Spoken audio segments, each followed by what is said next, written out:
Hey guys, welcome to our channel. This is Snazzy. Today we are going to see what if Goku and the Olympians. So let's start. In an attempt to buy some new clothes like Aphrodite suggested, Goku found himself kicked out almost immediately. Anything that the boutique provided ended up being ripped apart, torn, or stretched out, due to them being unable to fit Goku's muscular physique. He, unfortunately, had to use up most of Aphrodite's money just to pay for all of the damages. This didn't bother him all that much, though. Shopping for clothes was never something he really enjoyed doing. Kai was always more into that stuff than he was. Oh well, Aphrodite was probably exaggerating about my guy being a target for monsters. Anyway, the Saiyan said with a shrug. With the remaining drachma he had left, Goku bought about 5 hot dogs from the nearest vendor. The old man's eyes almost popped out of their sockets, seeing him gobble them all up in one single gulp, but thought it best not say anything. Any paying customer was welcome in his book, after all. The martial artist then wandered off to a forested area near Long Island's easternmost tip. It rested along the shores of the Atlantic Ocean, serving as a border between New York and another neighboring state called Connecticut. This forest was filled with many towering oak and pine trees, each of them blocking out the sun's light from up above. As a result, a thick blanket of darkness was formed that made everything much more ominous in nature than it really was. It gave Goku the sense that he was being watched by someone, something, or potentially a mix of both. Said uneasiness, however, did nothing to deter him from exploring further. He had experienced far worse growing up amongst the dangerous wildlife of Mount Paozu. The same could not be said for the biting sense of boredom starting to set in. He let out a loud, prolonged yawn, while continuing to walk along the trail. Wish Aphrodite could have given me a better idea of where I should go. This forest is starting to tire me out from just looking at it. Unbeknownst to him, Artemis and her hunters had just arrived. They sprinted from tree to tree, until the moon goddess raised her hand as an indication for them to stop until further notice. There he is. It appears that Father's prediction was accurate. Her preteen followers then scattered across the entire forest, some camouflaged atop trees and others crouched down behind small bushes. Artemis, on the other hand, kept herself hidden in plain sight, causing her golden eyes to shine brilliantly amongst the darkened woodland. Zoe scoffed upon seeing their target from afar. "Thy man doesn't look all that impressive. One shot should be more than enough." She prepared to notch an arrow from her silver bow, but was stopped by Artemis. The goddess glared at her second-in-command for acting so foolish. "Don't be so certain, Zoe. Lord Zeus told us to track him down for a reason. It wouldn't be wise to underestimate his abilities." But he's the lieutenant held back a retort, and begrudgingly looked down at the grass beneath her feet. "And no, you're right. Sorry, my lady." Artemis rested a hand on her shoulder, but didn't even dare look away from Goku's approaching form. "Save your apologies, child. We'll all know what Son Goku is capable of soon enough." Darting her eyes from one part of the forest to another, she took a deep breath and understood that each hunter of Artemis, including Zoe, was now ready to strike. She pulled back the string of her bow and made preparations to fire a divine arrow at Goku's head. Goku himself, unfortunately for her, was well aware of their proposed ambush. He pretended to act oblivious and kept himself on guard. "There's multiple energies all around me right now. I can't really sense one of them, but I'm sure it's much larger than the others. If it's another god or goddess like Aphrodite, I better keep myself focused." At the same time, Artemis's eyes glazed over with silver energy as she transferred more and more of her power into the arrow's spearhead. She let the arrow loose and directly aimed it at the spot between Goku's eyes, whistling through the air at speeds far exceeding light itself. The martial artist was able to hear it coming from a mile away and jerked his head to the side. The arrow continued moving forward as a silver streak, causing multiple trees to disintegrate upon impact before it dissolved. Artemis and the hunters couldn't believe what they just saw. He dodged one of my arrows that easily? How is that possible? She, in fact, failed to recall a time when any prey was able to escape her perfect marksmanship unscathed. Despite this, Goku managed to evade it with relative ease. Goku looked over at the group in surprise. He casually waved at them and smiled. "Hey there, you must be Artemis, right? I think I saw you fire one of those arrows in Aphrodite's memories. They definitely look much cooler up close." See cooler? Artemis murmured. He had to be mocking her somehow. The careless mention of her name also infuriated each hunter to no end, especially Zoe Nightshade. She narrowed her dark brown eyes in sheer contempt. "Silence, male! How dare thou disgrace my lady's name with thy foul, alien tongue? I should kill thou where thee stand." Goku didn't understand most of what this girl just said, but the tone in her voice was unmistakably hostile and filled with rage. Huh, what did I do to make you girls so angry with me? The martial artist asked in confusion as he saw the female archers aiming their arrows at his head and other parts of his body. Artemis, although still perplexed by Goku dodging her arrow, stepped out of the woods to fiercely glare at him. You, Son Goku, have been deemed a threat to all of Mount Olympus. Willingly hand yourself over to Lord Zeus or face the consequences your presence has brought unto this world. This comment only served to increase Goku's confusion. He couldn't understand why his actions were being viewed as outright criminal in nature. Wait, if I'm being seen as an enemy to Zeus and the other Olympians, then what happened to Aphrodite? Is she okay? Artemis rolled her eyes. She wasn't exactly on good terms with Aphrodite based on past experience alone.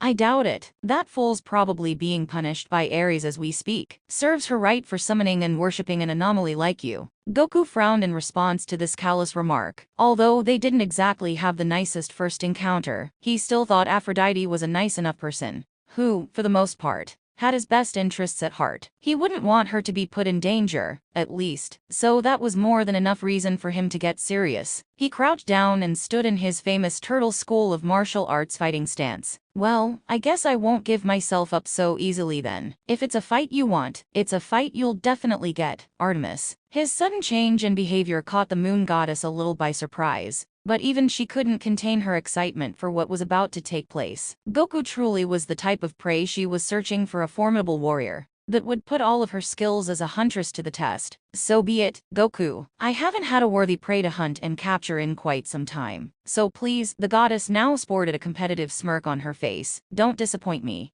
Goku smirked the same way and goaded Apollo's twin sister into attacking. The hunters of Artemis took this as a sign that they should attack as well. Fire! Zoe shouted. Each 12 to 13-year-old girl knocked hundreds of arrows at the spot where Goku stood. Seeing these projectiles rain down on him, he surrounded his body in Kai and outstretched one of his arms. Hey-ah! The Saiyan projected a stream of condensed energy that incinerated every single arrow in one fell swoop. Flabbergasted by this unforeseen technique, Zoe rolled over to Goku and shot a speedy barrage of her own arrows at close range. He jerked his arms about and shattered each one. Much to Zoe's growing ire, his skin was hard enough for them to not produce any sort of wound or scratch whatsoever. The Persian girl seethed with rage and stood right in front of Goku. Her arms began to shake just from staring at his blank, carefree expression. It angered her to an even more extreme degree than before. TSK, I don't care how strong thou art. No man will ever get the best of me. She took a celestial bronze knife out of her pocket and attempted to slice his chest. This charge, unfortunately, proved to be ineffective as Goku vanished and reappeared right behind her. He then chopped Zoe in the neck and looked down at her somewhat apologetically. What did you? Her eyes rolled into the back of her head as she fell completely unconscious. Zoe's abrupt defeat startled the other hunters to a point where they could no longer fight back. They were too frozen in place from shock and fear for that. Not feeling any outward hostility for the girl,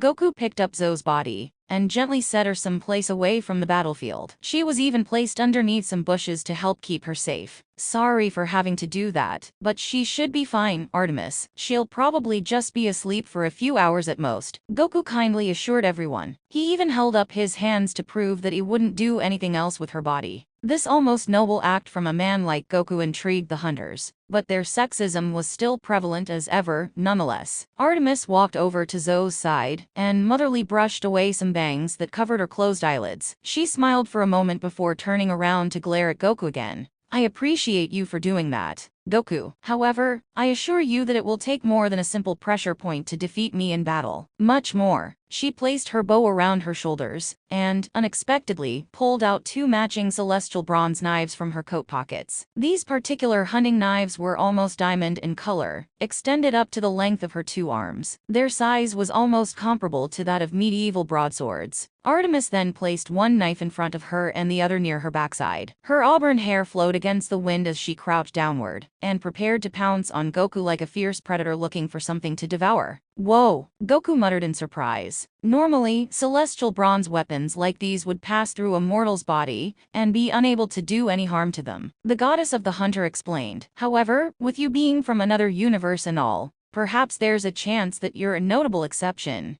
Goku, let's put that hypothesis to the test then, shall we? Moving at speeds nearly equal to Goku himself, Artemis slashed at Goku's face with one blade and stomach using the second. The Saiyan sidestepped backward, resulting in a frantic chase between the two. The goddess of the hunt kept slicing at his body, and wouldn't give him any ample time to recover or even breathe. She then gathered her blades together and slashed at Goku's legs in a large X formation. The Saiyan was forced to somersault into the air and avoid this double-bladed technique. Artemis jumped to where he was, giving her the opportunity to cut Goku's cheek right, as he scissor-kicked her directly in the stomach. Both of them winced and landed back on the ground. Artemis clutched her now aching stomach, whilst the martial artist inspected the blood trickling down from the side of his face. My assumption was correct then. You are different from other mortals, the goddess panted, now knowing that Goku could be harmed by celestial bronze weapons like gods, demigods, and monsters were. And in more ways than one, apparently. That kick was fairly powerful. The Saiyan warrior wiped his face and smirked. You haven't seen anything yet, Artemis. I'm a whole lot stronger than this. Really? Show me then. Alright, don't say I didn't warn you, though, Goku proclaimed in a confident tone. Here's a technique I haven't used in a while. It'll be a good warm-up for what's to come later. Before her very eyes, the man clenched his teeth together and began to power up. A flame-like aura surrounded his entire body and increased its overall pressure,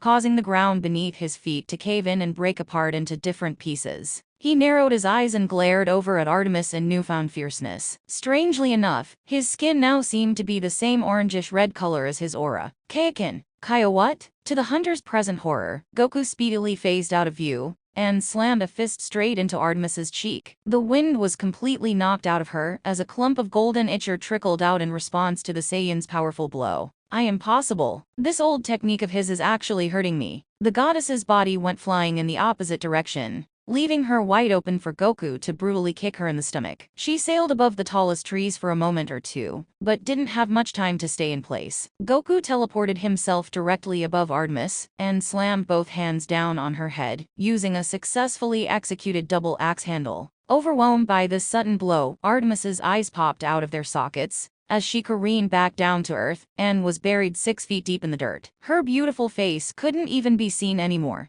due to how much of it was covered. Goku cringed at this moment, and deactivated his Kaioken technique out of guilt. He didn't intend to display that much strength so soon. Oh, shoot. Sorry. He immediately flew back down to see if she was alright. Artemis squirmed a bit from momentary discomfort, using both knives to prop herself back up. The damage wasn't all that serious to say the least, apart from a few bruises dealt to her cheek, stomach, and head. She massaged her scalp, baffled to see that ichor was trickling from out her mouth and that respective wound. I'm bleeding this much from just a few hits. There's no telling how much power he may possess. If this Kaioken technique is, indeed, only scratching the surface, she thought in clear disbelief, the drops of ichor slowly starting to dissipate, due to her regenerative abilities. The goddess then spared a quick glance at Goku, becoming far more puzzled by his existence than ever before. What is he? He's obviously not a god like myself, but he can't be human either. It makes me wish that father could have told me more about him before this hunt even started. In a serious situation like this one, I need to know exactly what I'm up against. Part of her was frustrated by Zeus's vague description of Goku as extremely powerful, rather than actually sharing specific details about his abilities, personality, and fighting style. Then again, that made Goku all the more enticing of an opponent to fight against. That was an impressive technique, Goku, I admit. Artemis grumbled under her breath, brushing excess dirt off the white jacket she was wearing.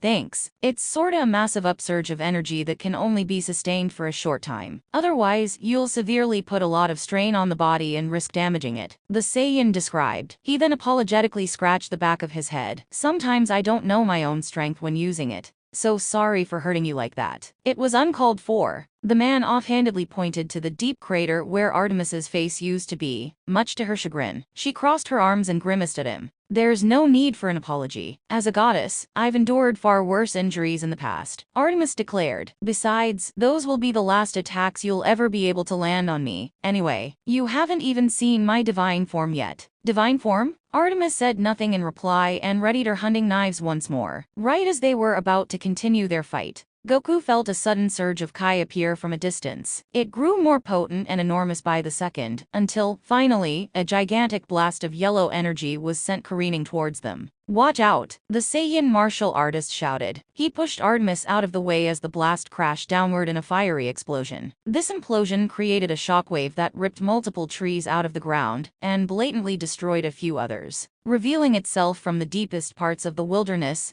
a large Hydra with 3 pairs of glowing orange eyes stormed into view. Each of its heads had 6 elongated spines that resembled crowns and sharp spikes that snakes along their necks. The draconic monster, unlike its smaller brethren, also had a massive pair of wings that tore through the entire forest every time they moved a single muscle. Grog! The ferocious 3-headed beast roared, primarily setting its sights on Goku above all else. Seeing that their mistress and the unconscious Zoe were potentially in danger, the remaining hunters sprung out from their hiding spots and attempted to fend off the Hydra as best as they could. Artemis, still being shielded by Goku, blushed in a mix of embarrassment and outrage. She then shoved the Saiyan off of her and said, "Get off of me. What gave you the audacity to touch?" Her eyes widened upon seeing how immense this Hydra was compared to other members of its species. Each arrow fired by her subordinates did nothing to deter its rampage, all evaporating in small sparks of static electricity before they could even touch its skin.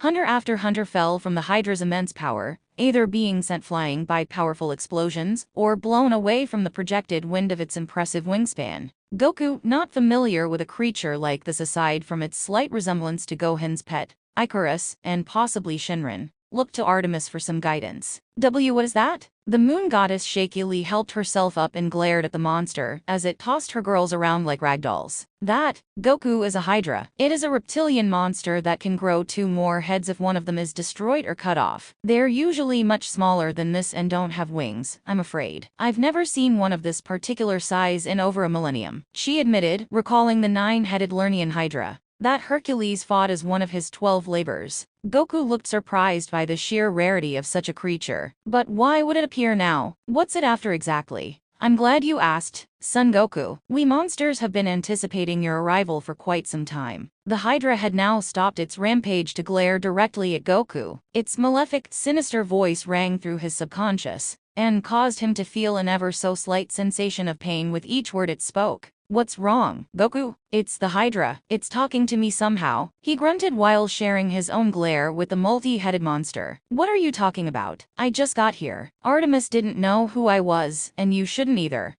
But don't you recall what the goddess, Aphrodite, told you? Us monsters are attracted to exceptionally high levels of power, much like yours. The moment you arrived here was the moment I prepared to make my presence known. Goku widened his eyes in realization. Using the mist, this Hydra probably disguised themselves as a human and listened in on his conversation with Aphrodite. They must have been a staff member or customer at Tom's restaurant. It's after me then, he muttered. Artemis glanced over at him in frustration, wondering why he was having a casual conversation with the Hydra instead of sending it back to Tartarus. What do you mean by that? I think somehow my enormous Kai is making this Hydra feel threatened and territorial, sort of like you, Zeus, and the Olympians in a way, Goku replied. Artemis deadpanned at this comment, causing him to sheepishly backpedal a bit from discomfort. No offense. The Hydra growled in semi-amusement, and would even attempt to laugh if they could. On the contrary, I am not threatened at all. Your arrival to this world is a gift for every monster and our current master. Goku didn't like the sound of that. Master? Lord Kronos. Many months ago, he saw a vision depicting you as the destroyer of Olympus and every immortal god or goddess in existence. He has now orchestrated many events from the shadows, both ensuring your entrapment in our universe and the creation of this ideal future my lord has seen. The martial artist felt a shiver go down his spine. None of what the Hydra told him made any sense, yet regardless, this vision unnerved him in a number of ways. He had no real animosity towards the Olympians, so why would any vision depict him as their killer? The name Kronos also sounded slightly familiar. No trace of him was shown in Aphrodite's memories, but his past as the former ruler of the cosmos was briefly depicted. He wondered if his absence had something to do with the love goddess being long after his reign as king. That's not right at all. No matter what you tell me, I'd never do something like that. All I know is that Aphrodite stranded me here with that dumb elevator, and I'm going to make the most of this situation in any way I can. I don't care how long it takes me to get back home, Goku shouted at the Hydra. The monster in question narrowed its eyes into slits and sneered maliciously. What I just said has far more to do with Aphrodite and that elevator than you realize, but no matter. Once Kronos gets a hold of you and your immeasurable power, you won't ever have the chance to go back to your world. I swear it. The Hydra relentlessly blasted more of the forest to smithereens as it closed in on Goku's energy. Now, at this point, it had every intention of either bringing him to Kronos personally or killing the Saiyan warrior itself. Artemis stood in front of Goku and glared at him irritably. Are you finished talking, Son Goku? Cause my hunters don't have much time left. They could fall in battle to that monster and lose their immortality in seconds. She peered over at the hunters who either collapsed from exhaustion or were crushed by the Hydra's now frantic writhing. It broke her immortal heart to see them in such pain.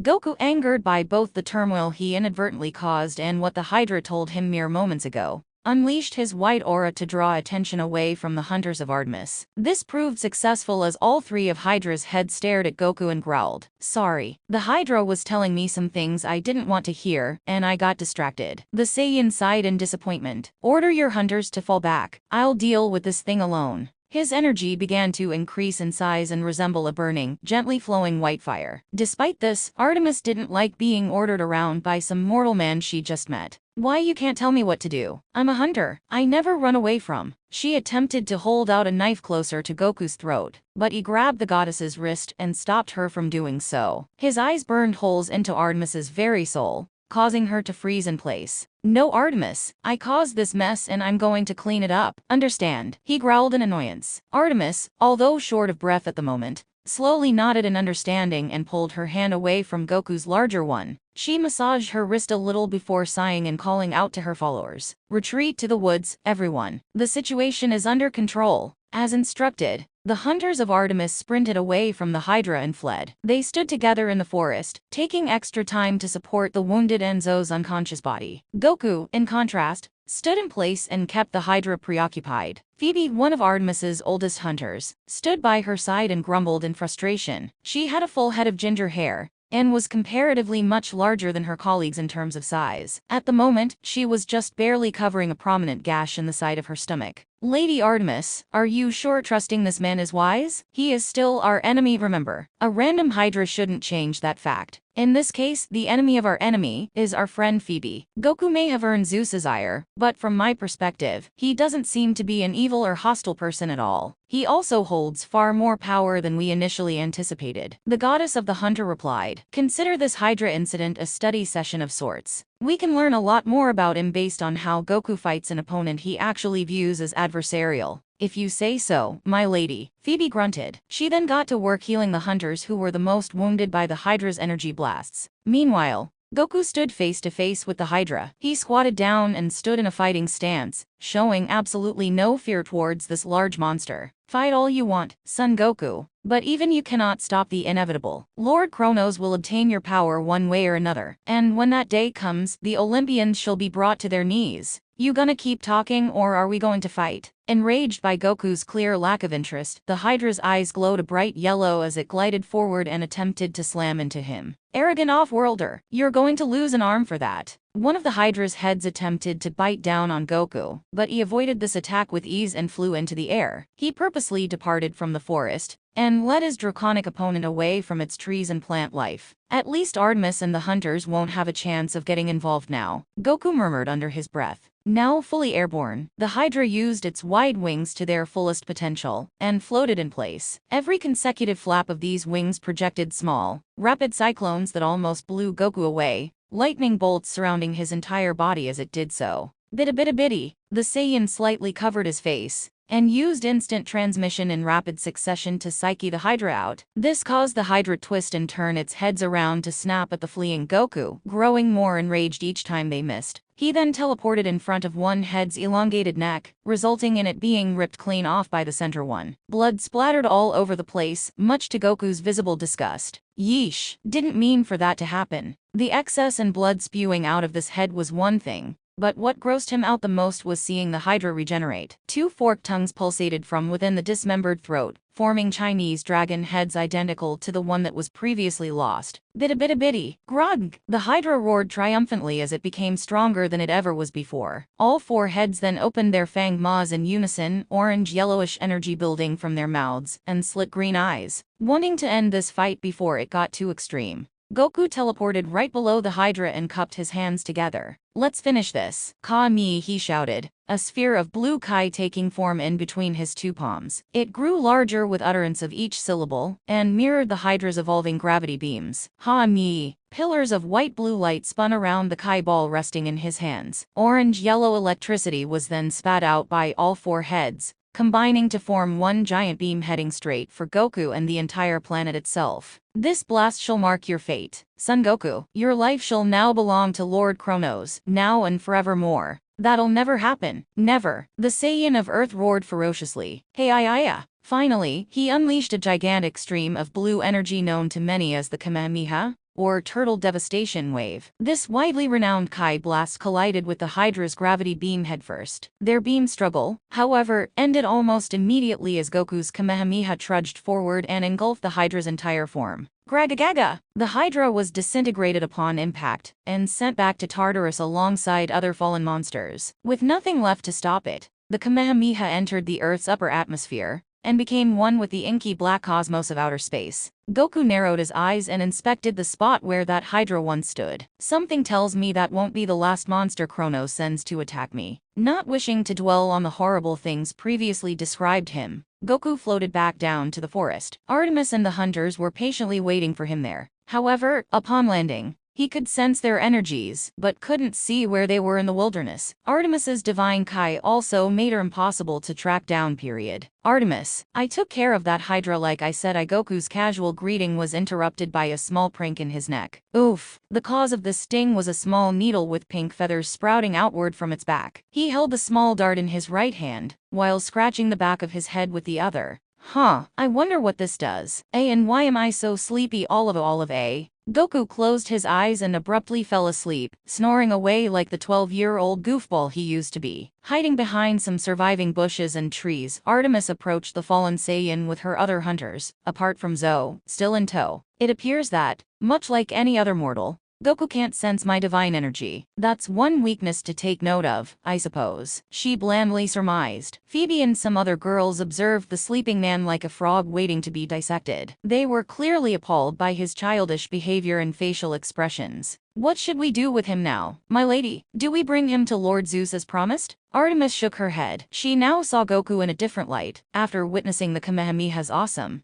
star-like glow mere moments before. "Not yet. We'll take him to Camp Half-Blood for further questioning. I need to find out more about his Kaioken technique, and the blue beam he used to vanquish that Hydra." The hunters, although absolutely despising the aforementioned demigod base with a burning passion, could not afford to disobey their mistress's orders. "Of course, my lady. We'll head there right away," Phoebe reluctantly grumbled. She then roughly dragged Goku's unconscious body along the dirt floor, while the others carried Zo with significantly more care, and trailed after her. Before she could join them, Artemis stood behind to inspect the damages done to Camp Half-Blood Forest. It could have been a lot worse if Goku wasn't around to stop the Hydra's rampage. She would have certainly lost a lot more hunters as well. A part of her, however, was still unsettled by his strange abilities. That conversation he had with the Hydra didn't help much to downplay these concerns either. "If Goku could make me bleed with that Kaioken technique, there's no telling what he could have done to me with that blast. I could be scattered to the winds or worse," Artemis thought in concern. Regardless, a part of her felt happy to meet such an interesting person as well,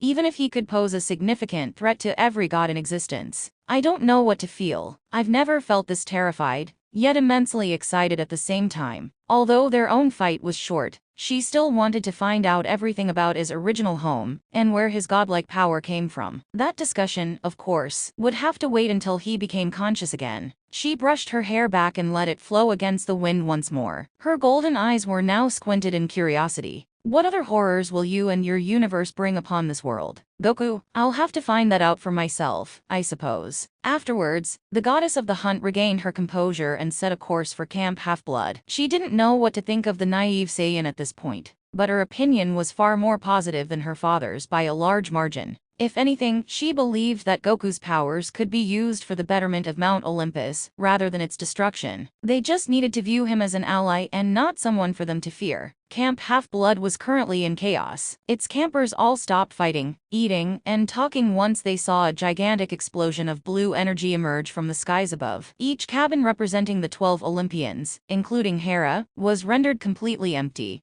as demigod children of all ages gathered together to get a closer look at the spectacle that just took place. They whispered amongst themselves in separate groups, wondering what this explosion's exact origins could be, or why the faint sound of yelling could be heard before it took place. Whatever it was, this moment managed to give Camp Half-Blood the most excitement it has seen in quite some time. Did you guys feel that? It shook the entire forest. One camper hissed with fully widened eyes. Another camper nodded along and pointed at the sky. Who didn't? Man, that blue light was as bright as the sun. You'd have to be blind or deaf not to notice it. Comment after comment continued to be shared until two men rushed out of a large wooden house. It was a blue two-story building with 3 windows on each floor, and a large deck that encircled its surrounding area. Primarily known as the Big House, it served as the main center for all of Camp Half-Blood, where quests were annually distributed and new campers were enlisted. Many other tasks and discussions were also held inside. One such practitioner of these activities was a man with the lower body of a horse named Chiron. Fondly regarded as a legendary trainer of heroes, he sported shaggy, unkempt brown hair and a bushy beard to match. His eyebrows were equally pronounced, emphasizing the sheer intensity his dark brown eyes displayed. From the waist up, he wore a brown suit jacket with a red tie, and a jade green sweater vest hidden underneath. His lower body, like all centaurs, resembled that of a white horse with 4 legs and a flowing brown tail. It swished from side to side as Chiron hurriedly trotted over to his campers. Closely following after him with far less enthusiasm was Dionysus, the Greek god of wine, vegetation, fertility, festivity, and many other domains. He was a chubby man with curly black hair and half-lit blue eyes. They were practically bloodshot at the moment, sporting a look of pure aggravation and tiredness. Unlike Chiron, whom sported professional attire befitting of an activities director, the former Olympian wore a yellow t-shirt, filled with blotches of black leopard spots and stains left over from his last drink. He held a Diet Coke can in his right hand, reluctantly taking swigs from the caffeinated beverage, as if it were the only source of refreshment left available to him. His most recent nap was interrupted by this incessant chatter, so Dionysus did not appear to be in the best of moods. And considering the fact that running this very camp was a punishment decreed by his father, Zeus, that was saying a lot. Alright, brats, what's all the commotion about? You better have a damn good explanation for waking me up at a time like this. The camp director snarled irritably. He rested a hand on his head to suppress the severe headache that was threatening to take form. Most of the campers calmed down upon seeing Camp Half-Blood staff members. They mainly looked over to Chiron for guidance, knowing that it wouldn't be wise to get on Dionysus's nerves. It was crazy, Mr. D. All of us were just minding our own business when all of a sudden boom. This enormous friggin' explosion appeared in the sky. I wish you guys could have seen it. A son of Hermes replied, pointing to the traces of excess smoke littered above them. Dionysus skeptically looked up at the area in question. Enormous explosion? You sure it wasn't the stoles lighting up another firecracker? He glanced over at the 2 brothers in question. Each of them had shaggy mops of curly brown hair and matching blue eyes. One of them, Travis, was noticeably taller than his younger sibling, Connor, but they were identical in every other way. They averted their gaze from Dionysus, casually whistling themselves in their usual sarcastic manner. Chiron clasped a hand on the wine god's shoulder. No need to point fingers. I'm certain there's a reasonable explanation for what took place. Well, unlike you, I don't have all the time in the world to figure that out, Chiron. We either figure out the source of this explosion right away or jump to our next best conclusion, and save us all the headache. Dionysus snapped, thinking back to all the hangovers he's endured for the past millennia. Gods know I've already had enough of those. As he massaged his now aching forehead, a series of rustles could be heard from the forest. Artemis and her wounded hunters entered Camp Half-Blood one by one, much to everyone's surprise. A majority of them appeared to be littered with deep gashes of dried blood and torn clothing. Some were even completely unconscious due to blemishes and electrical scorch marks that the Hydra burned into their skin. Dionysus snorted. HMPH. Guess we found the culprits. He rolled his eyes as hunter after hunter piled themselves inside the campgrounds. Zoe Nightshade was gently carried into the camp by a quartet of young girls, her dark brown hair shifting about from even the slightest bit of movement. No such care was given to the snoozing Goku, however. He was dragged across the ground by his hands and covered in piles of grass-filled dirt from head to toe. His presence further confused and intrigued the curious demigods. Opinions varied amongst each camper. Some were negative and positive, while others were a bit more neutral. Why is that random buff dude with the hundreds of Artemis? Aren't they supposed to hate all guys or something? One camper asked. Yeah, you think he saw them naked and they knocked him out as punishment? Maybe. Not sure how he can stay unconscious with that much crap on his face, though. Other campers had a much stranger reaction to Goku's appearance by comparison. Namely those who belonged to Aphrodite's cabin. Dirt-covered face aside, he's got a great body. You think he's single? This incessant chatter was, as always, ignored by Chiron and Dionysus. They were more concerned with figuring out Artemis's reason for showing up here unannounced. It was quite rare for her to make appearances at Camp Half-Blood of all places. She took a deep breath and calmly shuffled over to the two counselors. Wait right here, girls. Tend to the wounded while I speak with my brother. The hunters did as they were told and stood in place to cycle through their remaining supplies. Unfortunately, the girls holding onto Goku took this order a bit too literally and dropped him onto the floor. His whole body plopped down with a firm splat, reducing his once powerful snores to muffled, gurgling noises. Artemis furrowed her eyebrows and glared at them for this accidental mishap. They innocently shrugged their shoulders, not seeing what the big deal was in messing with the man who humiliated Zoe mere moments ago. Greetings, Artemis. This is definitely a surprise. Chiron greeted with a polite bow of his head. Artemis nodded in the centaur's direction with a look of noticeable indifference. Apologies for the unexpected visit. It was never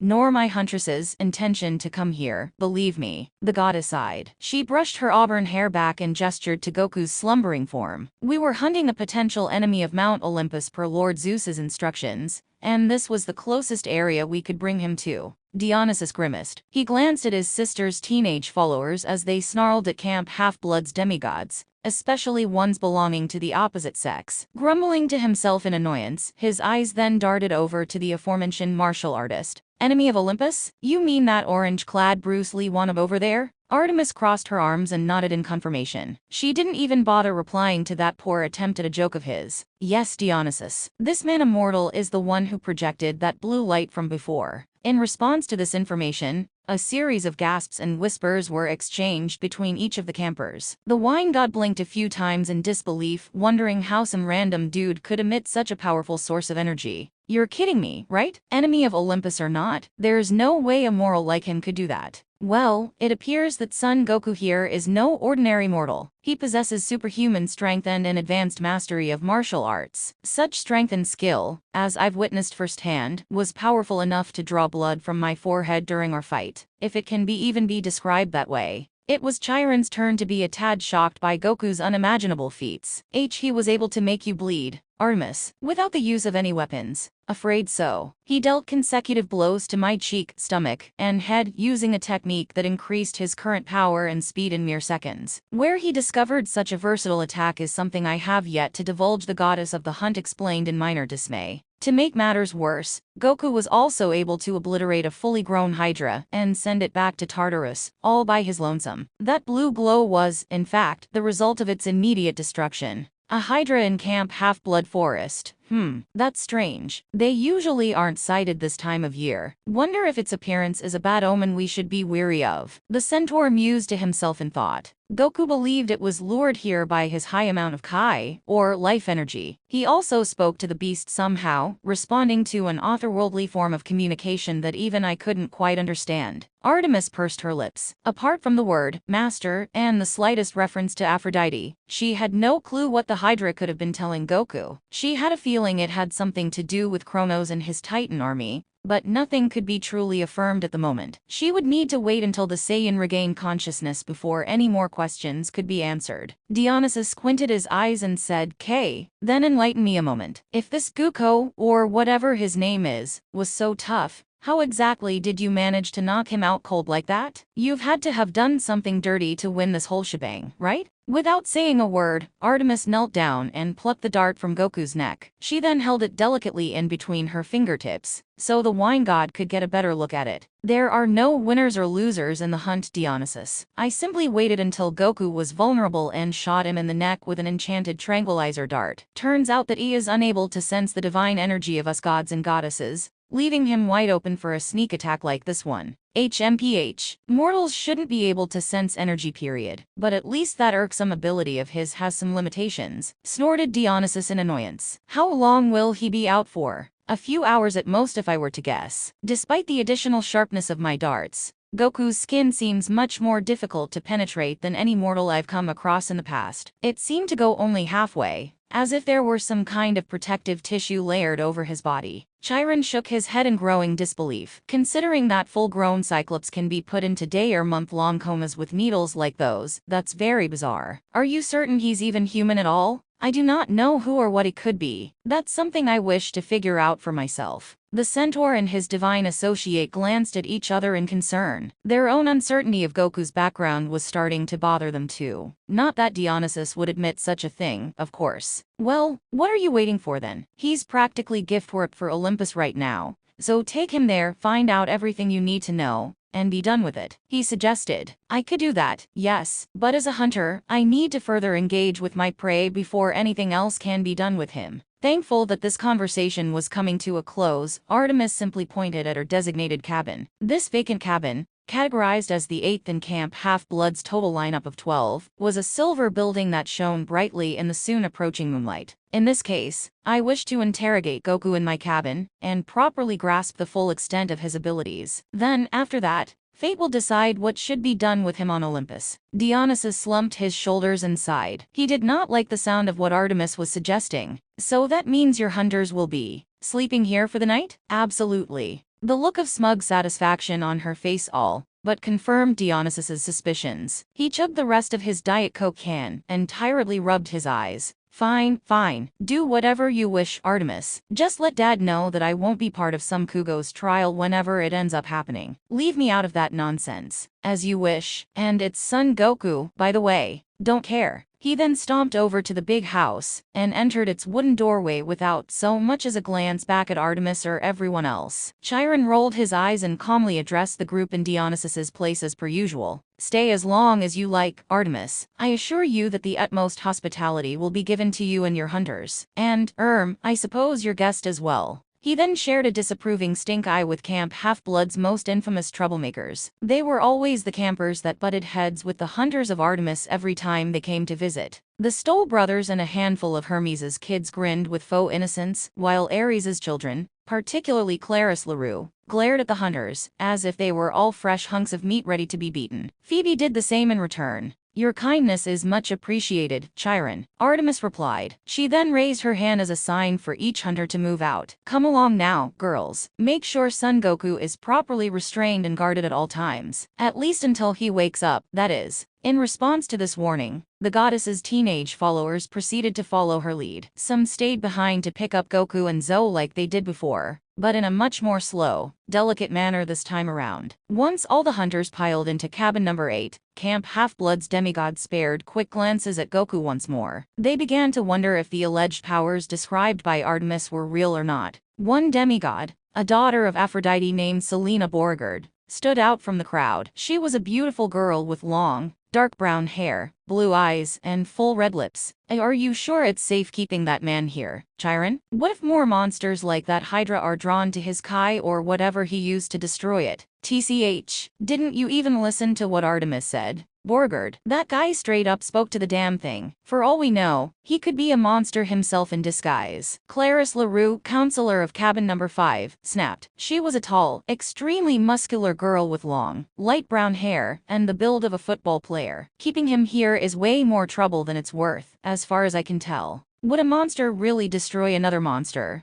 Though Clarisse, they all work for Kronos, don't they? Connor Stoll asked in puzzlement. His older brother, Travis, nodded. And last time I checked, they can't be taken down with tranquilizer darts either. There can be a first time for anything, idiots. Whatever the hell this Son Goku freak is, I don't trust him one bit. The sooner Zeus or, even better, my dad obliterates him, the better. Travis smirked condescendingly. Sure, whatever you say, daddy's girl. Clarisse suddenly glared daggers at the Stolls and prepared to bring out her electric spear. It was 5 foot long with a barbed metal tip that flickered with red light. What did you just call me, you little? Enough, everyone. Enough, Chiron shouted with a prominent stamp of his hoof. None of us know what kind of person Son Goku could be. Artemis alone is the one who can properly judge his character. So let's wait until her interrogation is over and done with first before saying anything else. Is that understood? The daughter of Ares cursed under her breath and reluctantly nodded. Both her siblings and fellow campers did the same.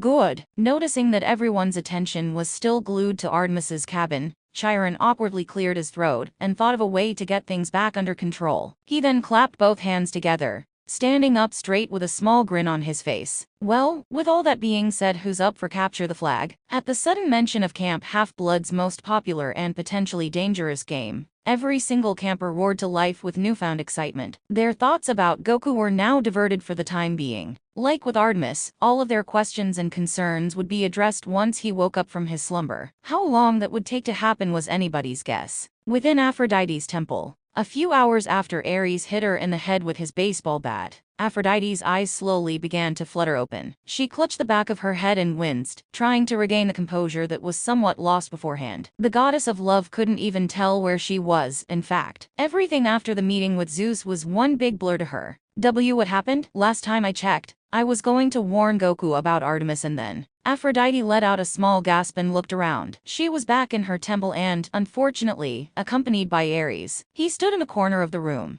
glaring at her in disgust and utter vindictiveness. About time you woke up, the god of war grunted. And here I was thinking that I might have hit you too hard. Or maybe not hard enough based on the complete shitstorm you've caused. The goddess narrowed her green eyes. That was a cheap shot, Ares. After everything we've been through together, I honestly expected better from you. Feh, the feeling's mutual, sweet cheeks. I didn't expect you to dump me for some punch-drunk hick from the mountains. Yet here we are, he said. Looks like the saying, all's fair in love and war, is kinda bullshit when you really think about it. Please don't make me repeat myself. Our relationship was over long before Goku became the object of my desires. And you know it, Ares. Aphrodite spat. She then began to panic at the briefest mention or thought of Goku. Now, tell me, where is he? Is he safe? Did Artemis get her grimy little hands on him? After all, Ares was just barely keeping his temper in check. Hearing Goku's name was enough to bring his divine blood to a prominent boil. Aphrodite may have had multiple lovers in the past, but the fact that this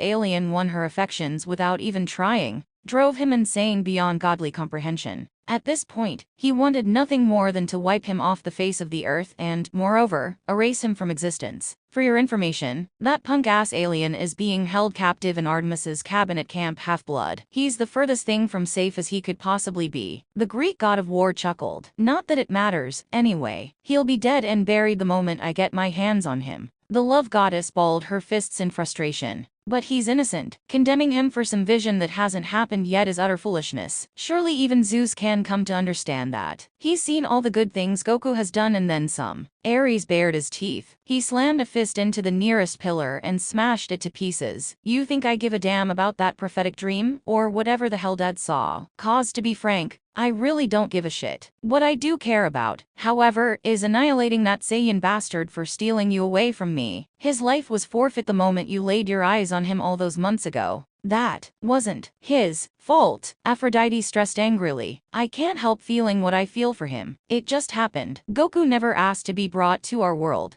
so treating him like some deviant or criminal is wrong. He doesn't deserve it. Ares's expression softened a little. Through his shades, there was a slight sense of sadness laced within it. And what about me, Aphrodite? Do I deserve to be cast away like yesterday's trash? As if what we had for the past millennia didn't matter? Is that all I'm worth to you? The daughter of Uranos found herself feeling a bit caught off guard. Considering the type of god Ares was, she never thought his feelings for her went that far beyond physical attraction. Sure, they went on dates and spent a lot of time at Waterland's Thrill Ride-O Love, but he never tried to be romantic in a non-sexual sense. That just wasn't in his character. Perhaps, over time, she misjudged him, and how much she meant to him as a lover. Ares, I mean, we already have kids together, Aphrodite. Eros, Phobos, Deimos, Harmonia, and Teros, don't they matter at all? How's Goku gonna compete with that? Huh? Aphrodite took a deep breath and inched closer to Ares on the bed. She gently cupped his cheek and looked at him eye-to-eye. What I said to you about our relationship earlier was wrong, I'll admit. Not everything we did together was strictly out of lust. The birth of our children is proof of that fact, and I'll never regret having them with you. She could feel some stray tears building up in her eyes. I did love you once, and it's a love I'll always cherish for the rest of my days. But But what? To Ares's reluctance, she removed her hand from his cheek and hugged herself in newfound sadness. But it's time to move on, dear one. Goku has given me a chance to feel something I never have before, true love and devotion. With him, I don't feel afraid to be myself or feel shame for the actions in my past. He doesn't view me as an object of desire, and actually seems to care about the person behind my beauty. Aphrodite mused with a warm smile and closed eyelids. Maybe that's a result of him only having eyes for his wife. I don't know. What I do know, however, is that everything about him is everything I've wanted in a man. His smile, his pure heart, his immense strength are all inviting to me in the best way imaginable. Seeing her rosy cheeks was the breaking point for Ares. His bitterness was now replaced with full-blown rage and resentment. Everything you've wanted in a man, huh? PFFT. Ha ha ha ha ha ha. The war god laughed in a sinister tone. Well, think that nonsense all you want. But there's one thing he'll never be able to give you. Not like I can. Licking his lips, he scanned Aphrodite's voluptuous body from top to bottom, and pushed her on the bed. He then snapped his fingers, materializing Stygian iron shackles that forcibly chained her to the bedpost. What is the meaning of this? Ares, release me. This demand was all, but completely ignored. Instead, he pounced on top of Aphrodite and pinned her to the bed. He straddled her waist,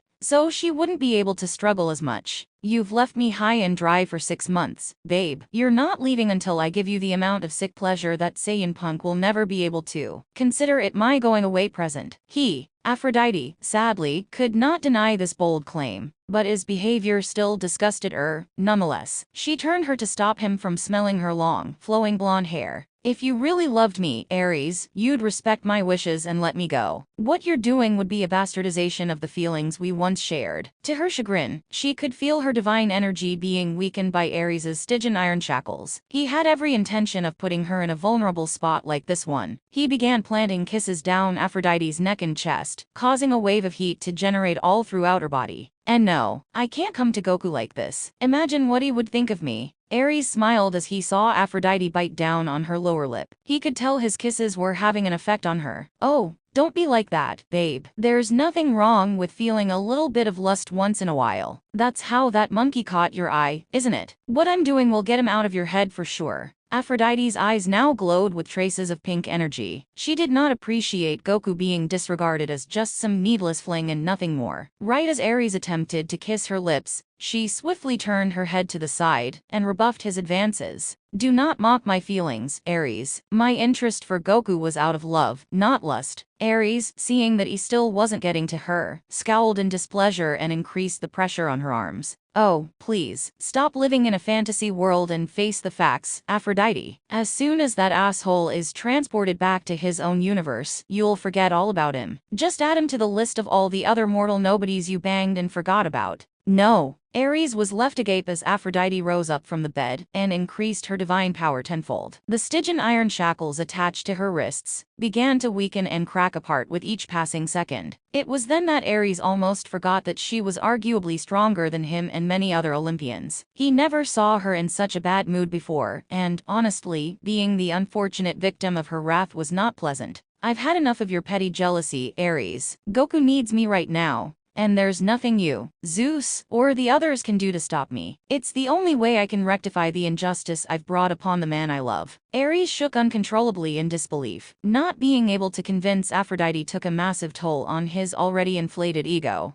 That is complete bullshit. You belong to me. No one else. White hot flames erupted from Ares's jacket and sunglasses. They were tinged with purple, malefic energy that the war god, much like before, had no sense of control over. I said no. In an instant, Aphrodite broke free from her shackles and glowed with vibrant pink energy. A gigantic laser beam of the same color, known as a love blast, emerged from her chest and slammed into Ares at full power. He was sent flying into the temple's back wall, leaving a sizable indentation of cracks in its marble surface. Gah! What the F? Before the war god could recover from this attack, Aphrodite repeated Ares's prior gesture and snapped her own fingers. Large vines sprouted from inside the temple's damaged walls, each one sporting sharp thorns and rose petals of varying colors. These plants coiled around his arms, legs, throat, and, worst of all, private parts. Their thorns pierced his skin slowly and painfully enough to draw ichor from every portion of Ares's body. Small streams of this golden blood trickled downward from each wound, including the spot where his loins were punctured. Jaya, goddammit!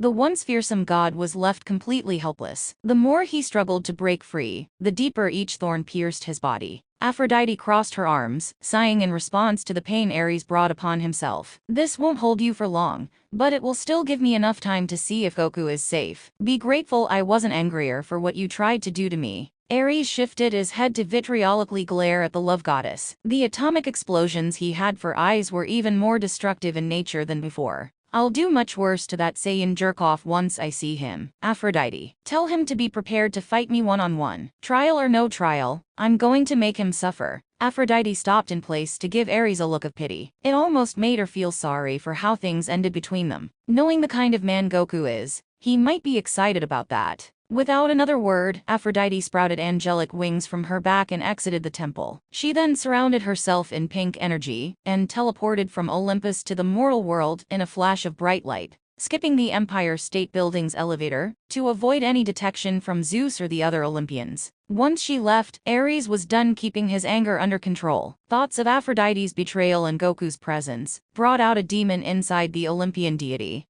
that no one thought could be unleashed. He seethed with rage, thinking of any possible way he could kill Goku. No matter how impossible or destructive, he's taken everything from me. My goddess, my pride, my power. And no mortal takes anything from Ares, the god of war, and gets away with it. Malefic purple flames erupted from his body as an aura of divine energy that melted each vine and their thorns in seconds. With his eyes now glowing a villainous blue dirt, Ares shouted into the heavens with all the strength and hatred he could muster. Grog, Son Goku! Ares then collapsed onto his knees, breathing erratically in response to the sheer power he just displayed. It felt different from his usual level of strength, yet oddly euphoric at the same time. As his wounds began to heal, the war god stooped up and clenched his fists hard enough to draw blood. He was officially done playing around. Goku would die by his hands, whether the gods of Olympus liked it or not. Ha ha ha. Well, if it's war they want, then it's war they'll definitely get. Grinning maniacally from ear to ear, Ares materialized his spear out of thin air and slammed it into the floor. He glanced over at the spot Aphrodite departed from and tipped his sunglasses down, revealing blue dirt pupils filled with nothing but the carnage of nuclear holocaust. He then readjusted his shades and stormed over to his own temple without another word. Despite Aphrodite's best efforts to get away, the Olympian god of war already had a method of transportation that would bring him to Camp Half-Blood almost instantaneously. He would just need to restrain himself from burning the whole entire camp to the ground once he got there. Meanwhile, at around the same time within Camp Half-Blood, Goku's eyes slowly fluttered open. He let out a big yawn and looked around to see yet another location that was unfamiliar to him. The splitting headache, of course, didn't help much with the confusion he was feeling. Ugh, what happened? From what Goku could see, it was a large silver room filled with many beds, similar to the one he was lying in. Some extended to other rooms in the building, and were primarily occupied by injured hunters of Artemis. Each bed, strangely enough, also glowed a bright silver when in contact with the moon outside. The Saiyan martial artist blinked a few times and rubbed his eyes. How did I even get here? And why does my mouth taste like dirt? He childishly stuck out his tongue and made weird faces laced with disgust. The two muscular girls standing in front of his bed were not amused one bit by what they saw. Each of them stared straight ahead as if they were motionless statues, both going out of their way to not show any emotion whatsoever. They also possessed razor-sharp hunting knives and their own bow and quiver of arrows to use if need be. Not sensing any outward hostility from them, Goku smiled and attempted to stand up. He was just glad there were some people he could talk to in this place. Hi, could you girls tell me where? As soon as he moved, one knife was tossed at the wall closest to his head. Part of his hair was cut by the dagger's blade as it spun around, securely indenting itself into the silver drywall, deep enough to puncture it. Goku comically widened his eyes and leaned over to the side of the bed in shock. Although he could have caught the knife easily, the sudden action still caught him by surprise. He figured Artemis's followers would be thankful to him for saving their lives, but apparently they weren't. The two guards glared at him as if he were a worthless piece of trash. It seemed that Goku's friendliness did not deter their bias toward the opposite sex. Silence, Son Goku. You will be held prisoner here until Lady Artemis comes back. One of them, Phoebe, informed in a low growl. She wishes to speak with you. Prisoner? The man glanced down to see that his wrists were, in fact, tied down with rope. Normally, Goku would be able to break out of these restraints with ease, but he thought it best not to cause more trouble for everyone, including Artemis. He already had enough enemies as is, after all. And what am I a prisoner for exactly? Phoebe haughtily brushed her ginger hair to the side and snorted. For being an enemy of my lady and all of Olympus. That's what.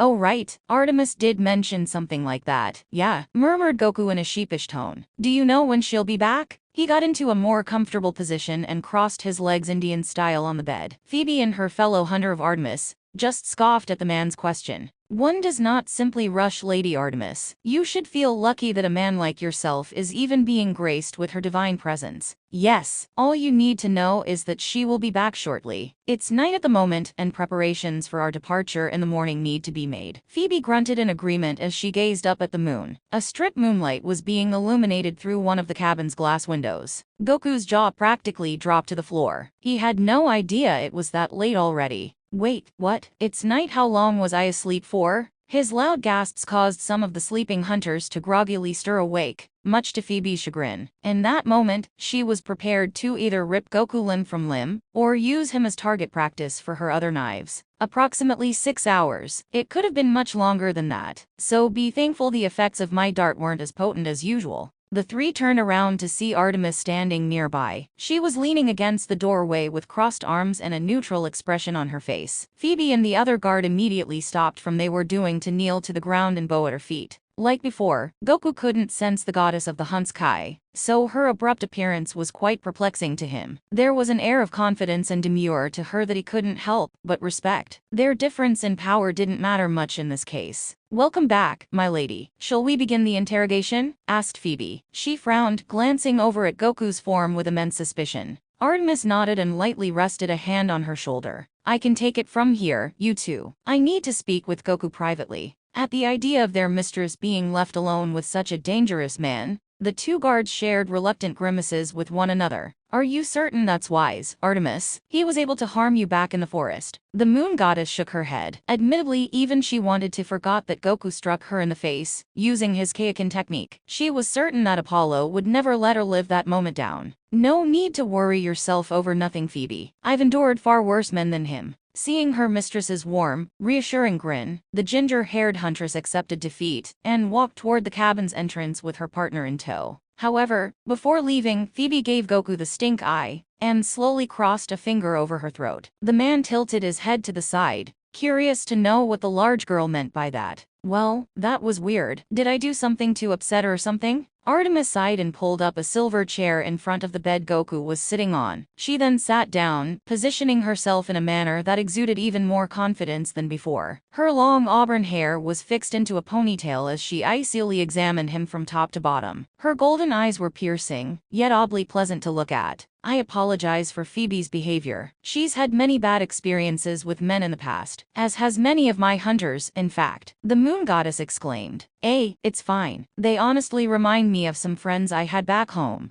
Goku chuckled a bit, recalling the time when Launch's bad self would riddle Master Roshi with bullets over his perverted antics. Her and Phoebe would probably get along if they were to meet someday. At the brief reference to his home universe, Artemis took the opportunity to get her most important question out of the way first. It would lead to other questions that'd help her understand him more as a person and, well, man. Your home. What is it like exactly? This question caught him somewhat off guard. He didn't expect Artemis to be this clueless, considering her title as goddess of the hunt. Shouldn't you know that already? Zeus, I mean, your dad did order you to hunt me, right? I thought he'd go out of his way to make you prepared to fight and capture me or something along those lines. Artemis rolled her eyes. Goku being able to point this out made Zeus's vague instructions even more frustrating to her. You'd think that, but all he divulged to me was your appearance and the fact that Aphrodite transported you here from another universe. Before my hunters and I confronted you, we knew next to nothing about your abilities or level of strength. Guess nothing ended up going as planned. Then,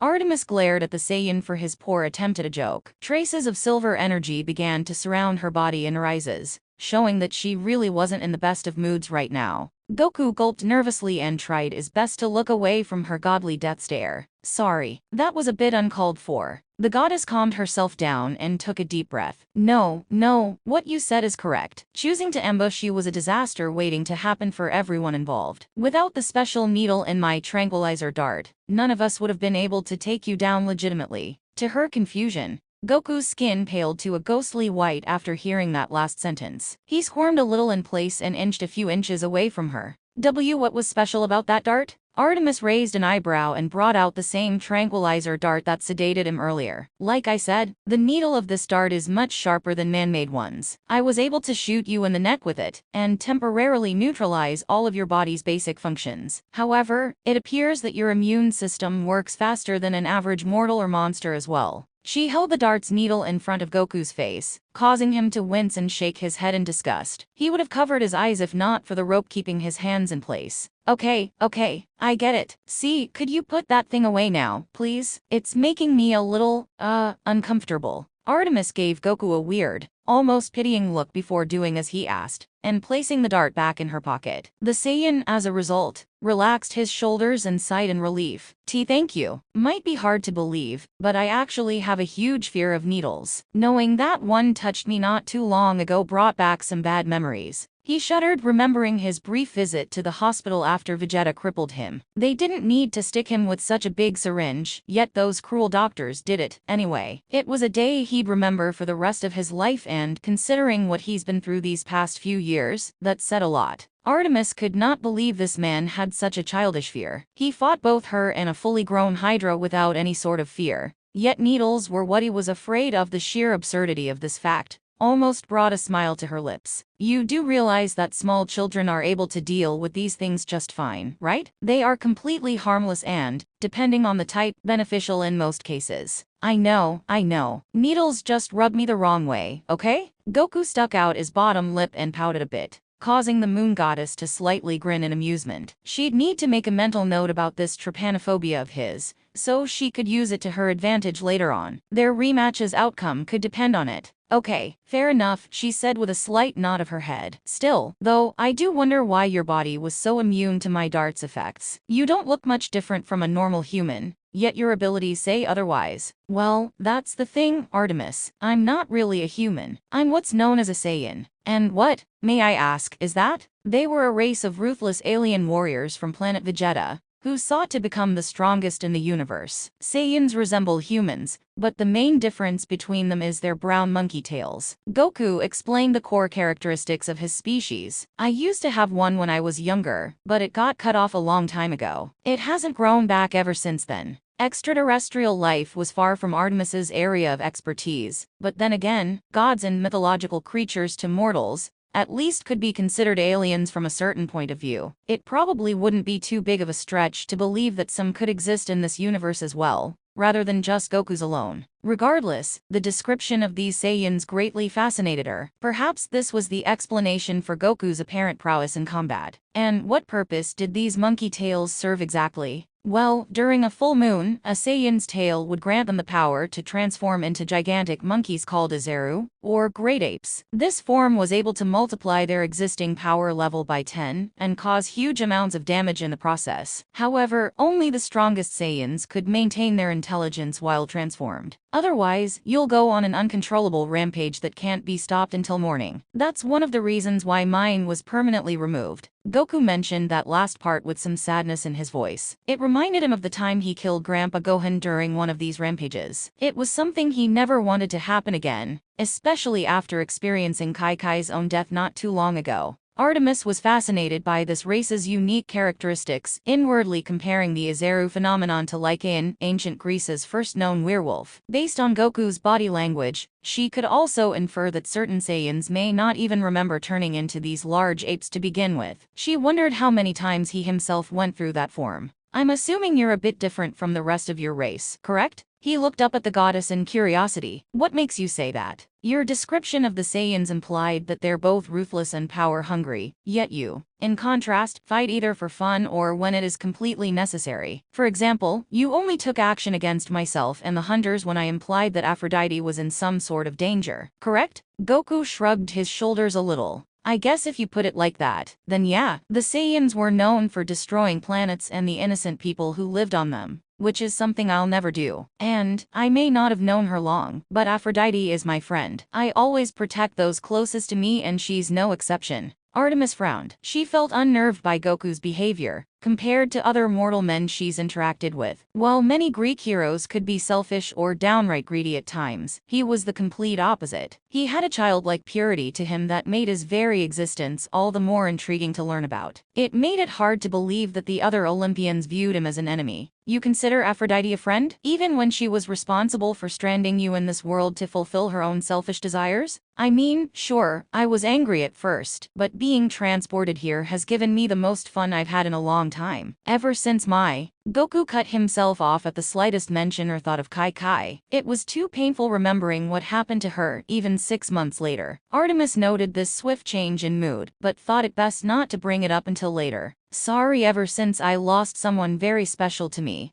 I haven't been able to sleep, fight, or eat as well as I used to. And for a Saiyan like myself, that's not good at all. He explained in an attempt to hide his sadness with a small joke. But now, thanks to Aphrodite, I got to eat from a restaurant's entire menu, fight you in a Hydra, and get the best sleep I've had in a long time. I should honestly be thanking her for what she did. The martial artist's happiness was so prominent that he unintentionally ripped apart the rope keeping him restrained. He looked down at his newly freed hands and scratched the back of his head, smiling. Oops, guess it was now or never, huh? Artemis found Goku's jovial smile somewhat contagious, but she couldn't tell if it was completely genuine or not. She began to wonder more about Goku's past, and who the person he lost truly was. Judging by what he revealed, the moon goddess had a feeling that death was a common experience for him. Warriors as powerful as him always do. That power, of course, related to the Hydra in its conversation with Goku earlier. That's all well and good, but you shouldn't be thanking Aphrodite just yet. Your appearance in this world has also had a number of consequences, and that Hydra's appearance, unfortunately, was one of them. Artemis reminded him. What exactly did it say to you back in the forest? Tell me. Goku paused to collect his thoughts and then spoke. Everything it said to me was, I don't know how to put it, but kinda strange. The Hydra claimed that its master Kronos foresaw a vision with me in it somehow, and I guess that happened months ago. Artemis gasped. Her prior suspicions were suddenly confirmed. A vision of you seen by the Titan Lord Kronos. But how is that possible? That's not even the worst thing about it. In this vision, I'm supposedly the destroyer of Olympus, and I kill all the gods living there. The goddess of the hunt was unnerved by this response, to say the least. Not only did Kronos know about Goku's existence, the Titan King also saw a possible future where he, supposedly, ended Zeus's reign as ruler of the cosmos. It felt out of character for Goku as a person, yet oddly believable at the same time. He was powerful enough to pull off something like that, at least. Perhaps hunting him down wasn't the best decision for Zeus to make in that case. That must explain why my father sent me to capture you. He could have seen the same vision and became paranoid about your arrival as a result.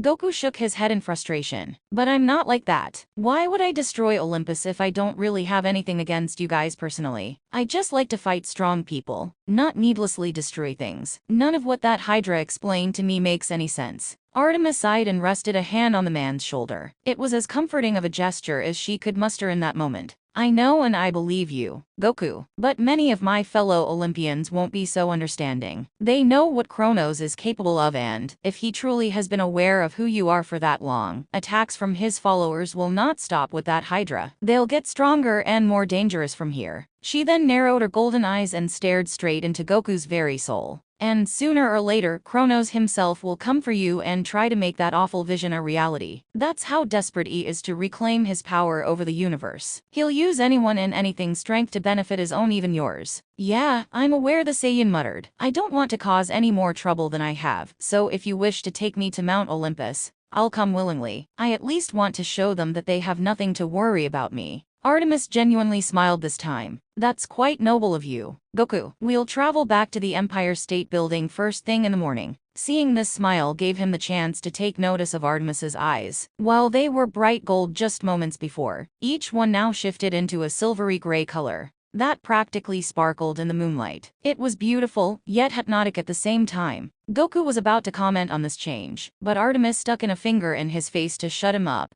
But before that, there's something else I've been meaning to ask you. Yeah? What's that? The moon goddess got up from her seat and stood uncomfortably close to Goku's face. Her eyes were narrowed with the utmost ferocity and determination. What exactly is that Kaiken technique you used to injure me?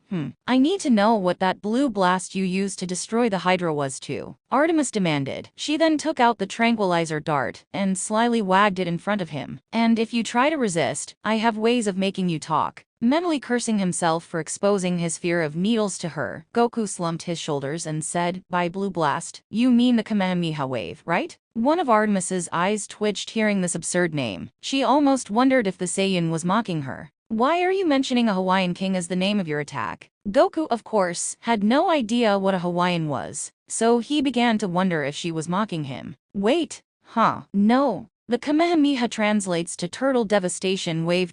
It's a blast of blue energy. That's the signature move of the Turtle School of Martial Arts. I learned it from my teacher, Master Roshi, and it's sort of been my go-to attack ever since I was a kid. Hearing more about this legendary Kai Blast's origins, Artemis grew more interested in seeing it up close and personal. Seeing it from afar was already impressive as is. The Turtle School of Martial Arts. Why is it called that? Roshi tends to wear a heavy turtle shell on his back. Me and my friend Krillin even wore our own when training for the World Martial Arts Tournament as kids. Goku recalled with a fond, nostalgic grin on his face. They were 100 pounds each. It was exhausting, but kinda fun too. Artemis was impressed that Goku could handle weight training at such a young age. It reminded her of how strong demigods could be when they were young, especially Hercules. To have you for a student, this Roshi person must be quite an exceptional martial artist in his own right. He is, but you, might not want to meet him. He's a bit of a pervert around women. The moon goddess grimaced and immediately regretted complimenting such a depraved individual. Never mind then. Despite its lecherous creator, I'd like for you to show me the Kamehameha and how it is used. Goku gave her a thumbs up. No problem. I'll show you more of the Kaiken too. Good. I'll lead you to the training ground. Some of the hunters might be there, so watch yourself. Artemis then stood up and headed for her cabin's doorway. Her alien companion, meanwhile, massaged his throat a little, hoping that Phoebe or the newly awakened Zoe Nightshade wouldn't be shotting there. He'd need to apologize to the latter when he got the chance. It'd probably difficult given what he did it to her in the forest, but nevertheless, it wouldn't hurt to try. Oh, by the way, what happened to your eyes? Artemis stopped in place to glance back at him. She wasn't sure what he meant by that. Pardon me. Your eyes changed from gold to a bright silver not too long ago. Would that happen? Oh, that's what you're referring to. You see, Goku, all gods and goddesses have the ability to change their appearance at will. For me, I can be seen as a 13-year-old girl with red hair and gold eyes. She then instantaneously grew in size, much to Goku's shock. Artemis was now a grown woman with long black hair and still sparkling silver eyes, or an adult with dark black hair, like what stands before you now. Silver is a bit better for night vision, so that's why I switched all of a sudden. Within seconds, she then shifted back to her normal appearance and kept walking. Goku knew Aphrodite was capable of changing herself, but seeing Artemis do it was still a bit surprising to him. Well, either way, they look nice to me. Artemis, not expecting such a random compliment, stood frozen in place for a moment. She then audibly scoffed and quickened the pace of her stride, not even thanking Goku for what he just told her. Hey, wait up, Artemis, he shouted in concern. The two then prepared to walk through Camp Half-Blood's campgrounds together, each of them equally confused by what just took place. The circumstances behind Chrono's vision were a concern they shared as well. Goku continued following Artemis to Camp Half-Blood's training grounds. He curiously looked around the surrounding area, noticing the small piles of snow spread from one end of the camp to another. The Saiyan, of course, had never seen any type of summer camp before, let alone during the winter time. So everything about this place was unique to him. Its focus on combat practice and training probably would have appealed to him as a kid, in fact. So even by the standards of his own universe, it piqued his interest. He saw that the camp's titular demigods were, at the moment, seated in some kind of mess hall. Each camper was around 12 to 18 years old, and sat at individual tables that represented the Olympian gods. A large bonfire was also situated in the center of this dining pavilion. To Goku's aghast horror, some demigods were dropping large sums of their food into it. He gasped as each delicacy, whether it to be meat or fruit, was swiftly burnt to a crisp in seconds. Artemis, why are those kids wasting all of that good food? The moon goddess glanced back at him and rolled her eyes. She was still a bit perplexed by Goku's compliment earlier. Offering food is seen as a form of tribute to us gods. Demigods are expected to partake in this tradition before every meal, including a large dinner like this one. Calling it a waste isn't very respectful, Goku. The man shrunk a little in slight embarrassment. Oh, all right then. But how does that work exactly? Don't you and the other Olympians have their own food to eat? Try as he might, his brain couldn't quite comprehend the concept of food being used for something other than eating. He assumed that other Saiyans, namely Vegeta, would think the same way. Of course we do. We just like the smell of mortal delicacies from time to time. In a way, it can help soothe us, said Artemis as she breathed in the refreshing scent of cooked meat. Goku quirked a brow in response to the odd look Artemis had on her face. That's weird. The goddess of the hunt shook her head and lightly giggled at her captive's reaction. This further caught Goku off guard, because from what little he's seen of her, Artemis didn't seem like the type to laugh very much. Even more bizarre was that her laugh, despite its short duration, sounded radiant and almost bubbly in tone. It didn't fit a cold, battle-hardened huntress such as herself, admittedly. This short moment made Goku wonder if there was more to Artemis's personality than he assumed. To find that out, he'd need to learn more about her and vice versa.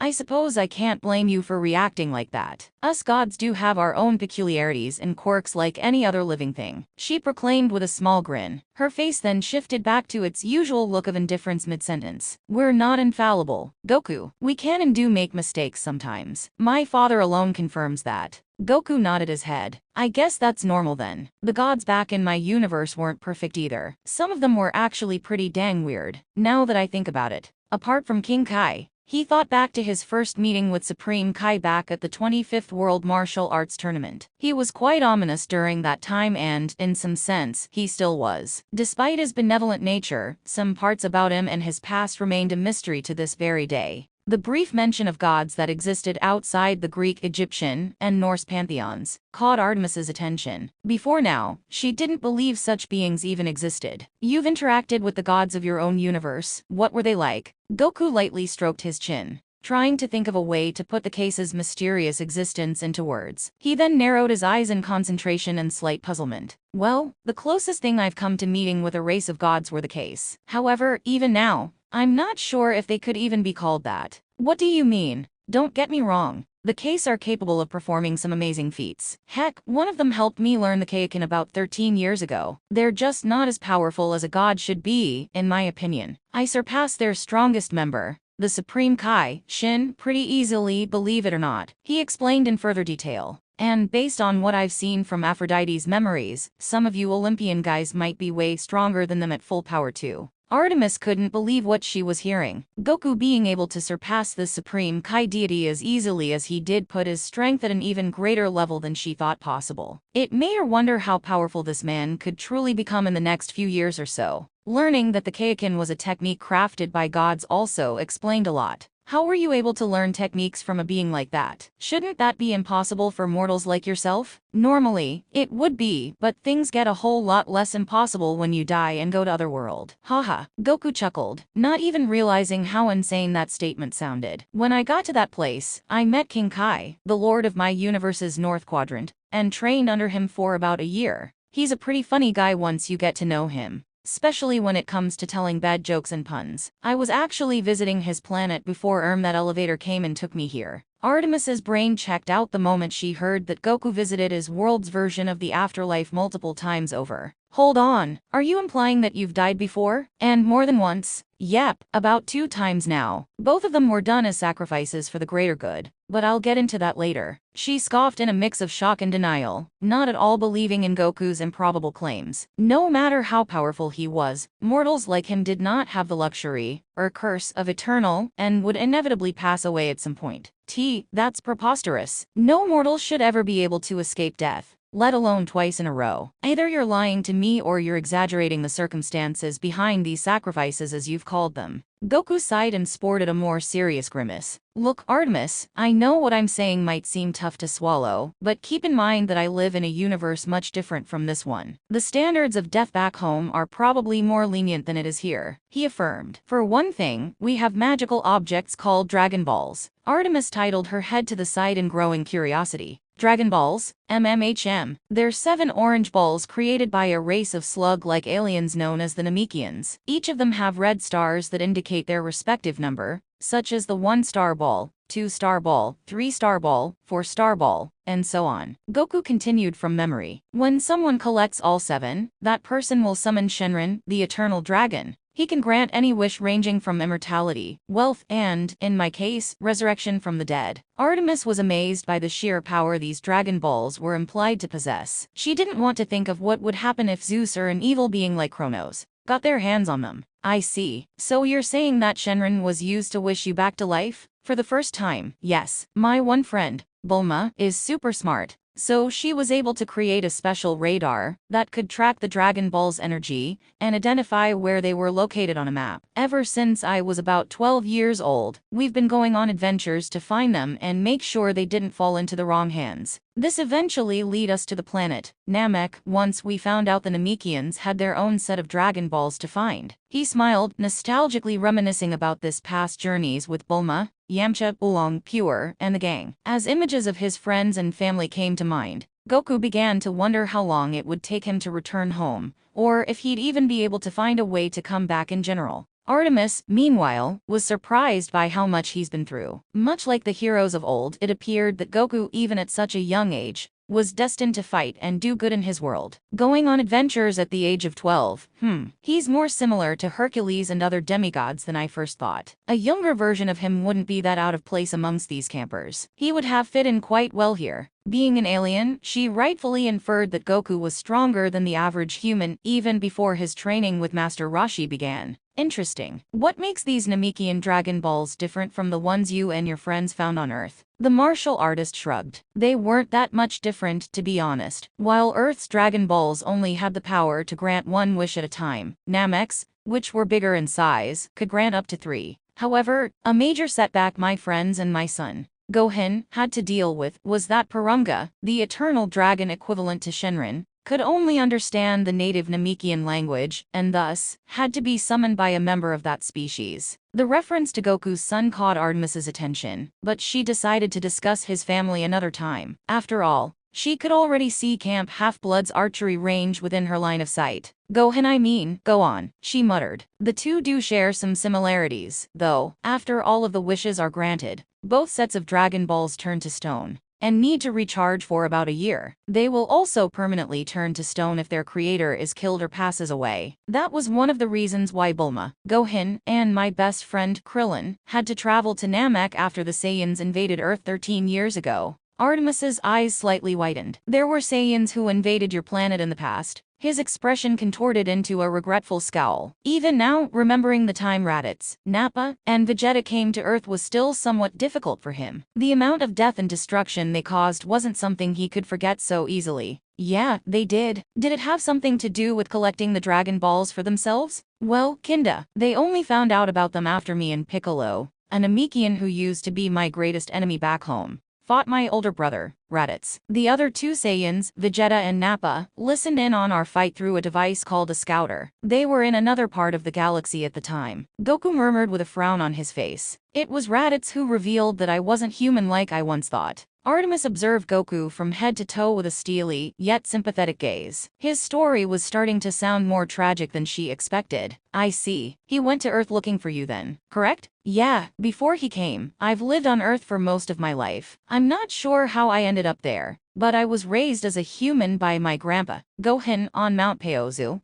and didn't think I was anything else besides that. All those adventures with Bulma, Krillin, and the others were done believing that I was born an Earthling just like them. Goku recounted as he walked at a slower pace than usual. I became a martial artist to get stronger, no doubt about it. But I also did it to protect those closest to me. And because, well, Earth was my home, so I wanted to keep it safe from all those evil jerks trying to take it over. He then balled his fists and growled, just thinking of Raditz's sinister, cocky smirk. Then out of the blue, this scumbag shows up and claims that my sole purpose for being sent there was to destroy it, to conquer it for some race one didn't even know anything about. He even kidnapped my son, and ordered me to kill hundreds of innocent people if I wanted to see him alive again. And do you think I was just going to let him waltz into my home and say that garbage without putting up a good fight first? Heck no. I didn't even care if he was my brother at that point. He needed to be taken down, just like all the other bad guys I've fought and beaten in the past. I see, Artemis replied in a soft voice. Goku's lack of fear and cautiousness in that situation was, admittedly, quite admirable. It truly seemed like he valued the fate of his friends and family as far more important than his own, even under circumstances where Raditz, for example, had the clear advantage in terms of power. It was something only a true hero would say and do. Goku, Artemis thought. Maybe there is something that makes you different from other males I've come across in the past. What exactly that is, I'm not certain, but finding that out may turn out to be my next hunt. She squinted her silver eyes and grinned at the Saiyan's face for a short moment. She then remembered her initial goal, seeing a demonstration of both the Kaioken and the Kamehameha wave on full, interrupted display. This caused her to place a hand in front of Goku's face as a sign for him to stop talking. You don't have to explain everything to me, Goku. Certain information should be kept confidential until the time is right to say otherwise. You sure? The past doesn't really bother me all that much. I mean, Vegeta, the prince of all Saiyans and the leader of that group I just talked about, is one of my best friends now. At the utterance of Vegeta's name, Artemis grew skeptical about some warrior prince being described as a friend.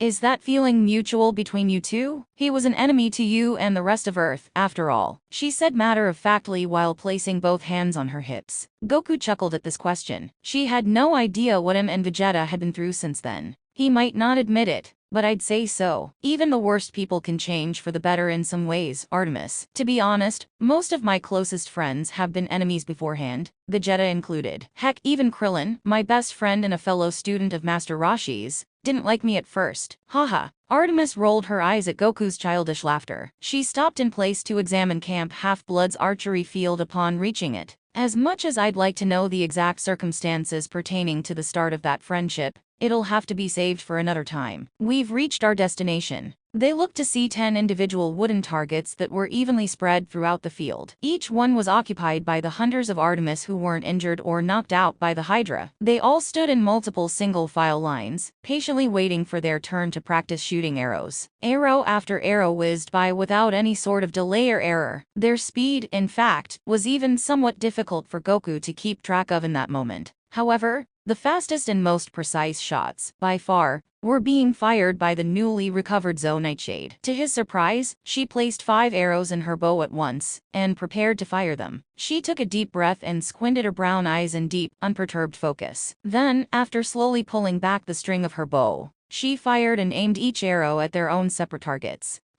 With expert marksmanship, all 5 arrowheads pierced through the bullseye in union. They were perfectly imprinted into the target's wooden surface, eliciting a huge round of applause from the other hunters and even Artemis herself. Goku, meanwhile, just stood there dumbfounded by what he saw. He's never seen anything quite like it before. Amazing as always, Zoe, Phoebe said while softly patting her on the back. Artemis's lieutenant smiled. Oh, it was nothing. Thou art just as exceptional as I am. The same can be said for the rest of our sisters. Noticing how kind and considerate Zoe was amongst her peers, Goku couldn't help but wonder why she detested him so much. She was aggressive towards him before their little fight even took place. Maybe she had a problem with outsiders or something along those lines. Despite this, Goku had to give credit where credit was due. Her skills in archery were definitely top-notch. Wow, she's pretty good. Artemis nodded her head enthusiastically and displayed a proud grin. Yes, Zoe Nightshade has been my lieutenant for centuries now. I couldn't ask for a better person to lead the hunters in my absence. The goddess's happiness was infectious in that moment. It felt like she was addressing Zoe like a mother would to one of her daughters. It made Goku wish things weren't so awkward between him and the once mortal girl. Do you think she's still mad about me? You know, for knocking her out earlier, he whispered. Unfortunately, his voice was still loud enough to garner the attention of Zoe, Phoebe, and every other hunter of Artemis in that area. At the mere sight of him, the former's warm smile twisted into a cold, contemptible sneer of pure annoyance. She narrowed her brown eyes and piercingly glared over at Goku's now fearful expression. There wasn't an ounce of positivity left in them.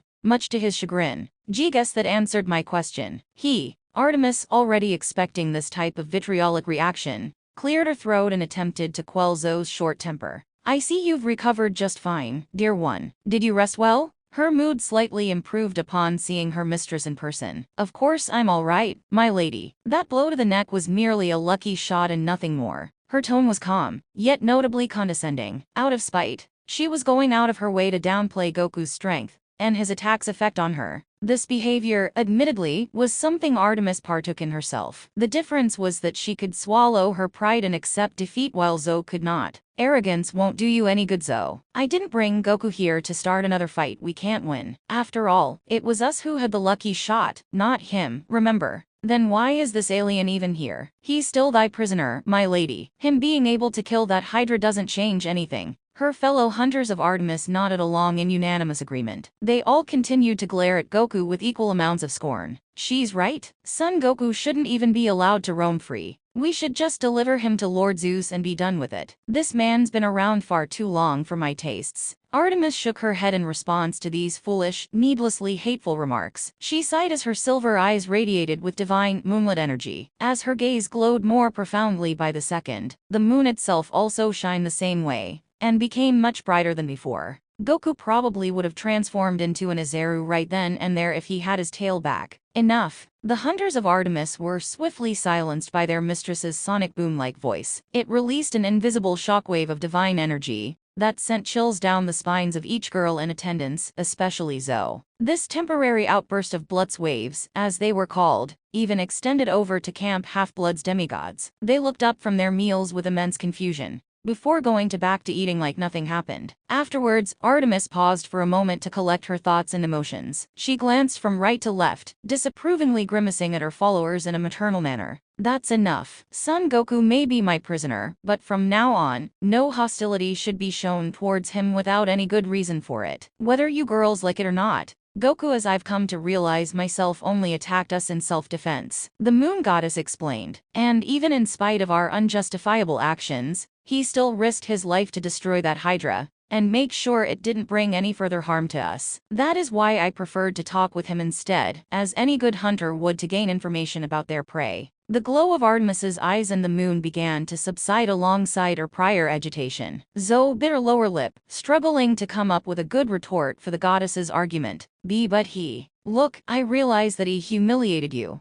Zoe, and your confidence is waning because of that. But being incessantly bitter about one single loss won't help you improve any more than you already have these past 1,000 years. Artemis gently clasped her lieutenant's shoulder and made themselves eye level with one another. Just please hear what I have to say, and you won't need to worry about understanding Goku's power any longer. Is that understood? Thinking over her surrogate mother's words, Zoe closed her eyes and begrudgingly nodded in agreement. Even she couldn't deny that her knowledge of Goku and his abilities was practically non-existent. Why yes, my lady, I understand. Forgive me for jumping to conclusions. She then bowed her head in a visible display of shame. Smiling at this, Artemis turned her head away from Zoe to survey the remaining hunters. Now, with all that being said, please heed my words and treat Goku with respect, girls. He is going to give a demonstration of the two techniques he used to fight us and the Hydra earlier. The Saiyan pointed toward himself in confusion before waving at the group of teenage girls, with his usual goofy grin. Rather than greet him back, they crossed their arms and frowned in displeasure at the mere sight of his spiky black hair. And what exactly are these techniques, Lady Artemis? Goku's first technique broke through my defenses and struck me, while the other caused that blue explosion of energy, which, supposedly, erased the Hydra from existence. Another hunter rudely pointed at the martial artist in sheer exasperation. But how could some man be capable of such feats? Do all mortals have the potential to unlock such powerful abilities? The hunters of Artemis then started chatting amongst themselves about either the same concerns or similar topics related to Goku. Their mistress pursed her lips and held up a single hand to quiet them down.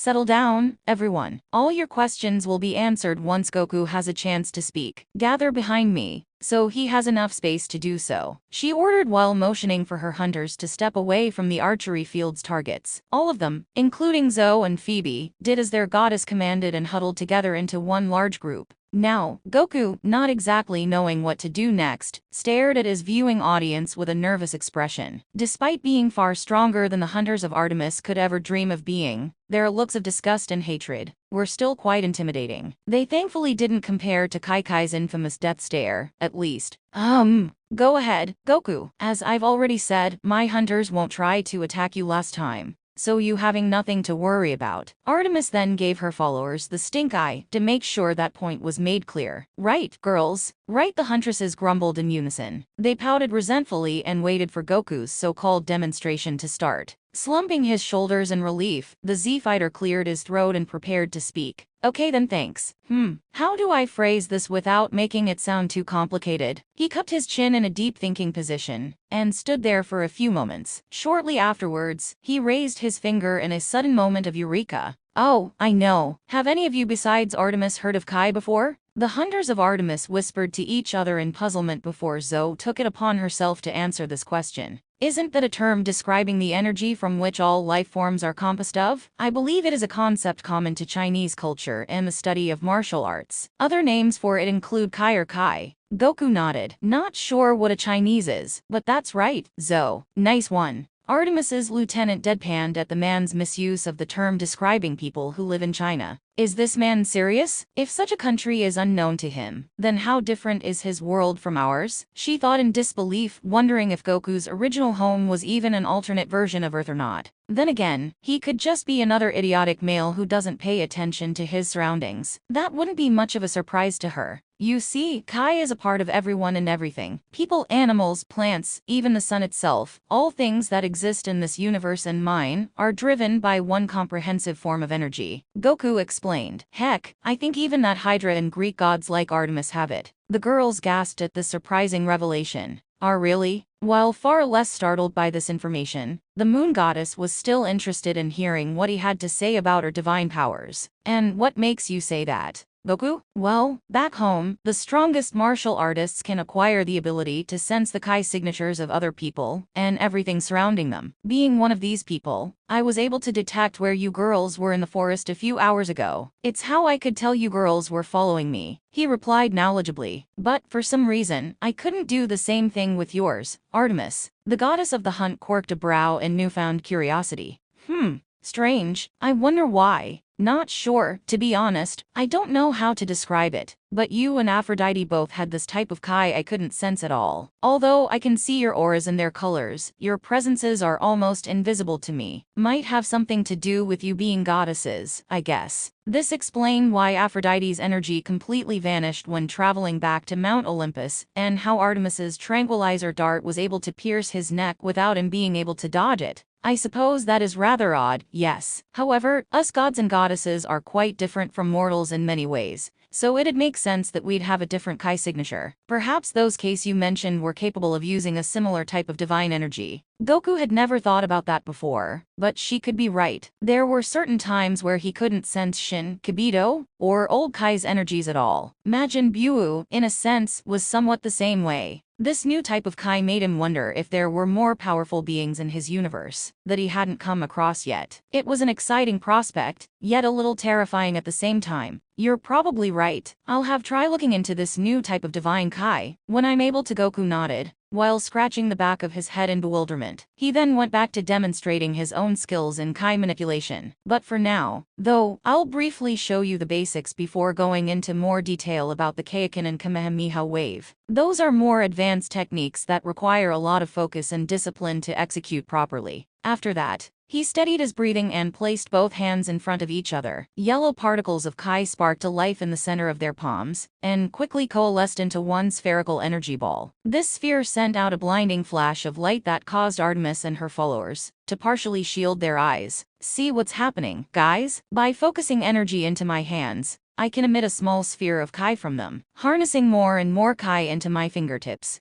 will allow it gradually grow in terms of size. He did as described and transmitted a bit more of his life force into the ball, resulting in it becoming much bigger than before. And sometimes, the larger it is, Goku trailed off, placing the now larger Kai ball into the palm of his right hand. He set his sights at a nearby tree and outstretched his arm. In no time flat, the ball launched itself from his hand and slammed into the tree, causing it to explode upon impact. To the hunters of Artemis's aghast horror, what used to be a fully grown pine tree was now a pile of ashes scattering in the wind. The more damage it can produce. Artemis and the others took a second to fully comprehend what they just saw, but thought it better not to say anything about it. Goku's power, as seen firsthand, was truly a force to be reckoned with. It made the moon goddess hope that her father's prophetic dream about him didn't come true. Once you're able to create a ball of Kai like that one, everything else pretty much comes naturally. Flying, however, takes about as much, if not more, dedication to pull off well. He stressed further, recalling the first time he flew during his fight against Piccolo at the 23rd World Martial Arts Tournament. In order to fly, you'll need to transfer traces of Kai to your feet and the ground beneath them. After that, all it takes is deep concentration and a calm,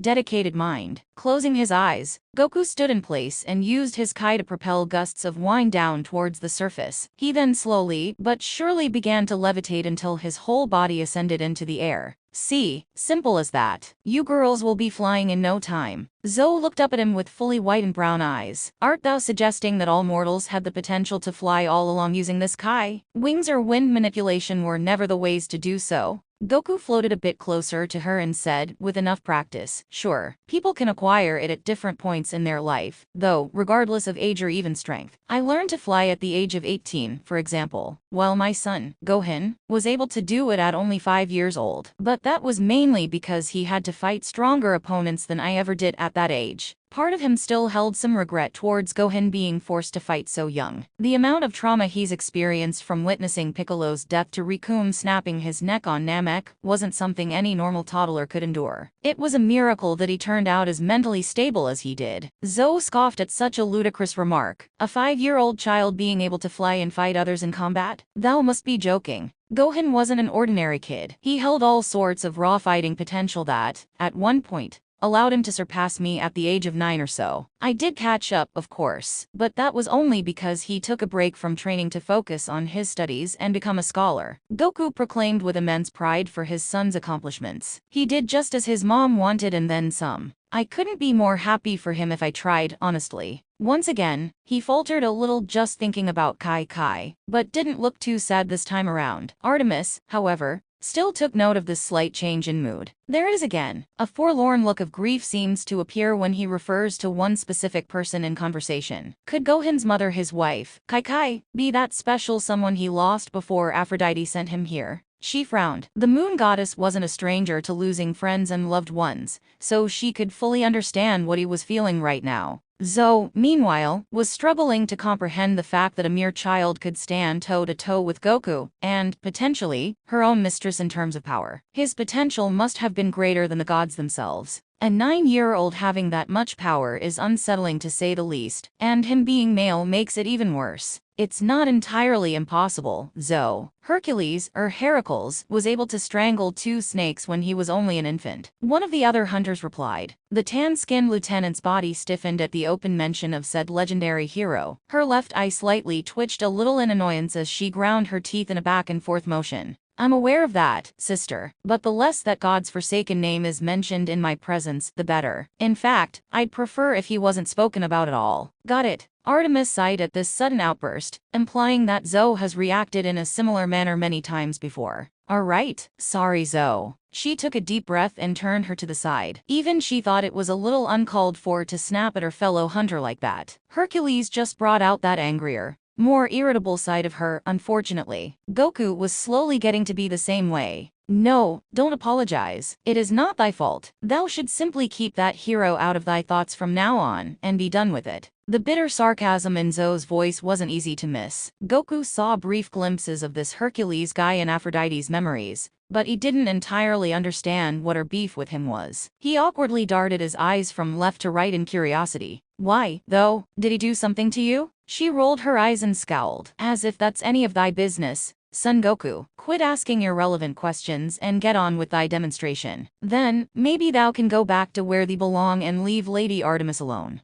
The Saiyan was caught off guard by the girl's snarky response. It didn't even make all that much sense to him. I mean, I would have been minding my own business if you and her didn't. Letter B. Goku. Artemis interjected with a prompt clasp of his shoulder. Her resentment towards Hercules is a very long, tragic story that doesn't need to be discussed at the moment. I'm sure you'll learn more about it in due time. Now, what comes after flying? He glanced from Artemis to Zoe for a moment before nodding his head and walking back to his original position. Alright, with Kai emission and flight out of the way, I'll be moving on to an important ability that almost all warriors and martial artists rely on in my universe, the projection of one's aura. Goku then squatted lower to the ground and tightly clenched both of his fists together. In tandem with his energy, the surrounding wind began to pick up speed. Various trees and bushes near Camp Half-Blood rustled from side to side, scaring away some small birds and animals in the process. An aura results from the compression of a person's Kai into one stable form. When visible, it usually looks similar to that of a burning fire. It can come in different colors, but the most common one, by far, is white. Artemis and the hunters weren't certain where the additional wind came from, but they proceeded to keep listening to Goku's explanation. Nonetheless, auras are used to enhance the speed, strength, stamina, and durability of their user. This goes for maneuverability in the air too. He continued, an aura is most helpful when unleashing more of your latent Kai, though. Unleash more of your Kai, like what you used to obliterate our arrows in one fell swoop. Artemis recounted. Goku smirked at this semi-accurate presumption on the goddess's part. Close. That was a technique called the Kai, or fighting spirit dot. It was a propulsion of Kai-enhanced air currents that I projected through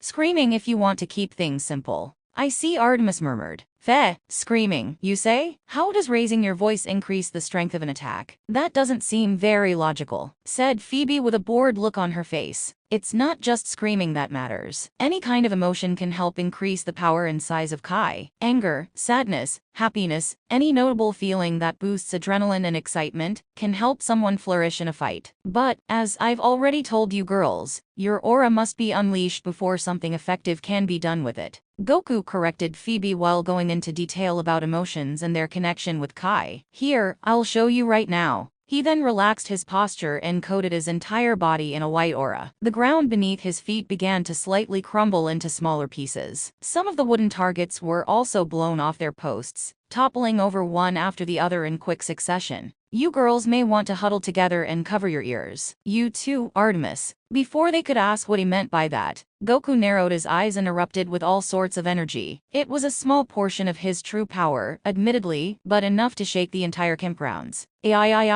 The impact of his masculine, hypersonic scream uprooted trees from the very earth itself, and frightened all the woodland creatures who lived there, including satyrs, dryads, and more. And, truth to be told, those destructive effects were only scratching the surface. It was now time for Goku's fearsome Kai to be fully unveiled to the demigods of this foreign universe. At the dining pavilion, as they ate dinner, each demigod at Camp Half-Blood couldn't help but focus on Goku as their central topic of discussion. They talked about everything from his strange hairstyle and martial arts guy, to his muscular figure that rivaled Greek sculptures from ancient times. Various questions concerning his origins were also brought up at all 12 tables, making their dinner time move at a much slower pace than usual. Did he really come from an alternate universe? How much experience did he have in martial arts? What type of product did he use to make his hair stand up like that? None of these inquiries could be answered for certain, unfortunately. All the curious demigods could do was wait for the man to explain everything himself. However, given his close involvement with Artemis and the other Olympians, they had a feeling that information would be kept under wraps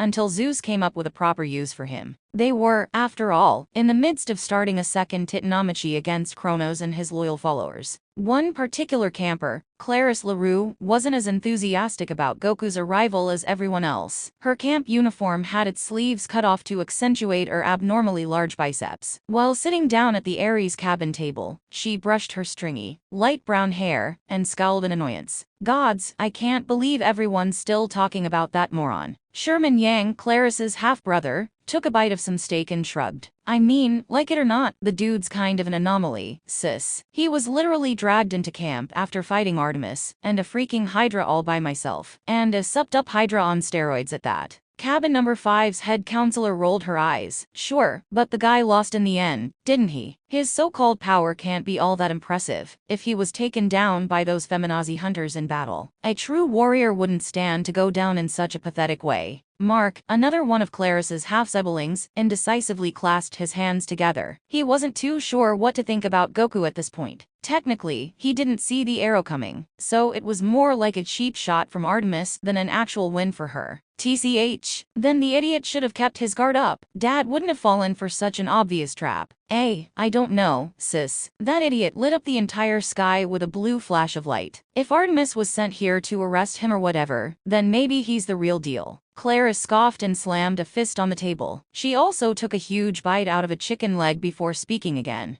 Okay, look Mark, destroying a Hydra really isn't some impossible achievement that no one's done before. Hercules did it, and even I blew one to smithereens on the CSS Birmingham this past summer. So if some porcupine-haired weirdo is supposedly powerful enough to put gods to shame, I'll only believe it when I see it firsthand, she replied. And if he turns out to be just that, big whoop. Like what's the worst he can do? Cause typhoons with a single wave of his hand, shake the entire camp with. Before she could finish her arrogant rant, all of Camp Half-Blood started to rapidly shake from side to side. Multiple trees were yanked out of the ground by their roots, as high-speed winds emerged, ironically enough, from thin air. All 12 tables in the dining pavilion lost balance and toppled over, causing entire dishes to fly out of campers' hands, without any ample time to secure them. Whoa! An earthquake in New York? Did someone piss off Poseidon again? One of Hermes's kids yelped in a state of panic. Maybe Percy forgot to do his homework before going on that mission. Some campers cowered underneath their tables, fearing that another monster was in the process of attacking Camp Half-Blood's new barrier. A daughter of Aphrodite even started to hyperventilate and burst into tears from complete shock. I don't want to die. I don't want to die. I don't want to die. Annoyed by what was taking place, Claris held up her spear in a combat stance. What the hell is this? And where is it coming from? It was then that an incredibly loud scream emerged, causing everyone demigod, satyr, nymph, and dryad alike to collectively cover their ears in slight pain. Ay. Once the scream came to an abrupt, yet equally powerful end, Camp Half-Blood was back to normal again. The intense shaking and mass propulsion of wind was no longer a concern anymore. Despite this, the severe damage done to the camp could not be ignored. Whatever caused that sound did a number on both the campers' poor ears and everything in close proximity to them. As they slowly picked themselves off the ground, each camper couldn't even begin to comprehend what just happened. They simply stared at the part of the camp where that scream came from in horror and befuddlement. Well, saying that was terrifying would be an understatement, Ellis Wakefield, another one of Claris's siblings, quipped whilst stroking the back of his neck. Sherman nodded in uneasiness. At this point, he no longer had any doubts about Goku's abilities. Guys, you don't that was. Before he could even finish that sentence, the big house's door slammed open to reveal an irate Dionysus. He, alongside a much calmer Chiron, stomped toward the damaged dining pavilion with divine energy, just waiting to burst forth from his body. What in Olympus's holy name was that damn racket just now? Did you brats try to murder each other again? I've told you 1,000 no, maybe 1,000,000 times, that stuff is only permitted on the battlefield, or in Capture the Dionysus. Then blinked a few times upon seeing how much damage was done to the camp. Now, the wine god had every right to be angry with whoever caused this. Where did this mess come from? Claris shook her head and gestured to a specific part of the forest. I know this looks bad, but it really wasn't any of us who did this, Mr. D. We just heard a loud, prolonged scream come from somewhere near the archery field. I think Artemis and her hunters first went over there a few hours ago. Chiron calmly stroked his beard. I suspect this may involve that Son Goku fellow, Mr. D. If that is indeed the case, we should probably check to see what Artemis could be up to. Dionysus glanced at the centaur and took a short swig of Diet Coke to temporarily replenish his energy. I guess we should.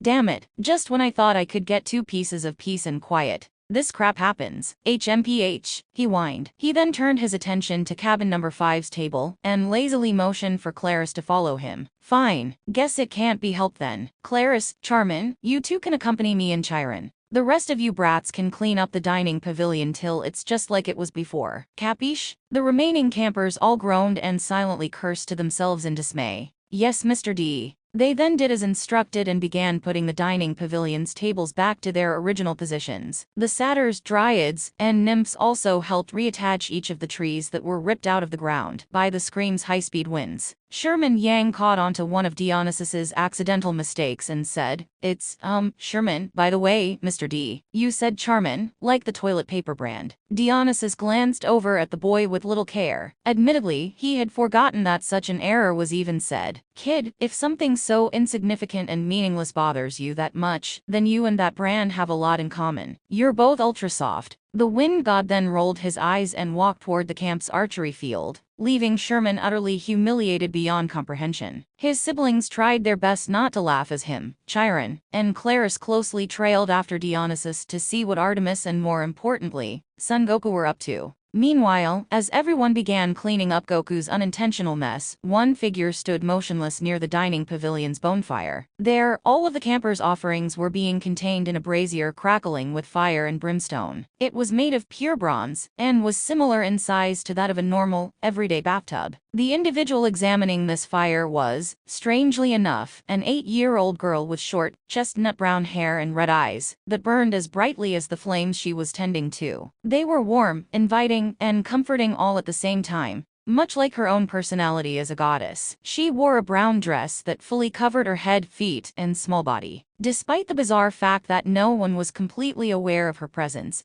she looked upon the archery field with an amused, somewhat playful grin. This goddess had never met the man in person, but she most definitely knew who was behind that scream of overwhelming power. In fact, she had known about his existence for quite some time. "Son Goku?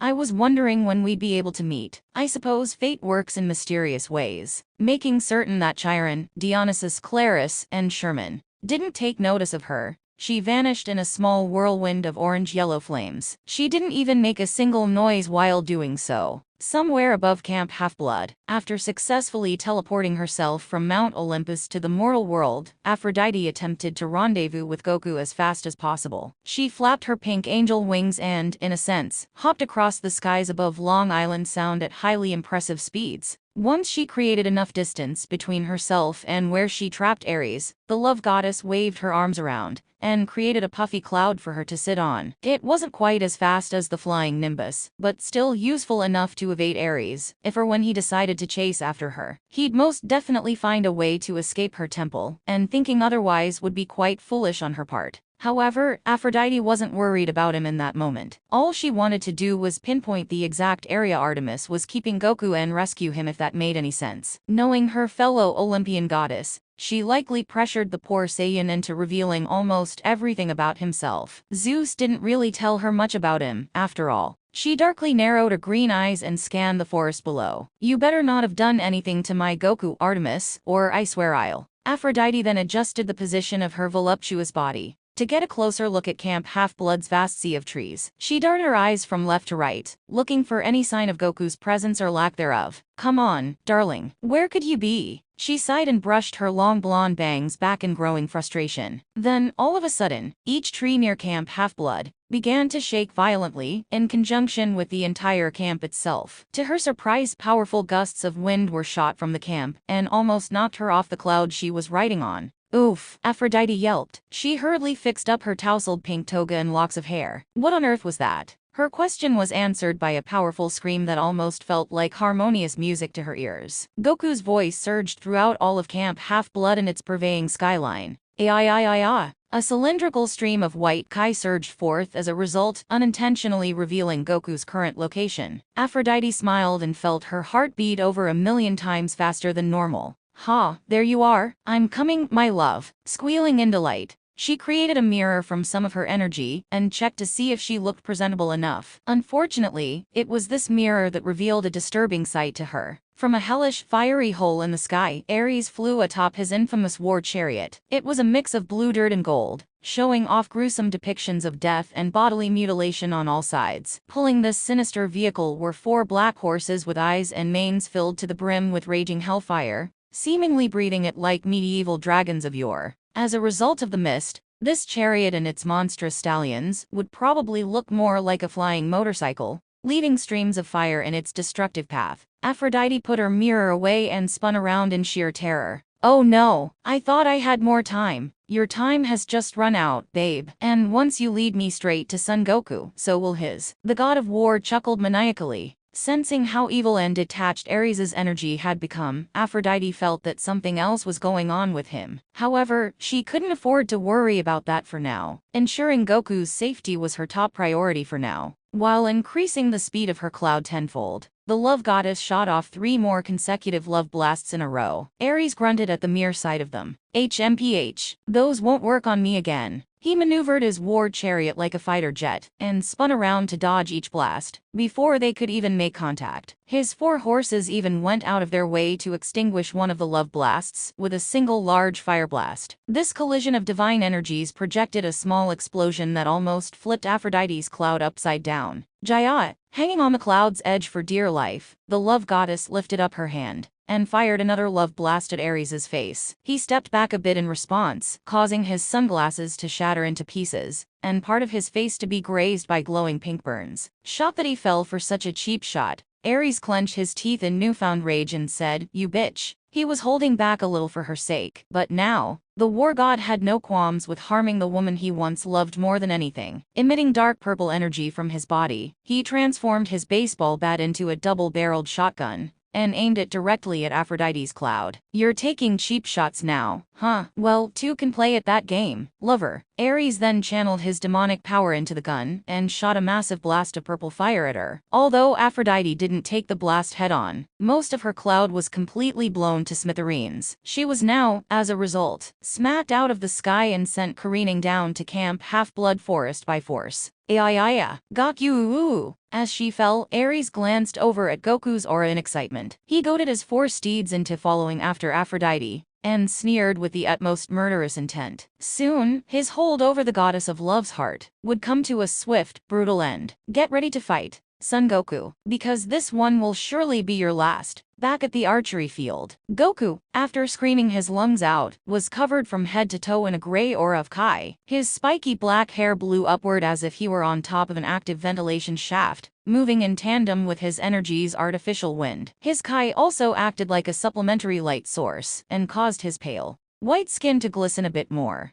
So this is what revealing your aura can cause," Artemis stammered while inspecting the damages caused by Goku's power-up. The hunters were almost dead silent by comparison, unable to comprehend how mere screaming could cause so much destruction in one fell swoop. The Saiyan martial artist scratched the back of his head and smiled apologetically. "Yeah, sorry about the mess. It's a good thing I didn't show off my true power, or this whole place would have been destroyed. Haha." Artemis and Zoe Nightshade's jaws comically dropped to the floor. To them, it seemed like Goku was full of surprises in the worst way imaginable. "Your true power," they repeated in unison. "Huh, why is that so surprising? I thought you girls already knew about that." "I do have the Kaioken, you know." Zoe stamped her foot in anger and lost what little patience she could stand to have. "We don't know how that technique even works yet, buffoon. How else did thou expect us to react?" Goku slightly pouted. "Sheesh, you don't need to be so harsh about it. The Kaioken involves a more complex version of my aura, so I decided to explain the basics first. No need to snap at me." Artemis nodded and encouraged her lieutenant to play along for now. "He's right, Zoe. We don't have much of this demonstration left, so just bear with it for now." "If you say so, my lady." She then walked back to her usual brooding spot and motioned for Goku to continue his explanation. He nodded back to her thanks. "So, I won't go into too much detail or anything, but the Kaioken, or the Fist of the Lord of Worlds, is named after its creator, King Kai. He's one of my universe's Lord of Worlds who has control over its North Quadrant. I've been training under him for a few years now." "Lord of Worlds? Are you implying that you trained under a god from your universe?" Phoebe gasped in amazement. "Did he resemble any of the Olympians in terms of appearance?" "Nah, not at all. He's this short, bug-looking guy with antennae and blue skin. He also wears sunglasses and likes telling really bad practical jokes. Oh, and he has a pet monkey named Bubbles too." Haha, Goku chuckled, remembering the time he had to chase that same monkey on King Kai's planet many years ago. The hunters of Artemis scowled at this description. They assumed that Goku was insulting their intelligence by talking about pet monkeys and strange bug men. Hey, he may sound ridiculous, but King Kai's the real deal when it comes to martial arts. Without his teachings, I would have never been able to survive as many battles as I have in the past. Based on what you told me about the case earlier, I don't doubt that, Artemis said. Anyhow,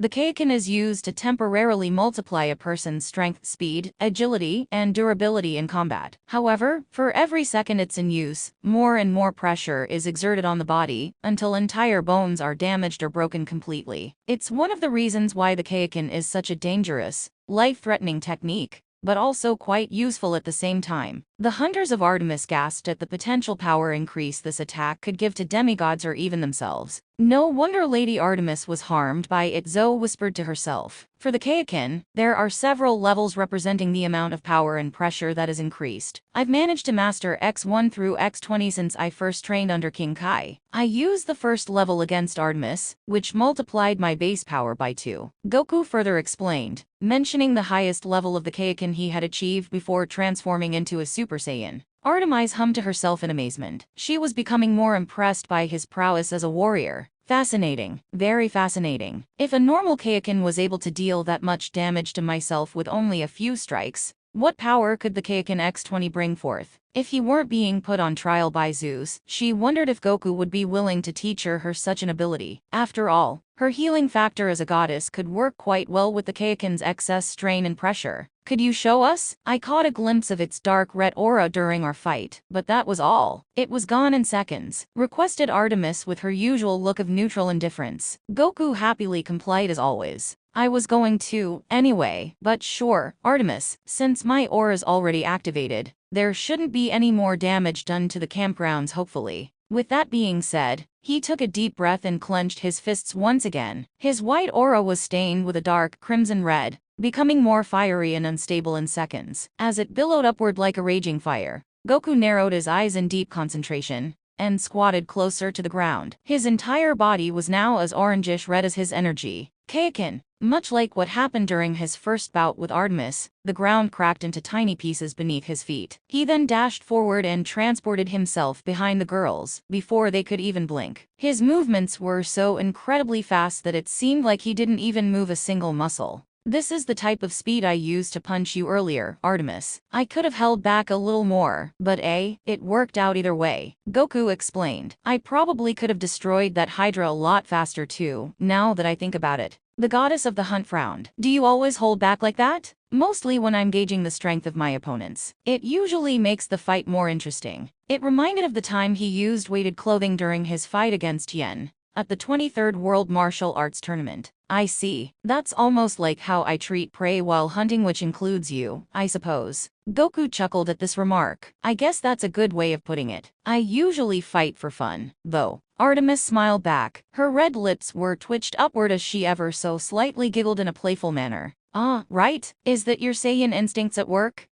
I'm afraid so, Artemis. Goku grinned while placing both hands against his hips in a mock heroic pose. He then dispersed the Kaioken and relaxed his posture a little. Now, how about I move on to the Kameham? Hey. Hearing an familiar, airy voice screaming in the distance, he tilted his head to look up at the sky. The Z-Fighter, much to his confusion, saw a frightened Aphrodite descending down to Earth at exceptionally high speeds. Her hands were clung to the back of a large, puffy white cloud that she was struggling not to let go of. For some reason, a huge chunk of this cloud was singed with traces of purple fire. Of Aphrodite, Artemis and the hunters shouted in equal levels of shock, noticing that Aphrodite's cloud was careening towards the archery field and its targets. The goddess of the hunt quickly ordered her followers to spread out. Move out of the way, girls. It seems like she's lost control. Artemis protectively placed herself in front of each hunter as they dashed to other parts of the forest. I can't stop it. Something knocked me out of the sky, and now I can't maneuver the damn thing. The Olympian love goddess girlishly screamed in terror. Since he couldn't sense her energy directly,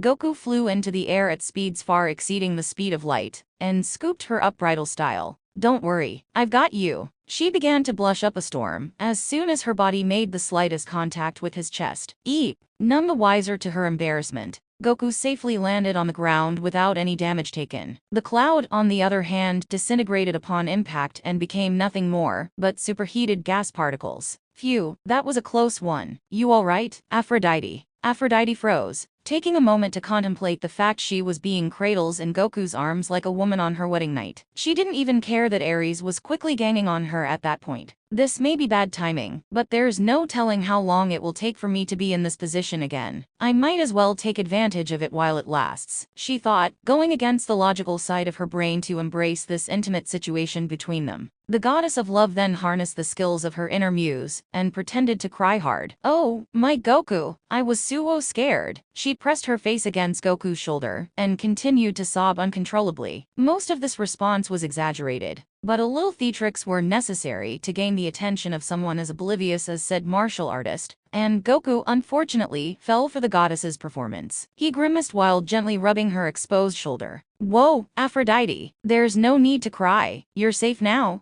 I'm not upset just because of the stupid crash. Of course I'm grateful to you for saving me, dear, but I was mostly worried about you." She sniffled, wrapped her arms around Goku's neck in a semi-embrace. "After Zeus sent Artemis and her merry band of prudes to hunt you down, I felt so guilty for all the trouble I've caused you." "Merry band of what?" Zoe growled at this insult, and instinctively reached for her bow. Artemis held her back, breathing out a low groan in response to Aphrodite's little performance.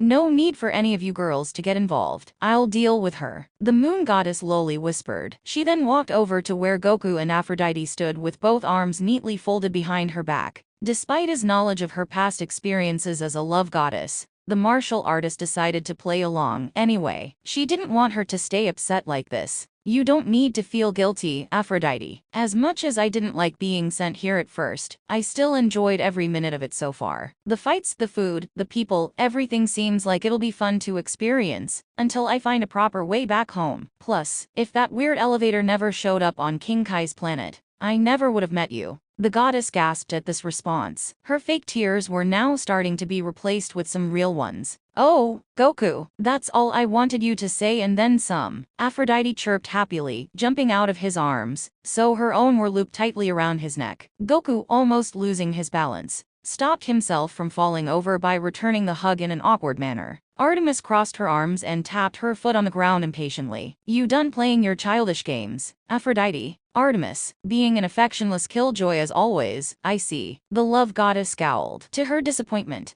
Goku set her down, so she could speak goddess to goddess. "Spare me the insults. You know damn well what I'm about to ask you." "Then say it, Artie. I don't care what happens to me, as long as Goku isn't harmed in any way," Aphrodite proudly proclaimed. Artemis almost lashed out the utterance of Apollo's asinine nickname for her, but stopped herself at the last second. "Fine. How did you escape Mount Olympus? Last time I checked you were under house arrest with Ares. He tried to take advantage of me sexually without my permission, so I stuck him against the wall of my temple. They were rose petals, so the thorns were extra secure." Aphrodite sighed in annoyance. "Unfortunately for me, even that wasn't enough to hold him." Artemis narrowed her eyes. "Repulsive behavior aside, what do you mean by that? Are you saying that Ares managed to free himself and is chasing after you as we speak?" Well, now that you mention it." Suddenly, the trees surrounding them all spontaneously combusted. From the skies above Camp Half-Blood Forest, Ares's war chariot sailed into view as all four horses shot white-hot fire blasts at any flammable object in sight. The chariot was then parked directly in front of these flames and everyone in this small group. Ares calmly stepped out of the chariot to look at his newest enemy, Son Goku, dead in the eye. The hunters of Artemis stepped back a little, knowing full well not to mess with the Olympian god of war in the state.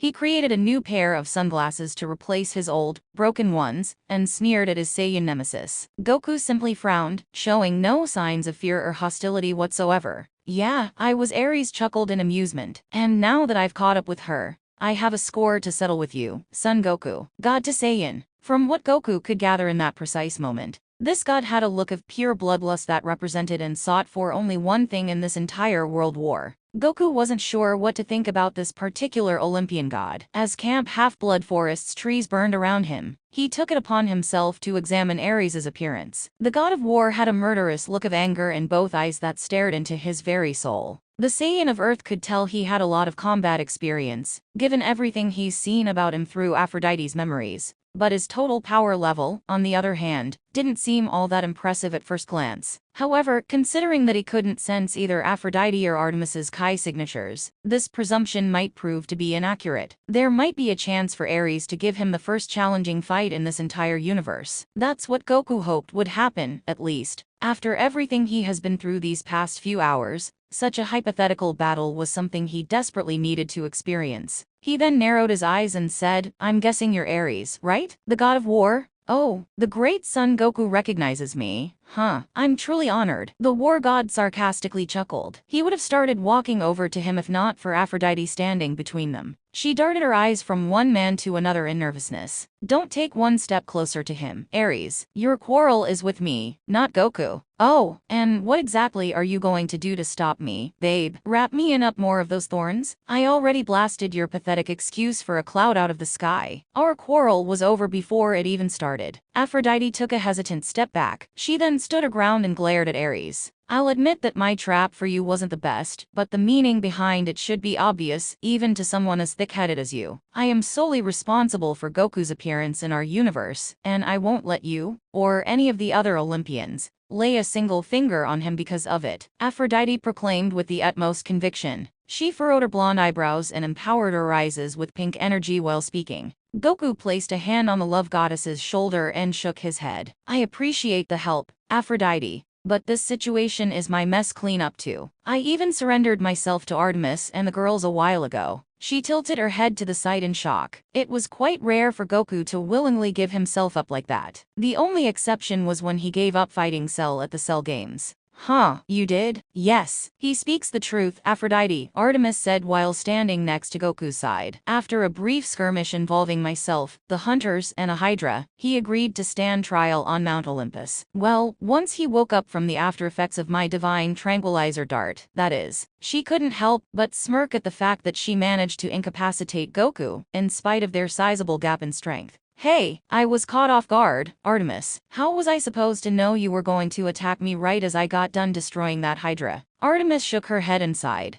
"Hunting doesn't always involve a fair fight, Goku. A successful hunter always knows when to take advantage of their prey's most prominent weaknesses. And in this case, it was your inability to sense my divine energy," she said. "Shouldn't a fighter of your experience and caliber be aware of that by now?" Goku took a moment to process Artemis's question. The last time he let himself get off guard, Piccolo had blasted a hole in his shoulder during the 23rd World Martial Arts Tournament. That was a bit different from what happened with Artemis's tranquilizer dart, but it did add some credence to her statement. "Yeah, I guess you've got a good point there." As he gently stroked his chin in thought, Artemis turned her attention over to Ares. She crossed her arms and challengingly glared at her half-brother in annoyance. "Your assistance isn't required here, Ares. I've done as father instructed and taken son Goku under my custody. Simply retrieve Aphrodite, go back to Olympus, and prepare for his upcoming trial like everyone else. My hunters and I can handle everything else from here." Zoe nodded. "You could also extinguish these flames while thou art at it. This whole entire forest could burn down any moment now." Her gaze was primarily focused on each of the war chariot's 4 horses. Fire was still continuing to spew from their nostrils and slightly open mouths. Ares glared at the young teenager. He was too preoccupied with his own goals to really care what she had to say. "Not gonna happen, little Miss Shakespeare. This place will continue burning to kingdom come until I get what I came here for." Artemis's lieutenant choked a little in anger. "As Shakespeare? Then enlighten us, Ares. What is it that you want?" The goddess of the hunt sharply inquired. Her half-brother reclaimed his spear and skillfully spun it around. He then pointed its arrowhead at Goku's face. "TCH, isn't it obvious? I want to put that alien dumbus in his place." Artemis, recalling Ares and Aphrodite's millennium-long love affair, looked at the love goddess in dismay. His animosity towards Goku was quite inevitable in hindsight. "I should have known jealousy had a part to play in this whole mess. No matter how many mortal women he sleeps with and impregnates, Aphrodite seems to be the one he truly desires above all else. However, it appears that she doesn't feel the same way. Not anymore, at least." She wasn't surprised by Ares's misogynistic behavior, of course, but Aphrodite usually acted no different from him. She tended to sleep around from person to person on a near constant basis, yet for some reason, Goku's presence caused her to change inside. Artemis couldn't exactly understand why this was the case. What set Goku apart from Adonis or any of the goddess of love's other previous lovers? His childish reaction to Ares' legitimate threat made her even more confused by it. Whoa, seriously alright? He beamed in excitement. This expression changed as soon as he saw the weird look Aphrodite, Artemis, and the hunters were giving him. I mean, you want to put me in my place? Any reason for that? The god of war slammed his spear into the ground, grimacing. Several reasons, punk. First, you steal my woman, my love goddess, and turn her against me without even trying. If it were any other person, I'd have to give you props, but with her, it makes my blood boil with rage. He scowled with even more fire in his explosive Latin eyes. Second, ever since you arrived here from that shithole you call a universe, the gods have been hyping you up as this world-ending threat that even Kronos would be afraid of. And my father, Zeus, even saw a vision of you doing just that to Olympus, with or without Kronos' very influence.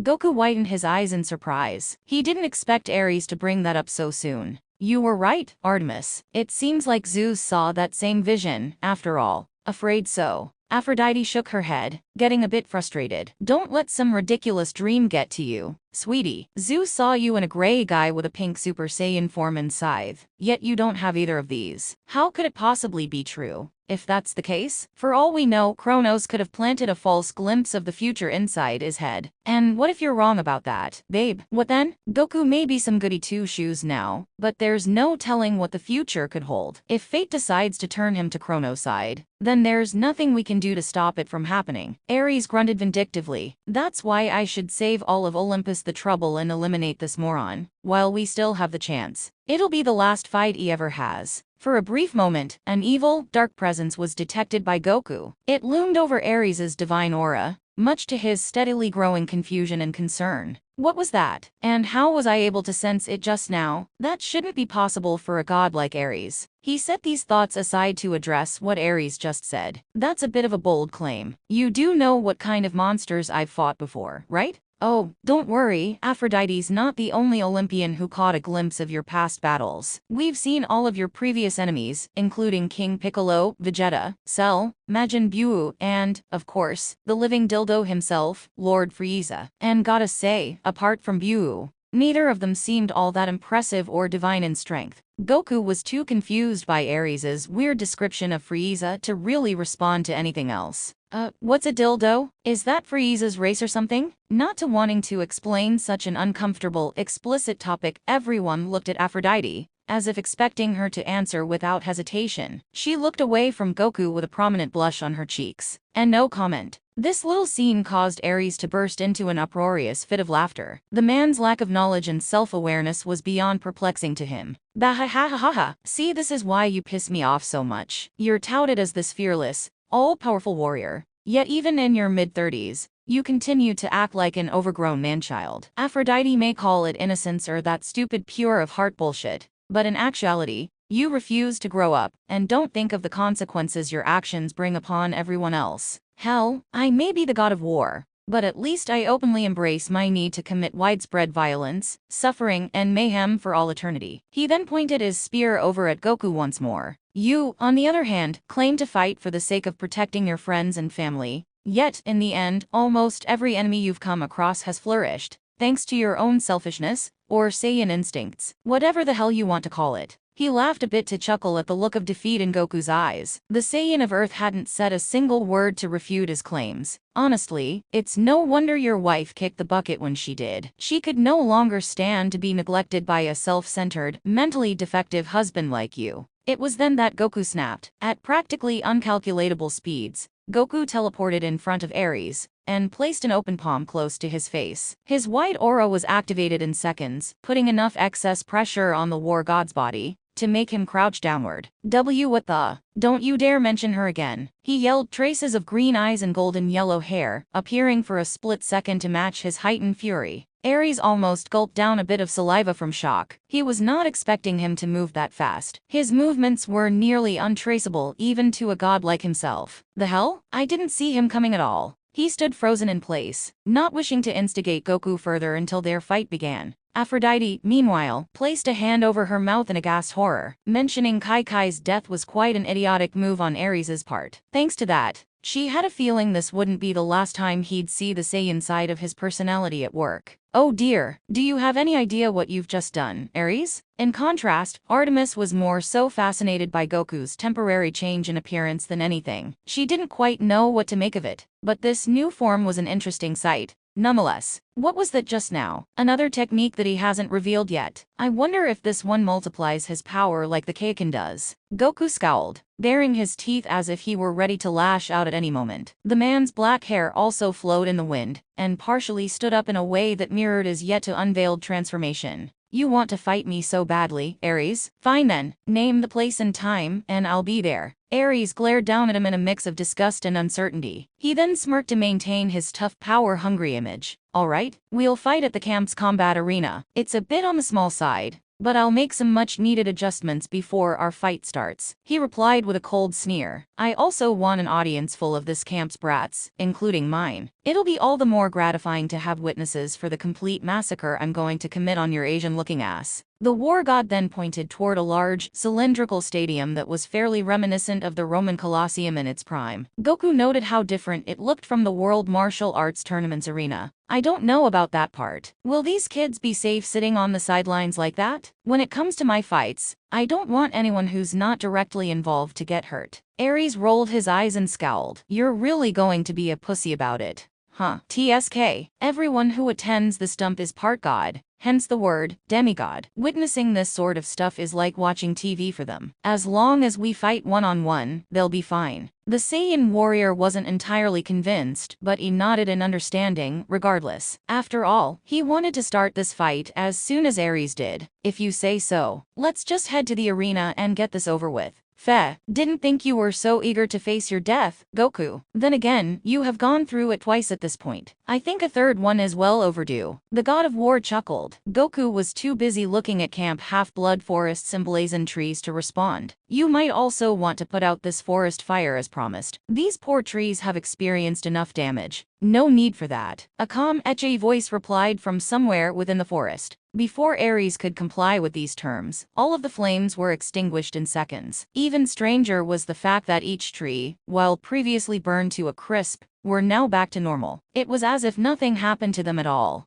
Goku then turned his head around in several directions, attempting to identify the location of this unforeseen speaker. Huh, who said that? And what just happened? Feeling a soft hug on his pant leg, he looked down to see a little 8-year-old girl with light brown hair and fire-like orangish red eyes. She held a small, glowing fireball in her other hand that seemed to comprise of the forest's prior flames. That would be me, she said. She then casually snapped her fingers and disposed of the orb like a burnt-out light bulb. And as for stopping Ares's forest fire, I've already got that covered. The girl smiled up at Goku, much his clear confusion. Whoa, are you one of those demigods, little girl? Giving him a funny look, she gracefully walked over to Ares's 4 flaming horses, and pet each one with little fear of being burned. I'm something far more than a simple demigod, Son Goku. My name is Hestia, the Olympian goddess of the hearth, sacrificial fire, home, and family. It's nice to finally meet you face to face. The martial artist's eyes widened in amazement. He didn't think he'd be meeting another Olympian god or goddess so soon. Oh, right, you're the oldest of the Olympians, I think. I heard it be mentioned in one of Aphrodite's memories. He recalled. But how do you know my name, anyway? Does news travel that fast on Olympus or something? Not as fast you'd expect, unfortunately, Hestia lightly chuckled. She then slowly shook her head and gave Goku a warm, inviting smile. I've been aware of your existence for quite a while. I suppose you could call me a fan of sorts, considering how many times you've saved your world from conquest and destruction in the past. There was a small twinkle in her eyes, causing him to draw a blank on what to say as a response. Before now, he assumed that Aphrodite was the first one to find out about him. Seriously? I mean, I wouldn't say many times, but thanks, I guess. Hestia's smile struck a nerve in Aphrodite's subconscious, but she didn't know why. She was a virgin goddess, so being potential competition for Goku's affections didn't seem likely. Then again, Artemis was also a virgin, yet she spent a lot of time with him in her cabin. If she truly wanted Goku to herself, Aphrodite would need to keep her guard up around those two. After this conflict is resolved, I'll have to keep an eye on Artemis. And maybe Hestia too, if she really does like Goku as much as she implies. She darted her eyes from one virgin goddess to another, before standing closer to Goku once again. Artemis took note of this odd behavior, but didn't care enough about the love goddess's antics to address it. Him? Save his world? Please. Tell that to Kid Buu's planet burst attack. Ares snorted. You always have to come and ruin my fun, don't you, Hes? However, even he, the savage bloodthirsty god of war himself, could not help but calm down around his paternal and maternal aunt, Hestia. He never held any sort of resentment towards her, unlike his father and the other Olympians. I'm just trying to keep you and the others out of trouble is all. I can't have you burning all of Camp Half-Blood to the ground, you know. That wouldn't be good for anyone, considering Olympus's current predicament. The goddess of the hearth replied matter-of-factly, gesturing to Goku as the aforementioned predicament that needed to be dealt with. Yeah, sorry about that. I didn't mean to cause you Olympian guys such a panic. Hearing this, she vanished in a torrent of flames, and transported herself right next to Goku's pant leg. You have no need to apologize. I know you've been through a lot these past 6 months. My condolences go out to you and the rest of your remaining family. Wait, you know about that too? Oh, of course I do. Aphrodite's not the only one who has used iris messages to view alternate universes outside our own. I know all about Goten, and, obviously, your late wife, Kai. Being a family-oriented goddess, admiring millions upon billions of different families from afar, is a favorite pastime of mine, Hestia warmly explained. And, to be honest, I was fairly pleased by the genuine care you felt for yours, Goku. That includes your friends too. The martial artist shared a brief, almost melancholic grin with her. He then looked up at the sky to reminisce about his entire life leading up to this current moment. Yeah, they meant a lot to me and still do. I couldn't ask for anybody else in the world to spend my life. The memory of Kai's smiling face began to fade back into his subconscious, causing him to grimace in sadness. From the sidelines, Aphrodite felt a pang of guilt and hurt well up in her chest, but she ultimately couldn't blame Goku for that. He was in a profound state of grief, and it would take a long time for him to officially move on from the Ox Princess's passing. When that time came, the love goddess hoped that he could develop similar or even stronger feelings for her. But for now, such a possibility was null and void. All Aphrodite wanted was to make sure he remained safe and content in this new world. Sadly, his upcoming fight with Ares was about to get in the way of that desire. Ugh, does anyone have a barf bag? I thought you Saiyans like to fight, not share your pathetic sob stories. Hestia gave the god of war a fiery glare before shaking her head in understanding. You don't need to say any more, Goku. I understand how much you cared for her. He nodded and wiped his eyes before any single trace of a tear could fall. Oh, all right, thanks for saying all of that, Hestia. It really did help. His frown was then replaced with an enthusiastic smile of gratitude. The goddess of the hearth repeated this gesture in kind. You're welcome. Now, I believe you have a battle with Ares to attend to. It wouldn't be wise to keep him waiting any longer. That's true. I'm eager to start too. Eager to get your ass whooped. More like, the war god quipped. Glad we're on the same page. The hunters of Artemis, seeing that Ares's pyromania was now under control, took it upon themselves to reconvene with their mistress. Artemis was notably lost in her own thoughts, all of which centered around Goku and their earlier confrontation. I see. It appears this Kai woman, as I've suspected, was the person he lost before coming here. Her death only happened 6 months prior to this moment. So Aphrodite's choice to pursue him as a lover or whatever she was aiming for could not be more poorly timed. The poor man didn't even have a year to mourn her. Although annoyed by the love goddess's selfish actions, she was smart enough to realize that Goku's issues were greatly escalated by Zeus and herself as well. This man had gone through so much in such little time because of them. It was hard for her not feel guilty about it. I see now that violence wasn't the right way to approach him. Goku didn't seem angry at all, given his Saiyan heritage, but I still think it'd be best if I apologized for my and Zoe's prior lapse of judgment. Well, after the impending trial and this whole Ares situation is dealt with, she thought, recognizing her mistakes and lack of hindsight. I just hope that warmongering fool doesn't make this situation even worse than before. Ares was just about done talking. So he clasped his spear and started heading to the camp's combat arena. Now, with all that mopey, depressing crap out of our system, Let's get Dionysus or Chiron and gather everyone. Ares's instructions were interrupted by the loud stomps of an irate Mr. D. Following close behind him were Chiron, Clarice LaRue, and Sherman Yang. Well, look at that. That saves us some time. The wine god looked over Camp Half-Blood Forest's surroundings and snarled at the traces of scorch marks that were present there. The uprooted trees and plant life served to annoy him even more. What in Tartarus's pit happened here? That would be my handiwork, cokehead. Or is that Diet Cokehead? I've lost track of the non-alcoholic drinks you've been stuck with since, well, you've been stuck at this dump. Dionysus took a large sip of Diet Coke and crushed it in his hands. Oh, bite me, Ares. Why are you even here, anyway? Last time I checked, Artemis was handling the Jackie Chan one-up just fine. Goku waved his hand. It's actually Son Goku, not whatever you just said. You're the wine dude, right? Dionysus, it's nice to meet you. The words that came out of his mouth went in one ear and out the other for Mr. D. Being called the wine dude for the 1000th time didn't improve his mood one bit.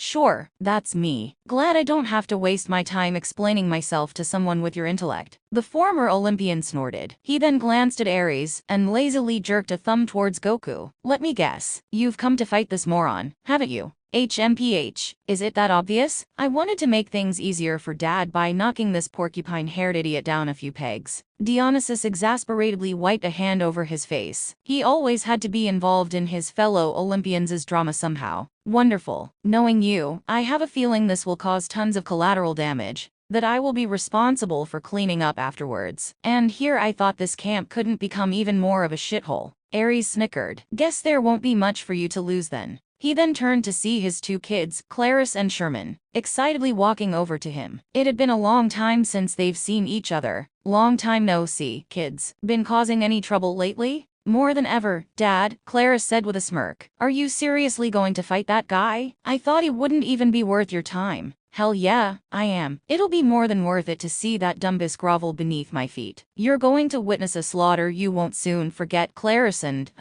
Ares frowned looking at this son. It was difficult to keep proper track of every demigod he sired in the past. As a result, Sherman's joyful expression soured into one of sadness and confusion. It's Sherman, Dad. You had me with Lucy Yang? Ring any bells? Recalling all the moral women he slept with, which was, of course, a lot, Ares suddenly snapped his fingers in realization. Oh yeah, I remember now. Ares hummed to himself. Lucy Yang. She was a fine one back in the day.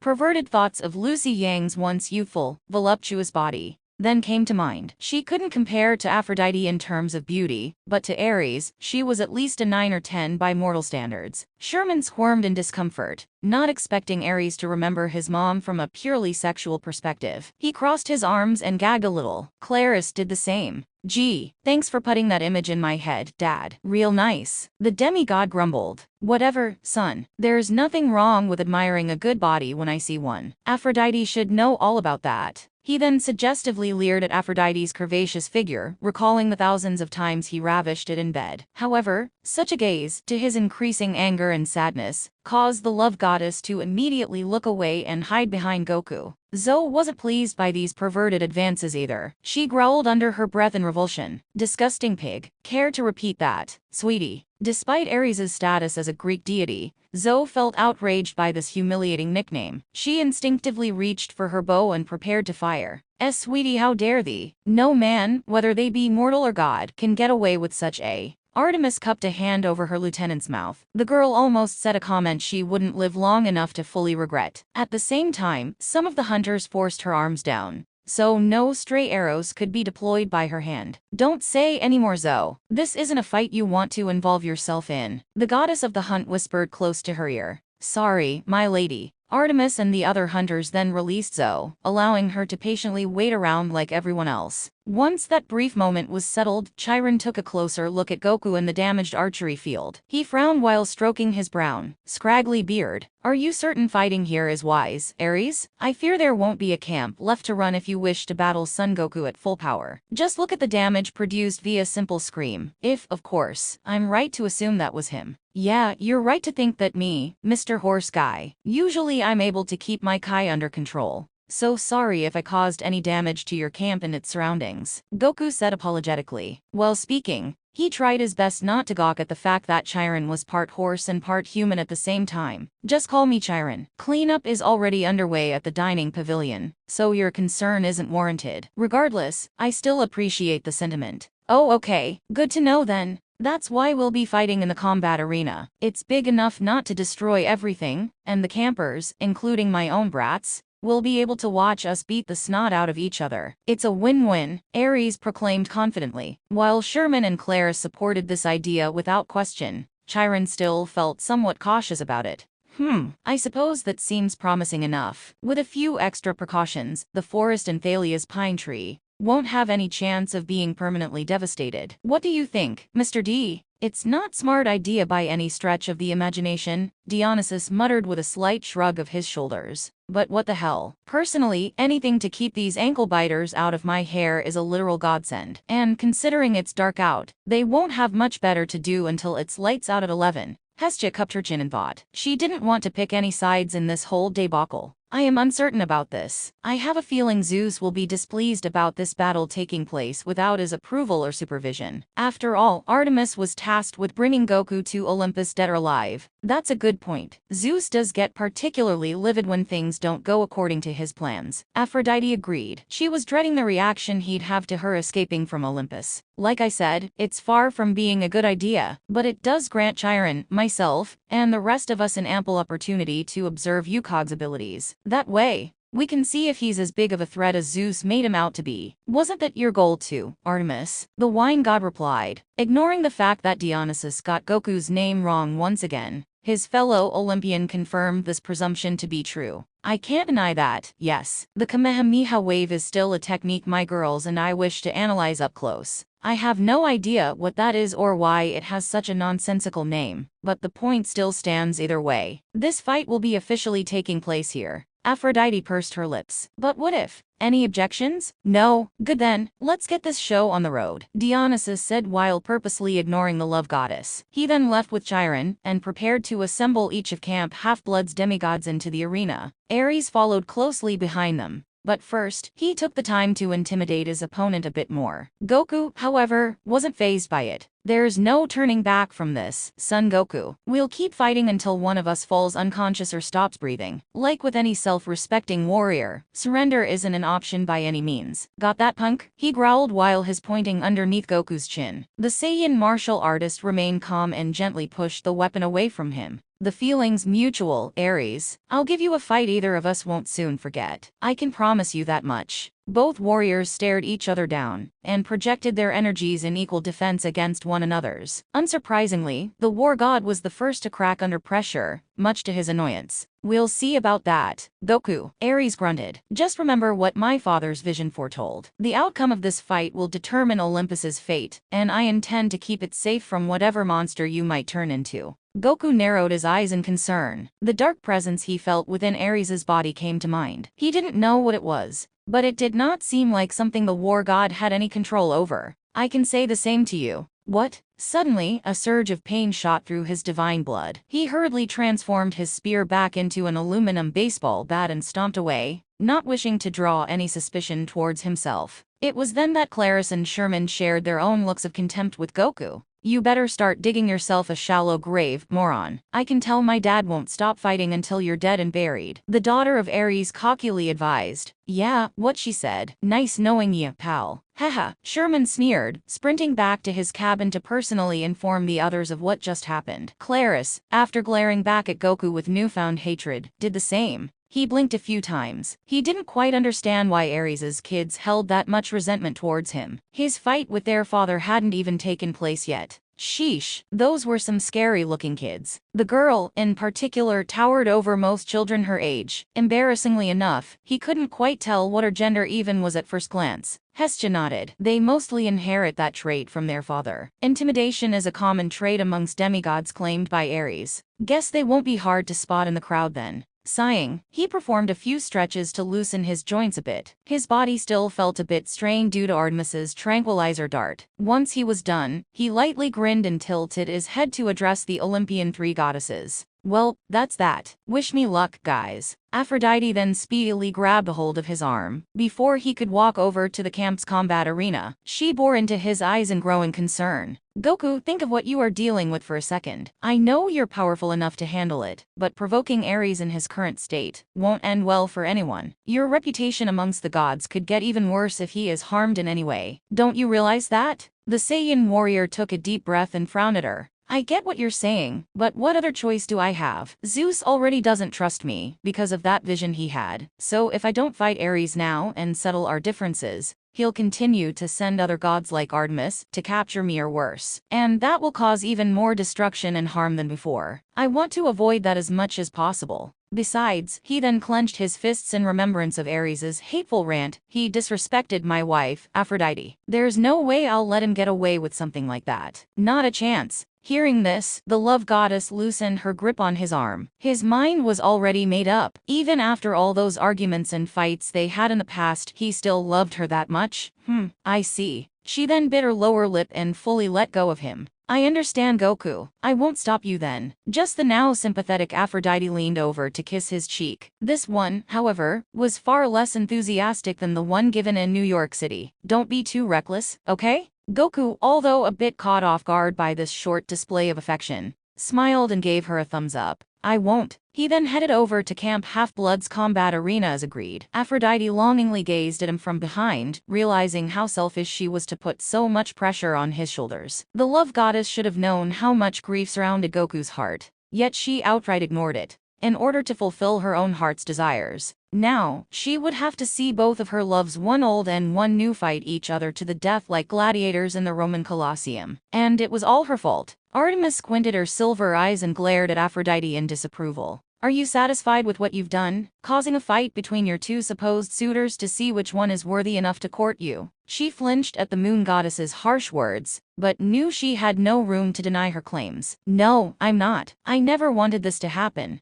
The goddess of the hunt doubtfully rolled her eyes and prepared to move out. Hestia shook her head in dismay, and permeated a calm sense of warmth throughout the area. This feeling, usually indicative of the hearth on Mount Olympus, helped ease the tension between Aphrodite and Artemis. Calm yourselves, girls. Antagonizing one another won't make things any easier for either of you. As goddesses, all three of us need to properly adapt to the changes our world undergo from Goku's arrival, just as we've always done from one era to the next. Right, the two other goddesses said in unison. Now, let's head to the stadium. I'm usually not one to enjoy fights or fighting in general, but this will be a rare exception. Hestia chirped as she excitedly clapped her hands together. With that, she, Artemis, and the hunters of Artemis all approached the combat arena, while Aphrodite momentarily stood behind. She looked down at the ground as fresh tears slowly fell from her eyes, thinking about Zeus's prophetic dream and the consequences that would certainly come from it. The love goddess proceeded to keep blaming herself for this entire situation. It proved that despite being the Olympian goddess of love, she didn't quite understand the feeling at all or how it affected around people, including Goku. She changed her attire into that of a long black dress that flowed in the cold wind. To any random passersby, it would appear as if Aphrodite were in a state of mourning or guilt. I'm so sorry, Goku. Please find it in your heart to forgive me, she whispered as tears streaked down her cheeks. Before her mascara could bleed, she composed herself and took a deep, prolonged breath. She then walked to the stadium, praying that this battle would not be the last for either participant. Sometime later, Camp Half-Blood's combat arena, also known as the sword-fighting arena, was a large complex used for dueling and weapon practice between demigods. Much like the Roman Colosseum in ancient times, it contained built-in stands where campers could view short sparring matches or even sporting events. Specific sections were designated to each of the 12 main cabins, including the usually vacant Artemis cabin. These were separated by individually colored tarps and symbols, such as a bronze trident for Poseidon cabin, a thunderbolt for Zeus cabin, a silver bow and arrow for Artemis cabin, and so on. The actual arena itself offered test dummies that campers could practice close quarters combat with, but since they wouldn't be required for an official match like Goku and Ares's, they were placed back into the storage closet. Within the span of a half hour or so, the combat arena was filled to maximum capacity. Every cabin with the exception of Zeus, Poseidon, Hera, Hestia, and Hades, had seats occupied by half-blood or mythical denizens, while Artemis and her hunters sat in their own section, the Hermes cabin, including demigods that had yet to be claimed by their divine parent. held the largest portion of the entire audience by far. These aforementioned campers, namely the two Stoll brothers, were placing bets on who had a better chance of winning this fight. Anyone who dared select Goku as the victor were threatened with toilet swirlies or, worse, being anally probed by Claris's new spear, Maimer, so mostly everyone put their money on Ares out of fear. Meanwhile, a morose Aphrodite joined her own demigod children in the stands. This group included the cabin's head counselor, Selena Beauregard, and half-Japanese girl named Drew Tanaka, a fairly young girl named Lacey, Mitchell, 9 other girls, and 4 other boys. They were all above average in terms of looks, but Selena stood out the most. She was a 14, going on 15-year-old girl with curly black hair, sparkling blue eyes, and full red lips like her mother. Being the leader of their cabin, she was, despite her young age, comparatively the most equal to Aphrodite in terms of sheer beauty. She was also the first one to notice her sudden change in mood. "Mom's here, yay," Lacey gasped. She quickly jumped out of her seat and hugged Aphrodite's waist as tight as possible. She was a 9-year-old girl with blonde pigtails, blue eyes, and braces on her teeth. The goddess of love was almost knocked off her feet due to Lacey's sudden embrace, but she returned it, nonetheless. She grinned at the girl whilst brushing her hair back. Oh, hi Lacey. How are you have been doing, dear? It's been such a long time since I've last seen you. Pretty good. I'll have to go back to school after Christmas break is over, but still good. She beamed. She was personally dreading her return to the Brooklyn Academy for the Gifted, but seeing her mother for the first time in years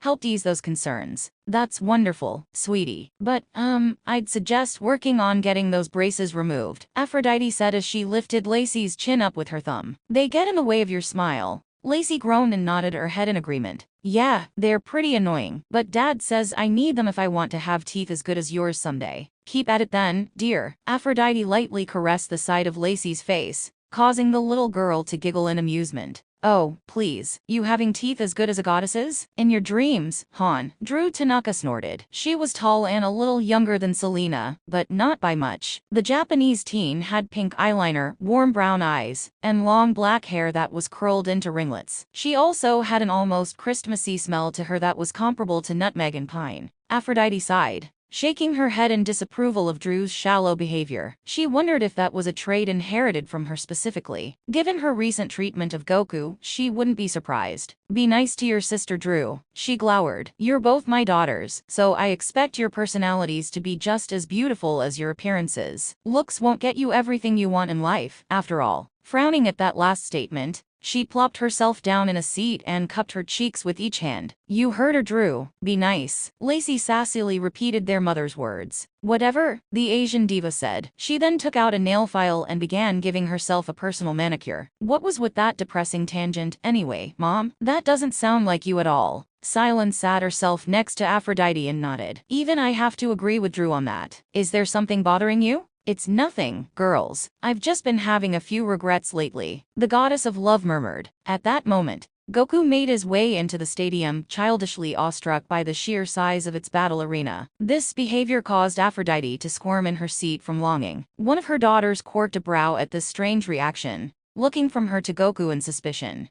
Does it have something to do with that Goku guy down there? Aphrodite slumped her shoulders, feeling embarrassed by the fact she was this easy to read emotionally. Yes, it does. I'm the reason why he's here in the first place. Seriously? That one guy who had his face in the mud a few hours ago? Mitchell chuckled in amusement. Yeah, Goku can be goofy sometimes, but he isn't just some ordinary mortal man, Mitchell. He's been a hero to his own universe many times over. I know about some of his exploits from first-hand experience, she lovingly proclaimed. Her expression became somewhat entranced and listless, much to Drew's confusion. So, like, if that weirdo is from another world or whatever, does that mean you've been, I dunno, stalking him? Aphrodite indignantly crossed her arms. No, I was only admiring him from afar using an iris message. It's completely different, Drew. Drew set her nail file down and absent-mindedly blew on her pink fingernails. Ah, so cyberstalking. Got it. But come on, Mom, what's the big deal? You're the goddess of love and lust. What makes him any different from Ares, Adonis, my dad, or any other men you've banged in the past few centuries? Settling for one guy seems pretty lame, honestly. Tired of her half-sister's rudeness, Selena got out of her seat to reprimand the Asian prima donna. Knock it off, Drew. That's going too far. Love is a complicated emotion to experience sometimes. All of us, including you, should be well aware of that as her children, said Selena. That's rich coming from you.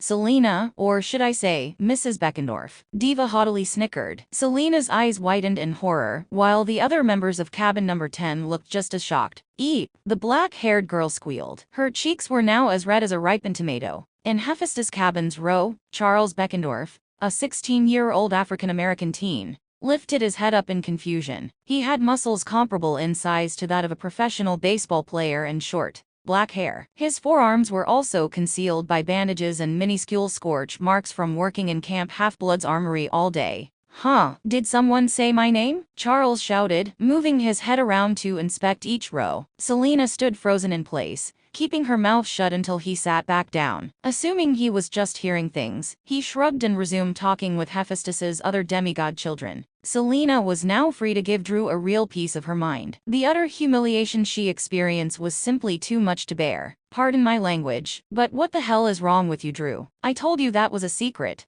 Oh, boo-hoo. If you were a real daughter of Aphrodite, he'd be wrapped around your little finger by now. What do you think charm speak is for? Aphrodite huffed exhaustedly and placed both hands on their shoulders. Break it up, girls. Charm speak should be handled so irresponsibly like that, Drew. It's my inherited gift to you both, so treat it as such. And Selena, I'm afraid your sister has a point. Bottling up your true feelings won't do you any good in the long run. I should know, this whole battle is going to take place because of mine. Understand what I'm saying? Selena glanced over at Charles Beckendorf, ultimately understanding where her mother was coming from. She didn't want her heart to be broken again after everything she experienced with a certain corrupt son of Hermes. Yeah, Mom, I'll work on it, the young demigod promised. Aphrodite then pulled her and Drew into a forced group hug, much to the latter's clear disgust. That's my girl. Now, with all that drama settled, it's time for you kids to see what makes Son Goku so special, the love goddess proclaimed. Now in a somewhat more chipper mood than before, she gracefully sat herself beside Lacey, Drew, and Selena. Oh boy, I'm, like, so excited. Drew grumbled in a sarcastic tone. Aphrodite stroked her chin and thought, we really need to work on that attitude problem of yours. Perhaps your dad spoiled you too much while I was gone. Lacey, curious to know what Goku was like, leaned close to her mother's ear and whispered, is he gonna scream some more? Well, there's a possibility that he will, yes. Aphrodite giggled. She then motherly rubbed the top of her head and waited for the fight to begin. Within the arena itself, Goku was still taking in his new surroundings. He was particularly amazed by the amount of demigods in attendance, noticing that each one varied from one another, in terms of age, gender, and nationality. Ares, on the other hand, was studying the man's movements in an attempt to spot any weaknesses or physical ailments he could take advantage of. Much to his frustration, there weren't. Gotta admit, I'm impressed. Even when walking around like a moron, all portions of his body are perfectly defended and accounted for. It's as if he's tracking my every move from a distance. His walking patterns, while random at first glance, were also covering ground that a sneak attack from Ares could occur in. The god of war then gazed down at his aluminum baseball bat with a cold, calculating sneer. His face was reflected into the bat's metallic coat, causing him to bask in the indomitable glory of his divine appearance. No matter, regardless of skill, he's no match for a god in terms of strength and endurance. He can't even sense our energy, so if I tire him out enough and take him by surprise, it's game over. Since all gods had regenerative abilities,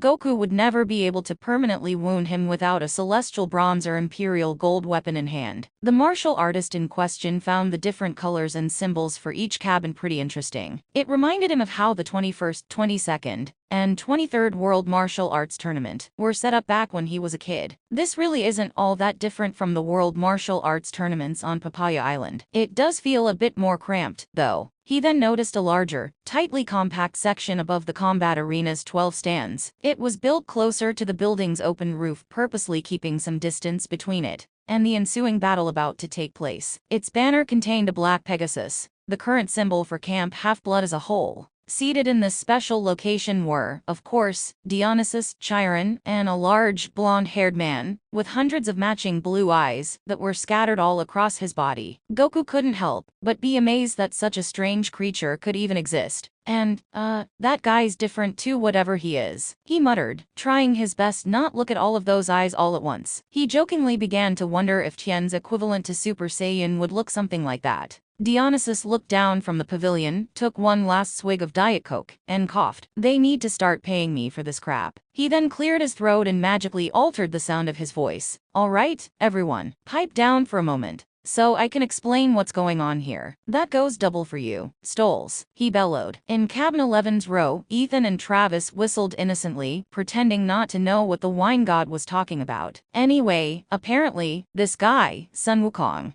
it's Son Goku. Pretending you don't remember it isn't very mature of you. Artemis corrected him from within the crowd. Oh, like it matters. It's basically the same thing. As I was saying, this mortal is public enemy number 1 on Mount Olympus right now, because someone couldn't keep it in her pants, Dionysus yelled while not so subtly gesturing to Aphrodite's seat. Most of the other campers either laughed or gasped in response. Yeah, that's right. This whole fiasco started because Aphrodite got tired of Ares or any other guy in our world and needed an alien to satisfy her. Figure out how that makes any friggin' sense. Really, Dionysus, can't you have a filter for once? The god of wine snorted. Can't you? What I said is completely accurate and you know it. I mean, she's not even wearing pants, so it can't be completely accurate, right? Everyone in the audience, including Aphrodite, reacted to Goku's comment with blank stares. Oh yeah, I can see what you mean, Mom. He's very special. Drew chuckled. Don't force my hand, young lady. Just be quiet and listen to the former drunk ramble on. Aphrodite huffed in a low, authoritative growl. Drew rolled her eyes and stuck a piece of gum in her mouth. Fine. Trying to ignore the utter stupidity that was Goku's question, Dionysus shook his head and continued speaking. The point is that Ares, due to being rejected by a certain goddess,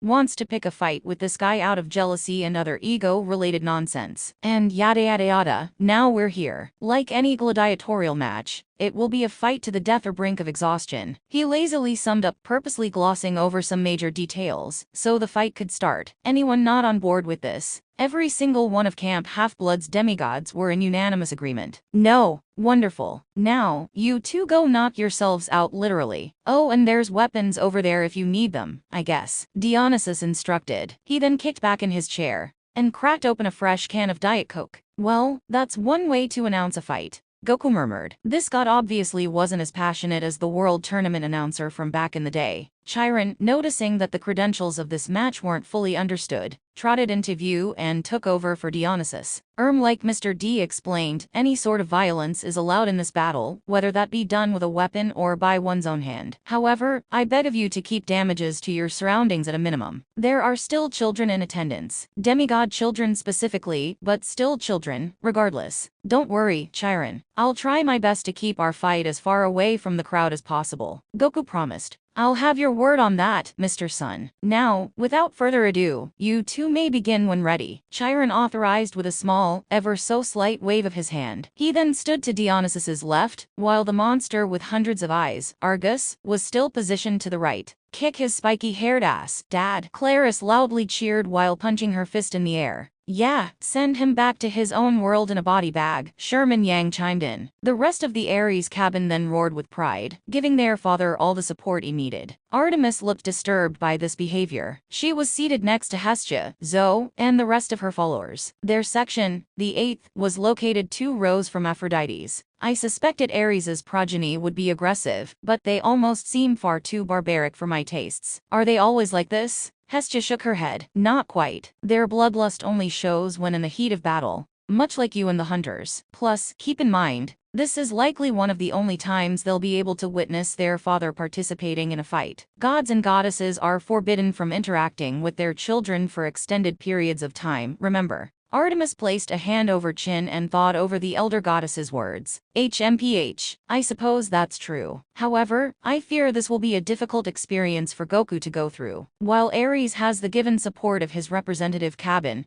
here, with the exception of maybe Aphrodite, Artemis frowned at the sight of Goku's body. He has no one. All of his friends and allies are an entire universe away. Hestia smiled and kindly patted her on the shoulder. She could tell the goddess of the hunt had grown to care about him in her own way. Maybe she saw him as a kindred spirit, due to the pain she's also experienced in life. I wouldn't worry too much. Goku, as a Saiyan, is truly at his happiest within any sort of battlefield. He may be far away from his home, true, but martial arts is a long-standing companion of his. The goddess of the hearth noted. So as long as he continues to fight and enjoy fighting, he'll never be truly alone. Artemis hung her mouth slightly agape from surprise. Her feelings for hunting functioned almost exactly the same way. In that sense, the two of them were both warriors, but cut from a different, yet similar cloth. I see. Besides, who says you couldn't cheer him on, Artemis? Seems to me that you've grown a soft spot for our Saiyan friend, Hestia suggested with a playful wink. That's out of the question.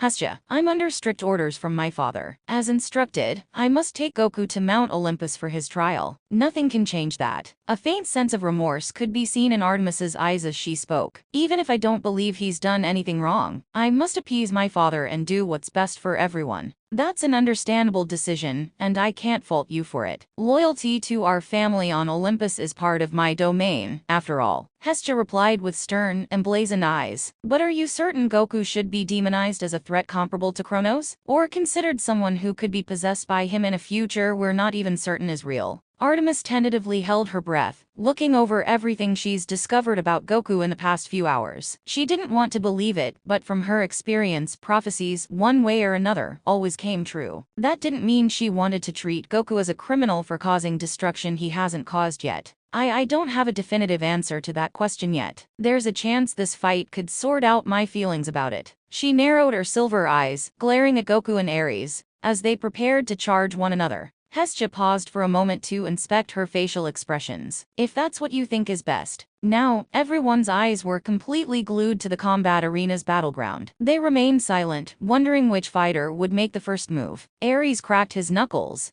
glaring at the childish Saiyan warrior, as he stood almost perfectly still. He tipped his shades downward, unveiling two pupils filled to the brim with atomic devastation via mushroom cloud. Hey, I've got an idea, Goku. How about we skip the trial? He trailed a hand over his spear and transformed it into an extremely long broadsword. Much like the spear, this blade was forever stained with the blood of Ares's fallen enemies. It also had a ruby-encrusted skull as its pommel. And go straight to the execution. Goku remained calm and felt the wind from his kai expand across the entire arena. Can't do that, Ares. I've had my fair share of life-threatening fights in the past, and I can tell you, with all honesty, this won't be the last. Tehaha, I'll be the judge of that dumbus. The god of war roared maniacally. In a blinding flash of light, Ares's biker jacket changed into a set of ancient imperial gold armor. A Spartan helmet of the same composition was also adorned atop his head, sported a red, mohawk-like thrill in its center. His armor was further accentuated by a long, shred cape that was stained red, with the blood of thousands of fallen Greek soldiers. While most demigods could not fully look at Ares's current state without feeling unnerved or paranoid,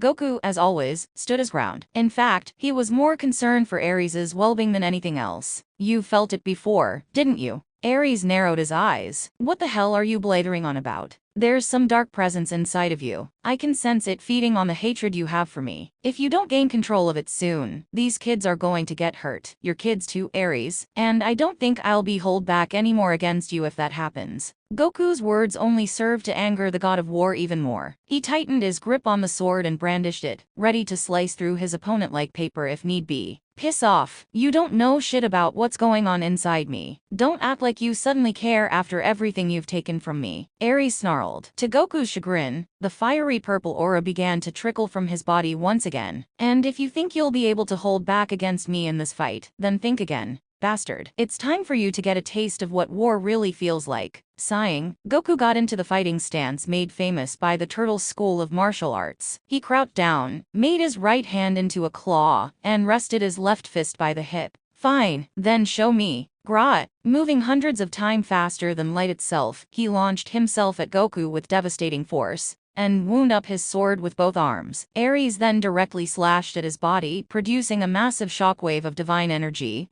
that sent everyone flying backward into their seats. Some of the arena's stone columns cracked apart into tiny, almost minuscule pieces too. Once the smoke cleared, the war god felt his divine weapon abruptly stop in place. He chuckled, boldly assuming that Goku was either cleaved in two or outright obliterated from the impact alone. Haha, told you wouldn't be to hold back against. To his shock, the Saiyan martial artist, standing completely unscathed, managed to block Ares' sword with a single finger. What? Whoa! Multiple demigods shouted in amazement. Awesome! Lacey got from the sidelines in sheer awe. He didn't even need to scream that time. The rest of the crowd started to get just as excited. Before, they didn't think a mortal like Goku could challenge an Olympian at all. But now, things seemed a lot less one-sided. He actually had a fighting chance, and the fight was only just beginning. Impossible. There's no way you were fast enough to react to that in your base form. Ares growled, his glowing red eyes exploding with combustible fury. Goku simply glared at him and said, "This isn't the first time I've dealt with a sword. A weapon like this won't do you any good if enough isn't put into your slashes." Feeling as if he was being talked down to, Ares clamped down on his lower jaw and slid himself backward a few feet. "Grrrgh. You want power? I'll show you power." Coating his body in a blue dirt aura, the god of war teleported himself behind Goku in a flash of light,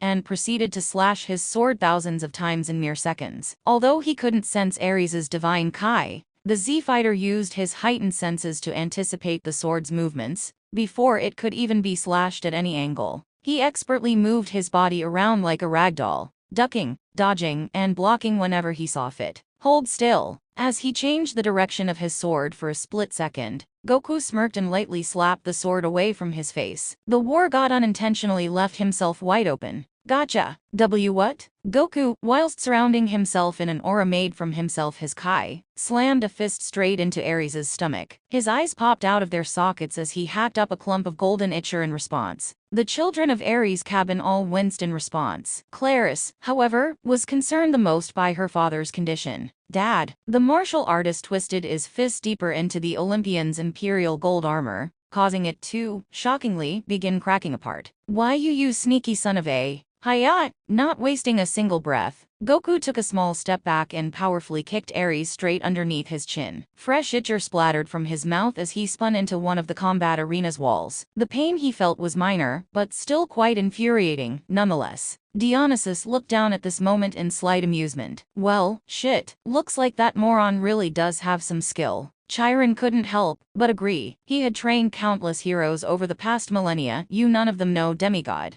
at least could cause so much damage to a god like Ares. The only one who came close was his current favorite student Percy Jackson. Indeed, I'm curious what else he has in store for us. Ares removed himself from the wall and crouched down to take a breather. He wiped some golden ichor from his mouth and stared down at its presence in disgust. Feeling his wounds and armor starting to regenerate, he slowly stood back up with his sword, growling. Man, I guess you gods really do heal up fast. That kind of kick isn't easy to recover from, Goku commented, looking somewhat impressed by Ares' high level of endurance. Shut up, mortal. You made me bleed. And now, I'm going to return the favor, the son of Zeus proclaimed. Brace yourself. This time, due to Ares' rage, he was surrounded by an odd mix of blue dirt and purple auras. He then levitated off the ground and, within split-second timing, speed blitzed around the entire stadium with his broadsword at the ready. He dashed from all directions, appearing to the foreseeable eye as merely golden, purple, and red blur. Thankfully for Goku, Ares' darker purple aura now made it possible for him to sense his movements. He darted his eyes up and down, left to right, and every other position the war god was moving toward. Eat this. Ares managed to dash along Goku's chest in midair. Caught a bit by surprise, the Saiyan bent himself backward, and was just barely sliced by his opponent's sword. A small streak of blood spurt from this cut, but it wasn't deep enough to stop him from fighting back. Haha, there's far more where that came from. He then slammed his weapon into the sandy floor, balanced himself on top of it, and grabbed a hold of its hilt, while somersaulting higher into the air. The god of war, directly afterwards, held it above his head and prepared to slam it straight down on Goku's skull, much like a more lethal double axe handle. Goku, of course, foresaw this attack, and quickly evaded it with a series of backflips. Ares' eyes narrowed into slits as he unceremoniously crashed back down to the surface. His blade was now coated from top to bottom with small particles of sand as a result. He glanced over at the spot where Goku now stood. The martial artist simply wiped the blood from his chin and got into a fighting stance once more. Ares' attack, unfortunately, did nothing to wear him down at all. Damn you. Tightening the grip on his sword's hilt hard enough to draw divine blood, Ares spun himself around and became a flaming, makeshift tornado. The observant demigods ducked for cover as Ares' high-velocity wind swirled toward them and around Goku. He, on the other hand, hopped from side to side and ducked to avoid any stray blasts of fire that came from this new technique. Ares continued to spin around for a few more moments until he abruptly stopped to grab onto one of the combat arena's lower walls. Losing even more of his already short temper, he kicked his feet off the walls and went careening towards Goku like a falling meteorite. Earth's protector couldn't help feeling a little disappointed by this decision. He's pretty fast, I'll give him that. And I can tell this evil Kai of his is making him even faster, he thought with furrowed eyebrows. But none of this will be enough to win this fight. He'll realize that soon enough. Taking a deep breath, he bent his knees low to the ground and clenched his fists together. Artemis, based on what happened in her own fight, could already tell what he was going to do. I was wondering when he'd use that technique. I wonder how Ares will fare against it. We shall see. At the rate this fight is going, we might even see Goku show off the highest levels of the Kaiken, Hestia presumed with a curious grin. Zoe listened in from the sidelines and said, "Does thou mean the X20 multiplier?" "The very same, child." Artemis, on a subconscious level, could feel her legs shaking in what could best be described as excitement. It was an odd feeling, yet Goku's unconventional method of fighting seemed to bring it out without much effort. "Show me what you're truly capable of, Son Goku. All of Olympus is watching, waiting to see what you'll do next." In that same moment, Goku focused his Kai and patiently waited for Ares to get closer. The war god was too arrogant to see the obvious trap that was set up for him. What a fool! He's leaving himself wide open, he thought. While winding up his sword like the aluminum baseball bat it used to be, he gasped upon seeing Goku stand directly in front of him. "Now, it's my turn," he muttered. His body was then enveloped in a massive reddish-orange aura. His muscles additionally expanded in both size and mass. Kaiken X3. Goku then vanished almost instantaneously and evaded Ares' attack. Contrary to his own prior belief, he alone was the one who left himself wide open. Shit, not the Kyogwaya. The Olympian's mortal opponent performed a powerful uppercut straight underneath his chin. With a firm smack, he was sent rocketing back in the opposite direction, and would have kept going if not for Goku scissor kicking his backside. He played a game of one-man tennis, and relentlessly smacked Ares from one part of the arena to another. This Kaiken-infused onslaught caused pieces of Ares' indestructible armor to break apart and fly off. Imperial gold plating aside, it was still unable to withstand the blunt force produced from Goku's powerful, continuous punches. Now twitching in place from pain, Goku went upside down and kicked Ares straight back into the air, using a perfectly executed handstand. The god of war flailed about due to fatigue as Goku flew after him. The Saiyan warrior floated above his body and, in annoyance, performed a haymaker down onto Ares' chest plate. The amount of sheer pain and anguish he felt in that moment was almost indescribable. Feeling the wind being knocked out of him, Ares was sent falling back down to the stadium below. No longer having the ability to slow the speed of his descent, he tilted his head to glare daggers at Goku's ever-observant form.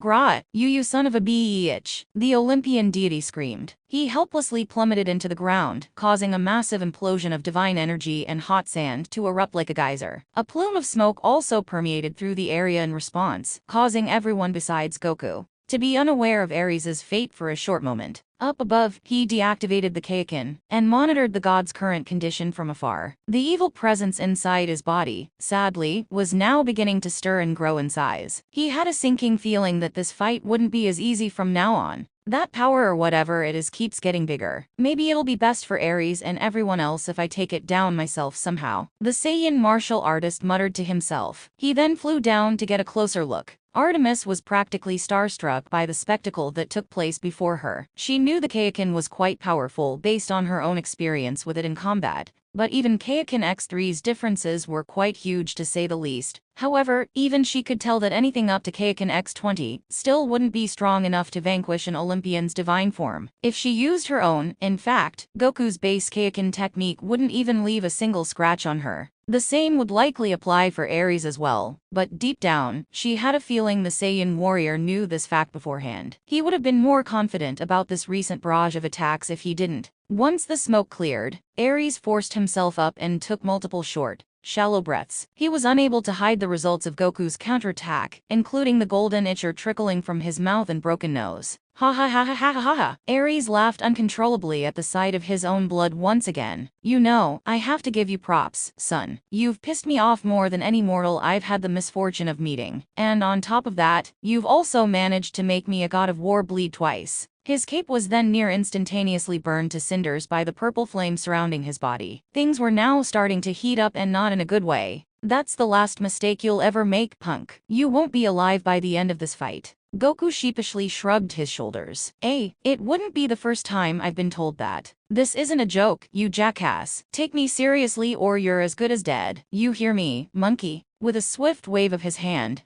a billowing wall of purple flames trailed after Goku. This sinister heat wave increased in both size and speed with each second, preparing to consume him within an all-encompassing inferno. Aphrodite stood up from her seat and shouted, "Look out, Goku! Oh, shoot!" In response to the love goddess's warning, he performed a cartwheel to dodge the firewall. However, he was unable to avoid the flames completely, and was, as a result, engulfed by it. Ah, what the heck? It's grabbing onto me. Goku winced. The dark fire consumed him whole and kept him bound to it on all sides. His shirt, pants, and even skin began to spontaneously combust from the intense heat alone, causing him to wince in minor pain. Get out of there, Lacey shrieked. She was literally on the edge of her seat and, like her mother, couldn't seem to sit back down. Clenching down hard on his teeth, the Saiyan warrior focused his Kai and managed to temporarily tap into his true, hidden power for a split second. Hiya! He tapped into the golden aura of his Super Saiyan form for a split second to extinguish the firewall and keep it away from any vital areas. Taking a moment to breathe, he fanned himself and comically panted like a dog. Phew, that was close. Good thing I put that out, he sighed in relief. He looked down at his Gaian skins, noticing how many scorch marks were spread all throughout. There were some rips and tears in the guy's orange fabric as well, but nothing too irreparable or anything. Oh man, that was my only outfit. Some damaged pajamas are the least of your concerns, punk. Think fast. Due to catching his own self off guard with this minor inspection, Ares successfully slammed into Goku's body and, after channeling more purple fire through his sword, sliced him across the chest. Flames then burst forth from the open wound and sent crimson blood exploding outward in response. Gaia. Artemis's eyes temporarily turned from silver to a bright golden concern. Goku. To her, Aphrodite, and most of the audience's chagrin, the massive burst of heat within his body caused Goku painfully tumble into the arena's back wall. His Gaian blue undershirt were left in tatters as he clutched his chest in pain. It felt like heartburn, but far worse. Is that enough power for you? How about this? Materializing his sword back into a baseball bat, Ares sprinted up to Goku and took advantage of this dazed state to repeatedly jab him in the stomach. And this, and this, and this, and this. The god of war finished off his combo by swinging the bat straight into Goku's face. He then swung it across his chin for good measure. Aphrodite covered her mouth and could barely stand to see her new love in such a weakened state, but continued watching regardless. Goku could do nothing else but cough up blood. Hayok. Taking a slight step back, Ares spun his bat around and transformed it into a spear with relative ease. Electricity surged from its tip as the war god, with a maniacal, bloodthirsty grin on his face, stabbed it into Goku's stomach. High-voltage electric shocks coursed his body in the already open wound, causing him to feel the power of 1,000 lightning bolts, all in one single attack. GZZZZT. Gah! That's right. Scream! By the end of this attack, lightning bolts were released from Goku's body, and could be heard as a loud, ear-splitting clap of thunder. Zeus would have been proud if he were there right now to see this fight personally. Everything remained silent for a moment after that. Goku hung his head down as Ares mercilessly pulled the spearhead out of his gullet. He took a look at Goku's blood stains and smiled from ear to ear. Now, do you realize what you're up against? The thing about us gods is that we regenerate from each injury. You can't kill or seriously injure me, even if you tried. And that cake and crap won't do anything to change that. The war god grunted. His injuries, as expected, began to close up and heal on their own. Well, does the great Son Goku have anything to say to that? Or should I throw your corpse in the trash where it belongs? Man, for some so-called god of war, you kinda seem like all talk to me. Despite the burning, electrocution, and stab wounds, Goku looked up at Ares with his usual goofy grin. He then pushed himself away from the wall, spit out some blood from his mouth, and cracked his neck muscles, as if nothing happened at all. He wasn't injured in the slightest. There's no way. You only got minor injuries from all that shit? The Z-fighter chuckled at such an odd statement. Well, duh. You being able to regenerate is cool and all, but I'm nowhere close to using my full power yet. This fight is just getting started, Ares, he proclaimed. Besides, Majin Buu had the same power to regenerate himself, and I still beat him in the end. You should be no different if you don't have anything better to show off than this. Ares stuck out his spear in growing irritation. Well, news flash, but I'm not Majin Buu, Dumbus. No matter what form or technique you decide to pull out of your ass, I'll still find a way to overcome it. That's what us Olympians always do. That's so? Mind if I show you an old technique of mine then? Do whatever you want. If it's anything like the Kaioken, though, you'd just be wasting my time. Ares scoffed.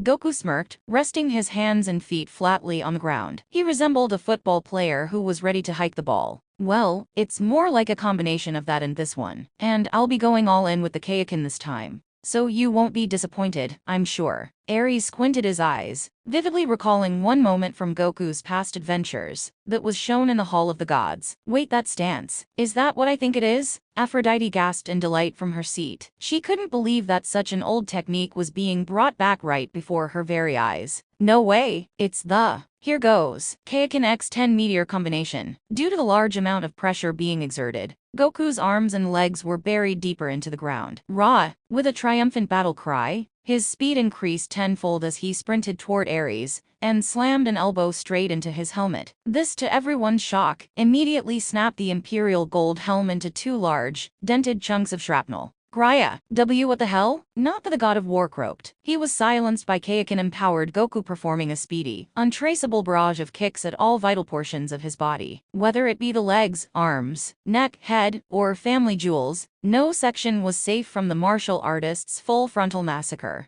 Atta-tatta-tatta-tatta, wada, he repeatedly yelled, swiping his legs and feet at Ares in near instant succession. Ares's armor, much like the helmet before it, was torn to shreds by each subsequent blow. Droplets from Itcher were also sprayed all over the arena floor, unable to properly heal in time due to Goku's inhuman agility. GHH, I'll kill you. Divine blood gushed from his teeth, nose, and mouth as Goku, finally, kicked him one last time. Last, but not least, he didn't give him any time to recover, and wound up his arm for a decisive finishing blow. Hiya! Gah! The Saiyan screamed, sending an unbelievably brutal uppercut straight into Ares' stomach. His red eyes widened to maximum capacity as blood was vomited out of his mouth like a waterfall. His armor was also completely shattered, leaving Ares with a bare, battered down chest for all to see. Diag! The god howled in agony. He grabbed onto broken form, trying his best to stop the Itcher from flowing out of each wound, but to no avail. To make matters worse, it continued to ooze out of his mouth and rendered him practically speechless. Why you sneaky little bastard. I swear you'll pay for. Goku interrupted this threat by tossing him high up into the air with Kaioken X10. Now that he was a safe distance away from Camp Half-Blood's demigods, he'd be able to finish up his meteor combination with another decisive attack. He looked over at Artemis and smiled. Ready to see that demonstration of the Kamehameha the first promised you? The goddess of the moon was somewhat taken aback by the man's question. That depends. How much damage will this blast of yours do to Ares in his current state? Not sure. He's a god, so it shouldn't be lethal with his healing power and whatnot. He then looked up to see Ares descending towards the earth at an alarming rate. Guess I'll have to find out. He then casually gave a thumbs up to everyone else in the combat arena, including Aphrodite, Hestia, and the hunters of Artemis. Watch and learn, everyone. This time, you'll be able to see it up close. He then took a deep breath and pinpointed Ares' exact position in the sky. With black eyes narrowed into slants, Goku cupped one hand over the other and coated himself with an even larger, flame-like aura. Let's finish this. Kaioken X20 Kamehameha. The mere utterance of this phrase shook all of Camp Half-Blood from side to side and caused massive cracks to appear across the entire arena, walls and flooring included. Kamehameha. A small sphere of blue and white Kai formed in the center of his palms. With each subsequent syllable, the ball grew bigger and shot out blinding beams of light in various directions. Ha-Mia. Up above, Ares opened his eyes to see the blue glow being emitted from Goku's hands. He started to panic and materialized a massive, magical shield in front of him. You think that's going to defeat me? Then do it. Hit me with all you've got, Saiyan. Hi-ya-ya! Goku screamed with all his might. As soon as the Kamehameha wave was released from his hands as a gigantic blue beam, Kaioken X-20 further increased its size and speed exponentially. It rocketed straight through Ares' shield, and, much like the purple firewall from before, engulfed him whole. Damn it. No! The mixture of his divine energy with Goku's Kai created a massive explosion that lit up the entire campgrounds and everything miles apart from it. His glowing body then sailed into the air and crashed down into the ground like a fallen meteorite, hence the name, meteor combination. This turned what was once a normal explosion into a small supernova that blinded the demigods, mythical creatures, and Olympians watching below. Argus, in particular, got it the worst out of all of them. LGGGH. My eyes. All of my eyes. He cried out in pain. There were even a few eyes on his tongue, so his voice came out a bit garbled when speaking. Shit, this feels like my last hangover. Dionysus scowled in irritation. He then jumped behind his fellow counselor's horse body for protection. Shield my eyes, Chiron. The centaur groaned, looking a bit offended. And how, may I ask, does that help me exactly, Mr. D? Once the Kamehameha's explosion disappeared, the audience uncovered their eyes to inspect the damages. It appeared that the whole topmost section of the combat arena was broken apart, and looked as if it instantly would shatter to pieces if another similar attack was fired. Thankfully, apart from Argus, no innocent bystanders were brought to any physical harm. Goku nodded at his handiwork and said, "Wow, I've come a long way since Namek. That Kaioken X-20 Kamehameha didn't do anything to my body whatsoever. Must be all that time dealing with the strain produced from Super Saiyan 3. Aphrodite ran down to the bottommost section of the stands to express her concerns. Are you okay, Goku? That wound isn't hurting you too much, is it? Nope. I feel as good as new, honestly. Can't say the same for Ares, though. Buried deep in the center of the arena, Ares's limp, despondent body was laid flat on the ground. His armor was now completely gone, and his skin was burned to a crisp, much to cabin number 5's aghast horror. His tan skin was also somewhat ash-colored and steaming with pillars of smoke. Claris couldn't stand the humiliation any longer, and let the anger flow through her. Look what you did to my dad, you bastard. She then attempted to jump in the ring and fight Goku herself, but was stopped by her siblings. Let go of me. I want to stake that shithead's head on a pike. Calm the hell down, sis. He's not dead yet. Her brother, Mark, yelled. Realizing that the battle wasn't over yet, Claris temporarily resisted the urge Goku and sat back down. The Saiyan warrior himself felt a bit guilty after seeing the girl's reaction. Yeah, sorry about that. I didn't mean to injure him that much. Don't apologize yet, Goku. Remember that Ares can still regenerate. He's been through far worse battles than this and survived. Artemis advised cautiously. I get that, but it still doesn't feel right to leave him like this, you know? It might take a long time for him to heal from that, even with regeneration in hand. Out of nowhere, he then sensed a massive spike of evil energy erupt from Ares's unconscious body. It began to combine itself with a bright, cosmic light, unfathomable by mortal comprehension. Or maybe I'm wrong, Goku muttered in shock. Should he be recovering that fast right now? Aphrodite's eyes widened in utter terror. There were kids around, yet he was still bringing out that transformation, regardless. Oh no. Ares then slowly stood up as his skin and imperial gold armor were coated with divine energy. Any injury he sustained from the prior battle with Goku was gone in mere seconds. His voice was deeper and had a faint, otherworldly echo to it. You have pissed me off for the last time, Son Goku. Now, it's about time you've experienced what a true god of war is capable of. Surrounded by a circle of purple fire, Ares's form glowed even brighter, and towered over everyone in close proximity. It emitted a bluish, white light that became brighter and brighter with each passing second. Chiron, realizing what Ares was about to do, immediately went to warn his campers. By Zeus's beard, everyone take cover, Ares is unleashing his divine form. He then ducked for cover behind Dionysus's chair. An incredibly horrified Argus, having more eyes than anyone present, did the same. The demigods did as instructed and cowered underneath their seats. Despite being curious about what it looked like, they were far too young to die for something like that. The hunters of Artemis followed their mistress's orders and did the same. Meanwhile, Dionysus didn't care one bit about what was going on. Being a god himself, he saw no real issue with witnessing it. He was immune to the divine form's more dangerous effects anyway. Now, this should be interesting. Goku recalled hearing the term, divine form, be mentioned in Aphrodite's memories, but he didn't exactly know what it was or what it could do. He shielded his eyes as Ares drew closer to unleashing his true power. Divine form? It's a god or goddess's true appearance. Goku, any mortal who catches a glimpse of it will be incinerated, Aphrodite explained. Incinerated? What do I even do against him then? Artemis shook her head. I am not certain myself. I just pray that Ares calms himself down before everything here is erased from existence. Suddenly, Ares emerged from his cosmic metamorphosis. He was now a towering humanoid with fiery blue skin and orange eyes that were imbued with the same level of heat and destruction. He also sported a larger, more imposing copy of the Greek armor that Goku previously dismantled piece by piece. Dionysus casually waved at the Saiyan man. Nice knowing you, Yukog. It's been something, I guess. Ares continued to stand there menacingly. His aura was a dark, fiery purple that contrasted with the Kaioken's red one. Even in this divine state,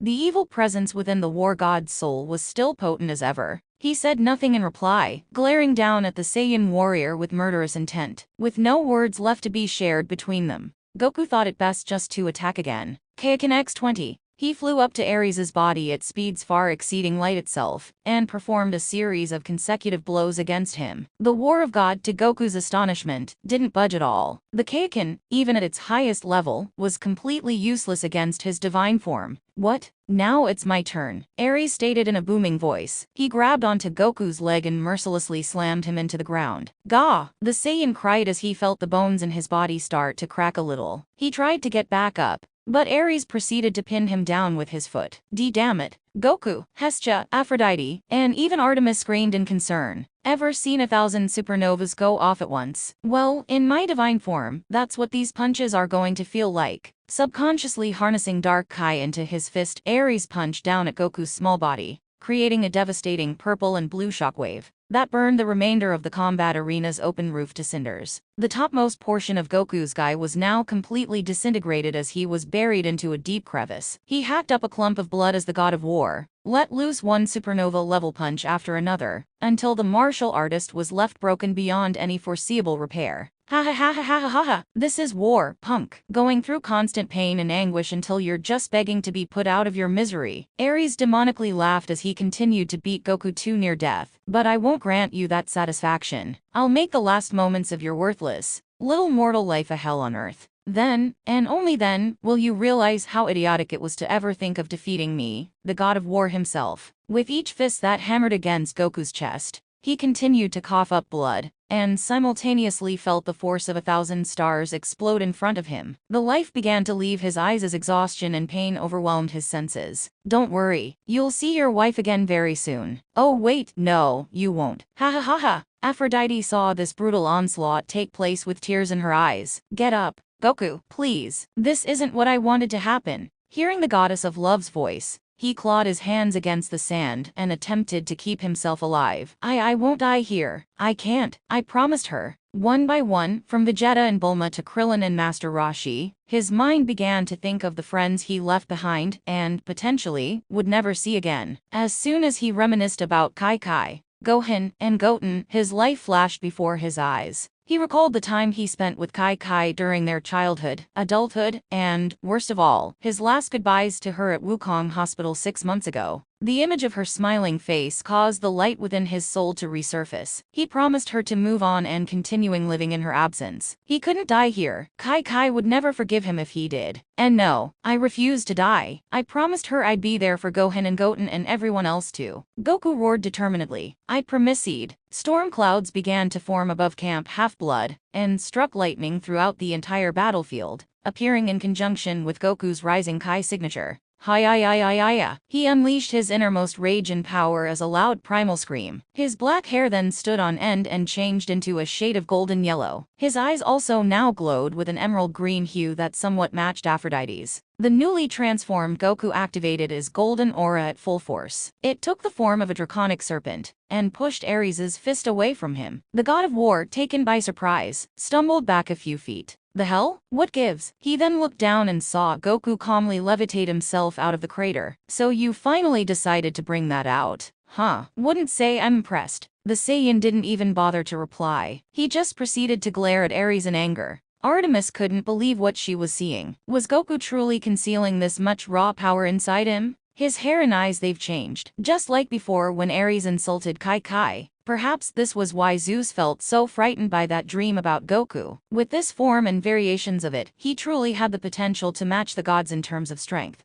What is that? Aphrodite, she asked in growing fascination. The golden light of Goku's hair and aura currently illuminated her silver rises. Aphrodite smiled, feeling blessed to see the first glimpse of Goku's true power in person. You could say it's the gateway to granting Goku his strongest abilities, a form which has been passed down as a myth by the Saiyans of old, and the one Frieza, former tyrannical emperor of the universe, met Zen fighting against. She then placed a hand over her heart and observed the intense stand-down taking place between god and mortal, the legendary Super Saiyan. Even amongst the darkness of the night sky, Goku's aura as a Super Saiyan illuminated the entire combat arena with golden light. He glared at Ares's towering divine form in annoyance as his now golden locks flowed in the wind. His Kai also added a bit more pressure to the entire area, exerting gravitational unto each demigod, mythological creature, and Olympian in close proximity to him. This change in atmosphere sent a slight chill down Artemis's spine as she continued to analyze Goku's new form. She was particularly interested in his eyes' emerald green color. Unlike the innocent, goofy look he once had, Goku now glared at the god of war with nothing but fervent rage. A Super Saiyan? She muttered in response to Aphrodite's prior description. The love goddess nodded her head, sporting a wistful, almost nostalgic expression on her face. Yes, Goku was the first one to acquire this form in centuries. He wouldn't have been able to ascend to even greater heights of power without it. She then cupped her cheek and blew out a forlorn sigh. If only I could have seen it under better circumstances. Artemis frowned. If the Super Saiyan form was supposedly a myth passed down from generation to generation, was Goku's very significance equal to her and the rest of the Greek pantheon? Such a thought seemed absurd at first, but Goku's immense power was enough to prove its likelihood. And it's far superior to the Kaioken, correct? By a large margin, yes. While the Kaioken can only increase Goku's power by a multiple of 20, without causing significant amounts of damage to his body, the Super Saiyan has no such limitations. In fact, it can make him 50 times stronger than before, and even more with grades 2, 3, and higher. Artemis's eyes widened in shock. The difference in power was much larger than she assumed. Are you serious? That much strength just seems so inconceivable for a mortal like him to possess. She's telling the truth, Artemis. Goku can be quite formidable as a Super Saiyan. His typical naive childlike nature is stripped away in favor of pure rage and instinct. I see. His Saiyan instincts must be awakened all at once then. Aphrodite then knowingly snickered to herself. That's nothing. Wait till you see the other 2 levels of Super Saiyan beyond grade 4, or Mastered Super Saiyan, as this form is called right now, she said. They'll definitely take your breath away. Grade 4, 2 levels? You're talking nonsense right now, Aphrodite. You'll see what she means soon enough. If Ares continues to anger Goku further, you might see them for yourself. Of course, that depends on whether or not they'll be required to end this fight, Hestia proclaimed in a cryptic tone. At the same time, Dionysus scratched the back of his head in confusion. I don't get it. What's a change of hair color gonna do? He gulped down some Diet Coke before examining the combat's arena severe damages. Shit, guess there's going to be more messes for the brats to clean up soon. A series of reluctant groans could be heard from the audience as Chiron got up to express his own thoughts. He was previously crouched down on the floor, horse body and all. You shouldn't saying that so soon, Mr. D. This battle is far from over. Gods know if we'll even have a camp left to clean up by then. Yeah, just stop making a horse's ass out of yourself and focus on not getting incinerated, alright? Chiron rolled his eyes. Never heard that one before. Dionysus then snorted and went back to viewing Ares's fight with Goku, whom from his perspective, didn't have a name worth remembering correctly. In the arena itself, he continued floating in midair, while the colossal war god looked down upon him. Got nothing to say? Has my can of whoop ass left you speechless or something? The war god smarmily joked. Or did my little comment about Kai bother you that much? Silence was all the Olympian got in response. This action only served to irritate Ares to an even greater context. Fine, if you're not going to talk, then I might as well get back to digging your grave, punk. He then prepared to slam Goku back into the crater he crawled out of. However, upon trying to make contact with his intended target, the Super Saiyan vanished as if he weren't even there to begin with. An afterimage? But where could he have? Ares muttered to himself. He then sluggishly swiveled his body around and spotted Goku directly above him. There you are. He clapped his hands together around Goku's body, producing a bright supernova-like explosion from the resulting smack. His orange, flaming eyes narrowed into slants, as he laughed at his opponent's pathetic demise. Haha, even a Super Saiyan wouldn't be able to survive an explosion that size. He then parted both hands from one another to see that Goku was, in fact, no longer there. What another damn afterimage?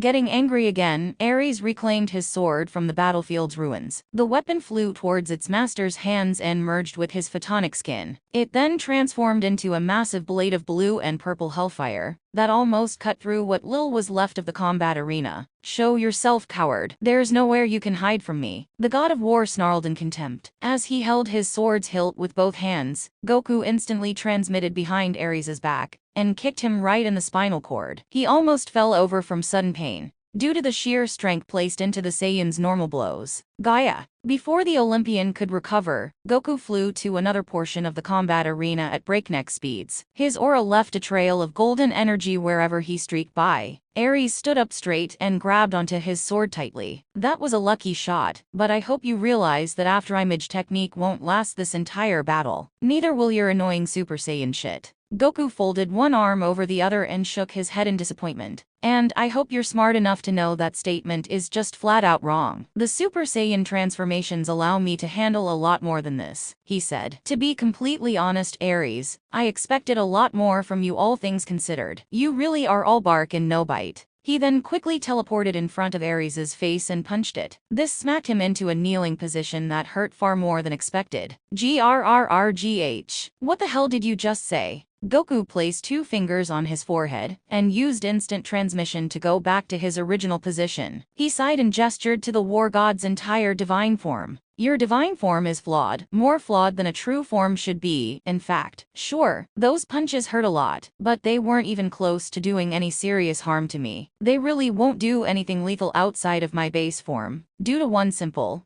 yet significant flaw: speed. The martial artist explained. Since your body is so huge, a lot of my attacks can connect without much effort. It's a big reason I never bother use Super Saiyan Grade 3 in preparation for the Cell games. The muscular, overly bulky Grade 3 was another example of raw power taking priority over actual effectiveness in combat. Aphrodite agreed wholeheartedly with such a comparison, even if all divine forms were different in their own ways. If Grade 2 and Grade 3 have their own flaws, then is Grade 4 a perfect balance between them? Artemis asked. That's right. Grade 4 is essentially a perfected version of the first Super Saiyan form, without any of the drawbacks that come from 2 or 3. Goku now uses it in place of the original Super Saiyan form he first unlocked on Namek. He can even increase its power to a higher multiplier if need be, Aphrodite recalled knowledgeably. She then stuck 2 fingers in front of her from across their sections. The other 2 versions, however, are where the real upgrades come in. Artemis nodded along in understanding. She'd have to save her questions about these potential Super Saiyan 2 and Super Saiyan 3 forms for a later date. She then watched as Goku sported a deep, contemplative grimace on his face. I don't want to stomp on your pride as an Olympian or anything, but in this divine form of yours, you simply won't be able to defeat me. No divine form can if they all work like this. Artemis was surprised by this bold claim. She wondered if that applied to her own godly appearance. Goku's either ignorant or actually truthful in what he claims. He doesn't seem like the type of person to lie, but for his own sake, he better be. I'm not sure how Father will react to Ares' potential defeat or worse. The god of war's body, after hearing these words, began to pulsate with raging, unextinguishable purple flames. The angrier he got, the stronger these flames were. Can't defeat you? He baha. He guffawed at Goku's brutal denouncement of his own strength. His energy progressively skyrocketed,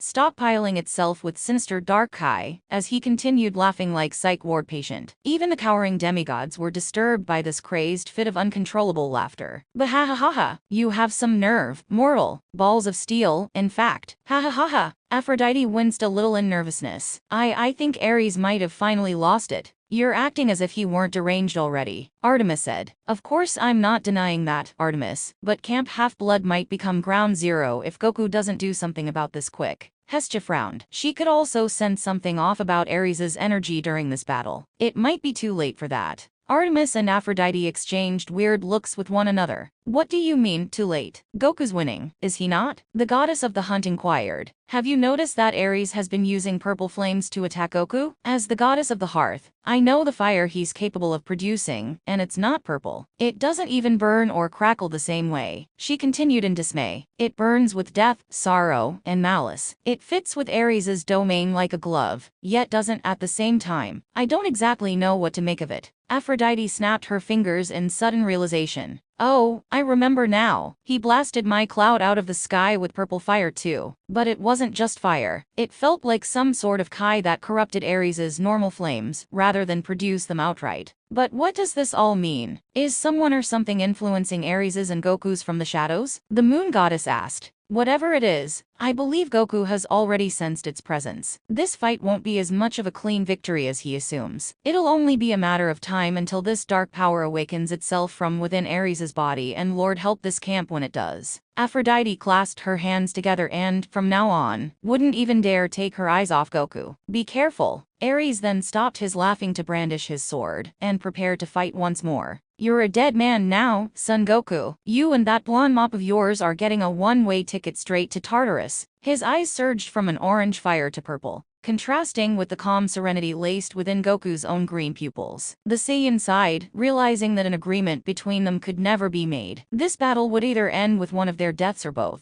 I tried to be reasonable, Ares, but you forced my hand. What happens next will be out of my control. He then looked over at the goddess of love and gave her a slightly sympathetic grin. Sorry in advance, Aphrodite. I know he means a lot to you, regardless of what he did or does during this fight. She tilted her head to the side in confusion. Goku? Goku slightly whitened the grin on his face before glaring back at Ares with a fierce glare. Nothing is under your control, fool. Not even the gods themselves can defy fate. So what makes you any different? That dystopian dream my father had proved, without a shadow of doubt, that we were destined to fight. And by extension, I am destined to kill you, Son Goku. Right here, right now. Everything I've been through has led up to this exact moment. The god of war sinisterly exclaimed. Our respective fates are now drawn to each other, fate versus fate. God versus mortal, Olympian versus Saiyan. So don't even think about returning to that worthless universe of yours. I'm sure it'll be in good hands when you're gone. He then upturned his chin and smiled in a confident, yet resentful manner. Besides, when it comes to your sons and wife, it wouldn't be the first time you've walked out on them without any warning. Ha ha ha. This comment was the last straw for Goku. He increased the size of his golden aura and let out an almost inhuman, Izaru-like roar. Gra, you want to kill me so badly, Ares, then let's go. He then squatted downward in midair, as if preparing to strike back without an ounce of mercy left to give. This was the type of bloodlust that Ares was waiting for all along. Thought you'd never ask, Son Goku. Let's sound the drums of war then, shall we? Ha ha ha ha ha. He cackled in excitement. As his body fumed with the emergence of dark energy, Ares' armor began to change further. Multiple fiery spikes protruded from the sides of his helm, matching that of an ancient Spartan warrior, but much more imposing. His face, arms, and legs were also enshrouded by a dark void that concealed the god's most distinguishable features in shadow. The Olympians' muscles additionally grew larger in terms of overall mass, and were coated with dark blue plating, made from celestial flames. At first glance, it looked as if Ares was wearing a literal supergiant star on the cusp of going supernova. The most intimidating aspect of this new divine form, by far, were the soulless orange eyes that were lit up by his empty visage. They narrowed dangerously and attempted to incinerate Goku with one single glare. While this would have worked for any normal mortal or demigod, he, through the might of his Super Saiyan form alone, managed to push it back without injury. HMPH, still refusing to die? Huh, then it's time you face the consequences of going up against an Olympian god. Hoisting up his gaseous weapon, he thrusted it downward in an attempt to pierce it straight through Goku's chest. The Saiyan expected this attack and somersaulted backwards toward another portion of the sky, Ares was unable to slow down his forward momentum and pierce the stadium floor anyway, producing an ear-splitting implosion of fire, wind, and energy that cracked the entire combat arena apart into 4 equal sections. Fortunately, this 4-way crack didn't bring harm to anyone or anything except the stadium itself. It was just barely left standing at this point. Taking advantage of Ares' stagnation, Goku took a deep breath and ever so slightly leaned back a bit. He then vanished in an instantaneous flash of lightning and became invisible to the naked eye. At near uncalculatable speeds, he became a stream of golden light itself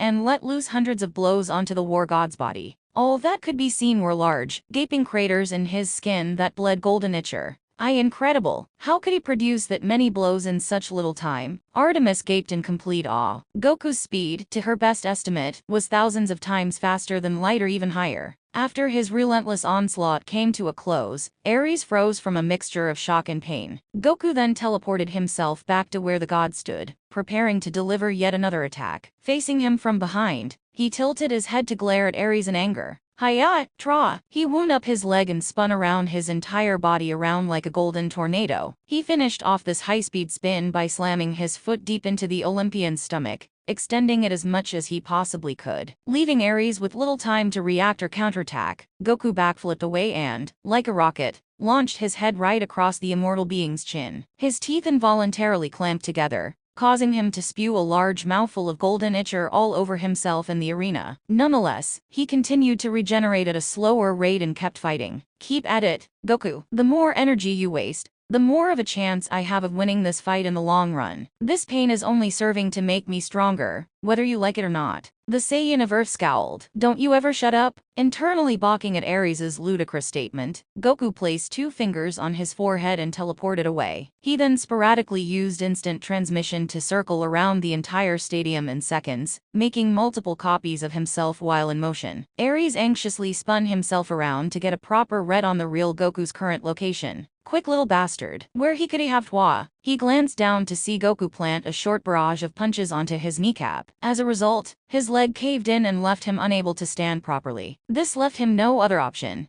but wound his trusty sword like a baseball bat. The sword, in that precise moment, began to glow with radioactive, star-like power. Although Goku couldn't sense Ares' divine Kai, he could tell this attack was not harmless by any means. Here, try dodging this, you annoying little shit. The god growled. He heftily followed through with the sword swing, releasing a massive portable blue star from its tip. Much to Goku's horror, it was on the very cusp of going supernova upon impact with another object or himself. Everyone, get down. He then transmitted some Kai into his left foot and kicked the ball away from him like a soccer ball. It managed to land in Camp Half-Blood's lake and, as expected, completely exploded into a massive pillar of energy. This divine geyser protruded from the water's lowest depths, tearing apart nearby trees and producing large waves that covered the shoreline. By the end of it all, a large crater was engraved into the water's surface. He deflected my attack easily. Damn it all. I should have expected him to pull off some unfair shit like that. The violent Olympian swore in displeasure. Goku looked just as displeased by what happened, but for a different reason entirely. We had a deal, Ares. That artificial star or whatever you just made could have destroyed the entire stadium, including the demigods all sitting inside it. Oh, please. You think I honestly care at this point? All I care about is putting your corpse on display for all of Olympus to see. Nothing else matters. The god of war exclaimed. He fully outstretched his arms, emphasizing the sharp, dagger-shaped claws the divine armor granted him. With that, Goku could tell that Ares was, mentally speaking, at the point of no return. It would only be a matter of time until that darker Kai took control of him both inside and out. Figures he'd go back on his word. Looks like I'll have to end this fighter sooner than expected. While gods could regenerate, he still felt reluctant to deal any serious, life-threatening damage against him. Unfortunately, doing such a thing was the only way to stop Ares' destructive rampage before it, somehow, got even worse. I don't think either Super Saiyan 2 or 3 are required to finish this up, but if things get too chaotic, I could always fall back on them as a result. He then determinedly clenched his fist, seeing to it that he would end this duel once and for all. Cover your eyes, everyone. He then shared complete eye contact with Ares, and rested both hands on either side of his face. Aphrodite and Hestia followed this instruction without question, while Artemis, due to being unfamiliar with Goku's prior battles or techniques, peered at them in confusion. I would recommend doing what he says, Artemis, the love goddess advised. If you say so. Artemis muttered with a slight shrug of her shoulders. She then shut her eyelids, curious to find out what move Goku was attempting to execute. Don't know what the hell he's talking about, but whatever. Resting my eyes for a bit wouldn't hurt, Dionysus said while kicking back in his seat with tightly shut eyes. Ares, on the other hand, couldn't make heads or tails of what the Saiyan martial artist had planned. What are you trying to pull? Then, right as he recognized the position of Goku's hands, he expanded his golden aura and started straight into the Olympian god's own eyes. Super solar flare. A figurative dome of sunlight encircled his form and the entire stadium all at once. Its brightness caught Ares completely off guard and managed to blind him for a few moments. He screamed in pain and tried to cover his eyes with both hands to help ease the intensity produced from the solar flare's light. Nothing, however, did anything to help. Gaiag, my eyes! Goku used Ares' blindness to his advantage and repeatedly open palm slapped him across the face to further disorientate said deity. Proving quite successful with this merciless smacking spree, he grabbed a hold of his legs and spun him around in a 360-degree angle. This successful dragon throw only served to incapacitate the god of war further. Ugh, Gra, take this. Goku then let go of Ares' legs and sent him crashing straight into the ground below. His face grinded against the sand and crumbled beneath its excess weight, managing all of Camp Half-Blood about in tandem. As the combat arena continued withering away piece by piece, Ares weakly lifted up his chin and stood back up. He spit a viscous glob of ichor into his hands and cockily smirked. So you want to play dirty now? Fool. I'm the literal definition of playing dirty. The god laughed while jerking a thumb at himself. Resorting to his final trump card, Ares hovered a hand over his sword and transformed it into a menacing, double-barreled shotgun. It was designed with the likeness of a vulture's skeletal structure in mind, and, at the top of its barrel, there lay a ruby that contained the souls of any soldiers who were vanquished in wartime. He then cocked the gun, using his own divine power as ammunition. Normally, this would only be used to shoot bullets, but what the hell? If you can shoot energy blasts at whim, I might as well return the favor with interest. Holding it in both hands, Ares aligned the massive gun with Goku's face. He didn't even need a set of crosshairs to do it. His marksmanship as the god of war was that precise. Say goodnight, Saiyan. The gunshot harnessed more of its wielder's divine energy like a battery, glowing a dark red color similar to freshly spilt blood. Its ruby also glowed a dark, ominous purple, and began to crack apart little by little. This is it. No need to hold back this time, Goku thought, as Ares prepared to fire his gun at any moment now.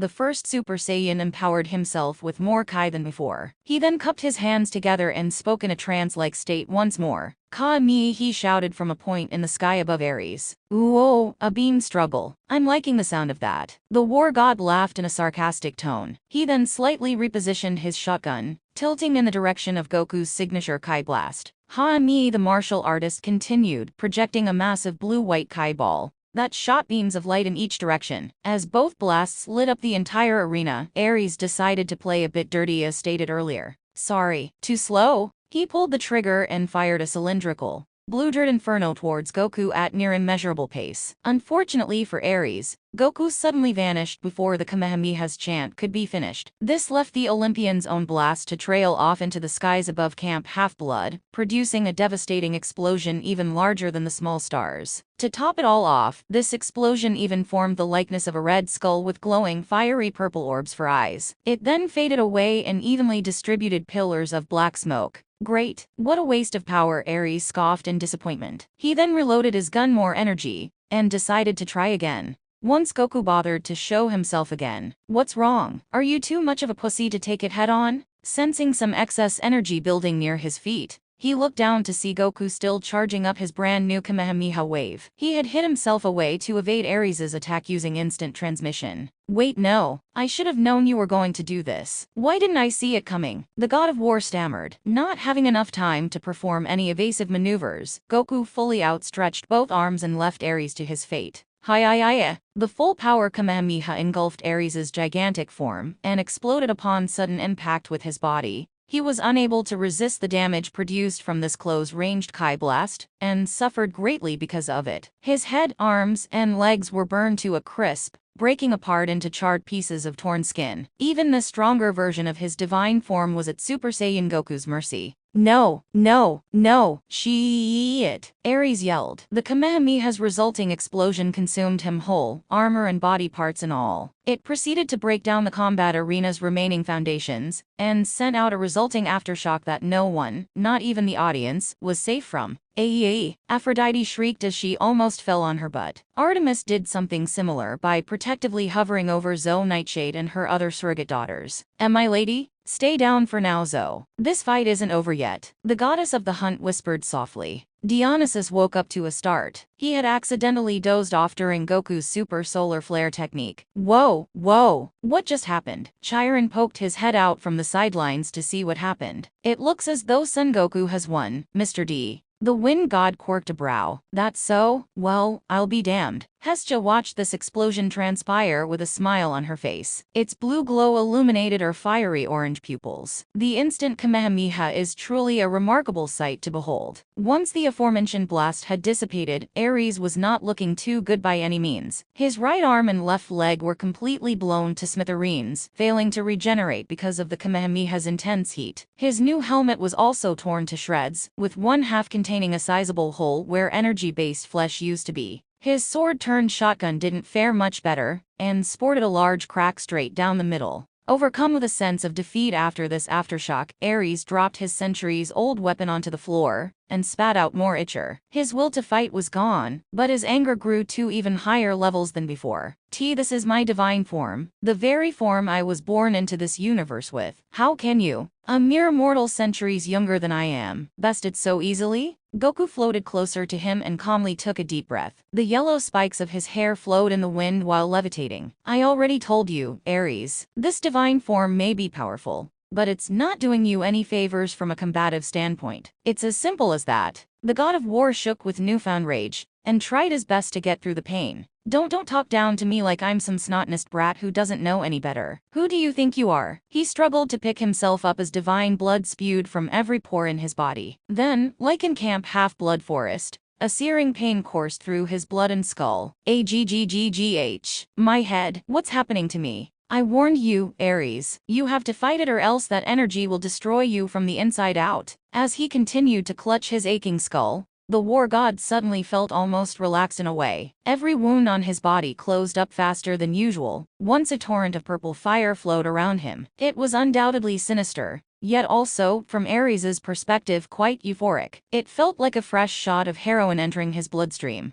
And no, hold on. This sensation is granting me far more power than I've ever had before. I like it. A lot. Feeling his divine form's prior strength increase 100-fold, Ares smiled and started to laugh triumphantly. It was a single moment of pure insanity that even made Goku take a slight step back. Ha ha, Graya. Then, to everyone's horror, the Olympian god of war began to change. Before their very eyes, the purple, Kai-infused flames completely merged with his armor and skin, becoming far more monstrous in appearance by the second. His Spartan helmet morphed into a skull with long purple horns and an open maw with sharp, demonic-looking teeth. Fresh ichor leaked from Ares's broken jaw, as his once orange eyes now glowed a bright yellow. That resembled Goku's aura as a Super Saiyan. Even more disturbing were the other fiery, yellow-eyed skulls that lined his shoulders, chest plate, kneecaps, and stomach. They all screamed together simultaneously as Ares's flaming purple body raged with further intensity and increased in size. He was now tall enough to cast a dark shadow over the entire combat arena and Goku himself. In that exact moment, this transformation made Ares resemble an incarnation of chaos,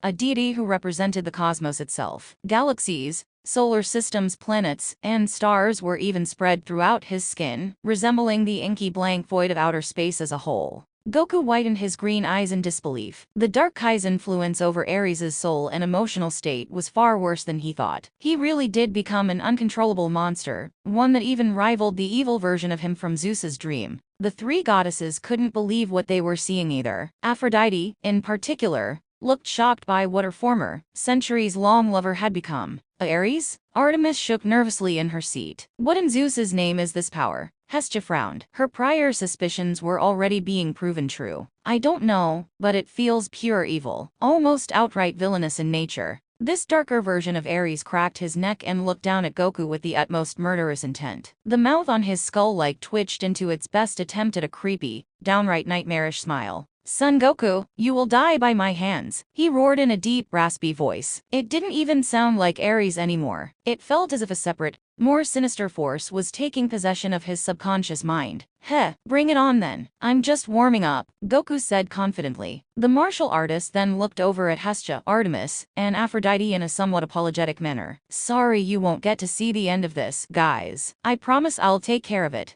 Artemis, taken aback by Goku's kind words, tried to argue against him fighting Ares alone. Wait, Goku, don't do this. We can. Ignoring her, he rocketed straight into the Earth's upper atmosphere without another word. Ares followed after him as a practically invisible streak of purple fire. Screams laced with death, war, and decay could be heard whenever he moved a single step. Goku, Aphrodite screamed. Once both combatants parted from the combat arena, the demigods were safe to stand up again. They had no idea what was going on, but based on the sounds they heard, it was a fairly intense battle. Mom, what just happened? Where's Goku? Lacey asked almost a bit too eagerly. Is he okay? Did he win? The goddess of love couldn't bring herself to say anything in reply. She simply held the young girl close to her and looked up at the sky. From a distance, yellow and purple energies could be seen clashing against each other, before disappearing in milliseconds. I don't know. Meanwhile, high above Camp Half-Blood and the surface of the Earth itself, Goku exchanged consecutive blows with Ares' dark evolution. They relentlessly punched one another at speeds so fast that each hit produced large, powerful shockwaves that shook everything in close proximity to them.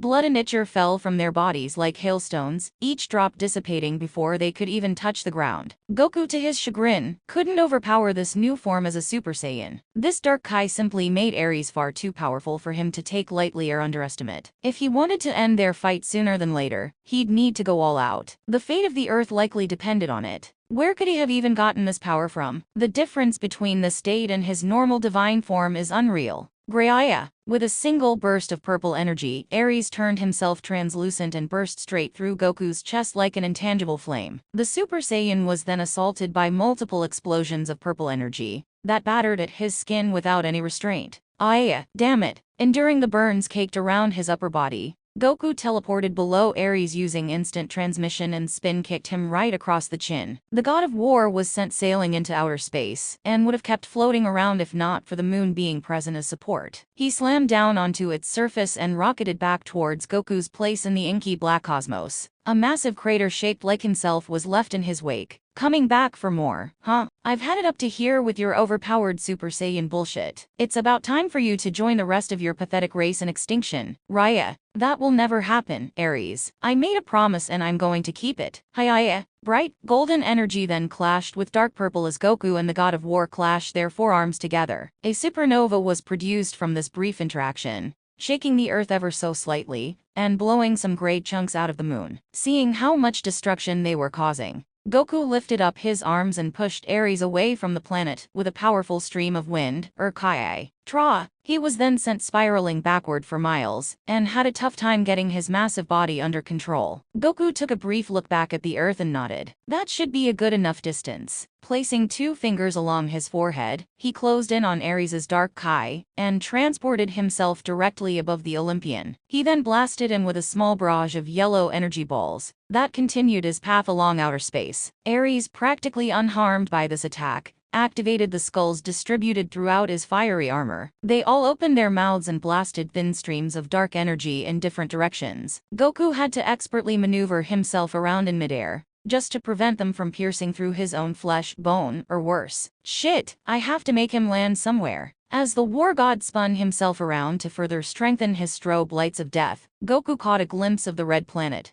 Mars, nearby. He flew himself directly under Ares' back, kicked him in his spine upward, and then lifted up both arms behind his back. Gra! Ha! The Saiyan performed a double axe handle atop Ares' skull, and sent him crashing down into the surface of Mars. His entire head was caved in as a result, but it regenerated and went back to normal just as fast. Upon landing on the surface of Mars, Goku had to quickly hold his breath. The atmosphere on this planet was 95.32% carbon dioxide, so he'd need to defeat Ares fast, if he didn't wish to suffocate. Doesn't look like Ares needs to worry about that. Must be because gods don't breathe oxygen like mortals do, he thought in dismay. I might have just given him the advantage. Ares looked at where they were with a large smile on his face. Whether he knew it or not, the Saiyan warrior had just made the biggest mistake possible. Ha ha ha ha ha ha. The god of war laughed evilly. You colossal dumbass, don't you realize that Mars is part of my domain? I get even stronger just being here.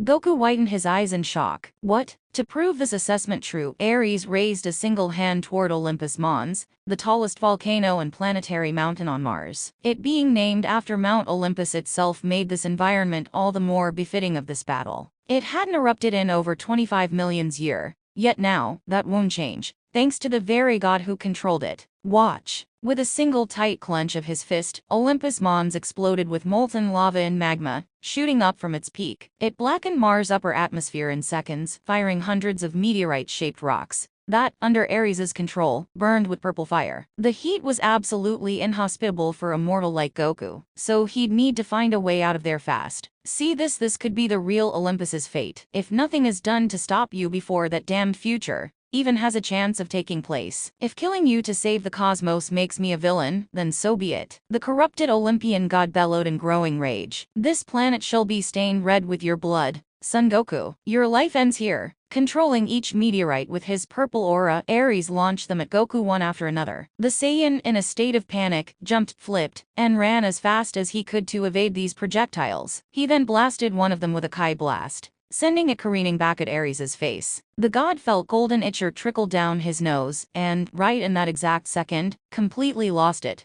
Greia, I'll kill you! While lava coated itself around the entire planet, Ares teleported himself behind Goku, tightly grabbed onto his face with one giant hand, and blasted a stream of purple fire straight into his skull. The Saiyan could feel his brain turning into mush as he screamed in agony. Dai, that's right, feel the burn. The god of war then flew into the air and grinded Goku's face against the lava being spewed from Olympus Mons. Although he was immune to the lava's heat as a Super Saiyan, it still hurt quite a lot. He could barely breathe and struggled to keep his eyes open. This isn't good. Ares is losing control of himself. Thinking fast, he tried something he hadn't done in a long time. He tightly clenched his teeth together, coating his body in golden hair in a crimson-red aura. Super Kaioken. What? With the temporary boost in strength granted to him by the Super Kaioken, Goku freed himself from Ares' grip and threw a fearsome, devastating punch directly into his cheek. He held his fist there for a few moments before releasing Ares from the attack and sending him spinning uncontrollably into Olympus Mons. Damn it! He crashed into the massive shield volcano, causing it to erupt even further than mere seconds ago. With the sea of lava steadily growing even larger in size, Goku used the Super Kaioken to rocket back into outer space. He then deactivated it and took a moment to compose himself. Ares' attacks were beginning to take a significant toll on his body. That likely won't do much to stop him. Those regenerative abilities of his are a real pain. Continuing to hold in his breath, Goku grimaced. He might have to go beyond Super Saiyan sooner than he thought. It was the only other option he could think to fall back on. At least, the only one that didn't involve bleeding out or passing out from exhaustion. It was then that Ares emerged from the surface of his representative planet. He narrowed his yellow eyes and looked at the martial artist like a bug waited to be squashed. I'll admit, that Super Kaioken thing wasn't half bad, but you'll need more than cheap tricks to bring me down.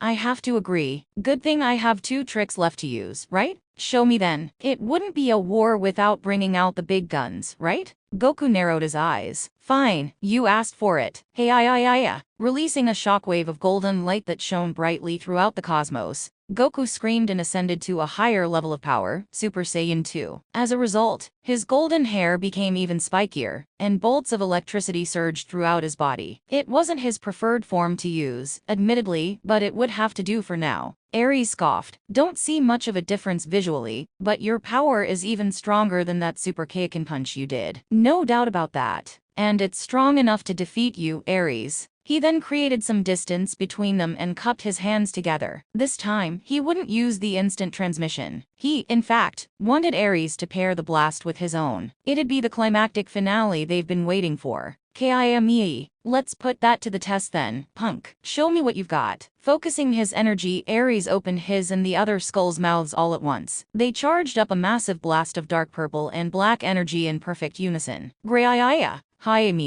As blue and purple blasts were charged up to maximum capacity, a strange ripple effect resulting from their power shook the entire galaxy. Anyone entire dimensions away could potentially feel its presence too, including the other gods of Olympus. The two warriors glared at each other for a brief moment or two. Then, directly afterwards, they unleashed their final attacks without hesitation. Hi-ya-ya-ya, Gry-ya-ya. The Super Kamehameha met its evil counterpart and fought for dominance in this long-anticipated beam struggle. The fabric of reality was torn apart at the very seams, warping space and time itself as planets like Mars, nearby stars, and other distant galaxies were drawn to each blast's exact position within outer space. Neither Ares or Goku relented for a second. They channeled more power into each blast, ignoring the pain that resulted from their current battle's intense aftershock. Fresh blood spurted from the Saiyan's forehead, while golden ichor burst forth from the violent Olympian's eyes and mouth. Erg, give up! I'm the Olympian god of war. You have no chance of defeating me in battle. Goku was undeterred by Ares' words. He continued fighting through the pain and vividly thought about everything that led up to this moment. Come on, I can do this! Imagining his evil counterpart from Zeus's vision, he became more determined to prove himself to Olympus, Ares, and everyone who denounced him as nothing but a cruel destroyer. None of that could happen if he didn't win this fight and prove them wrong. After all, what would Kai think if he ended up dying in a universe entirely separate from theirs? That was a possibility who wouldn't stand to let happen. Hey, increasing the size of his aura as a Super Saiyan 2.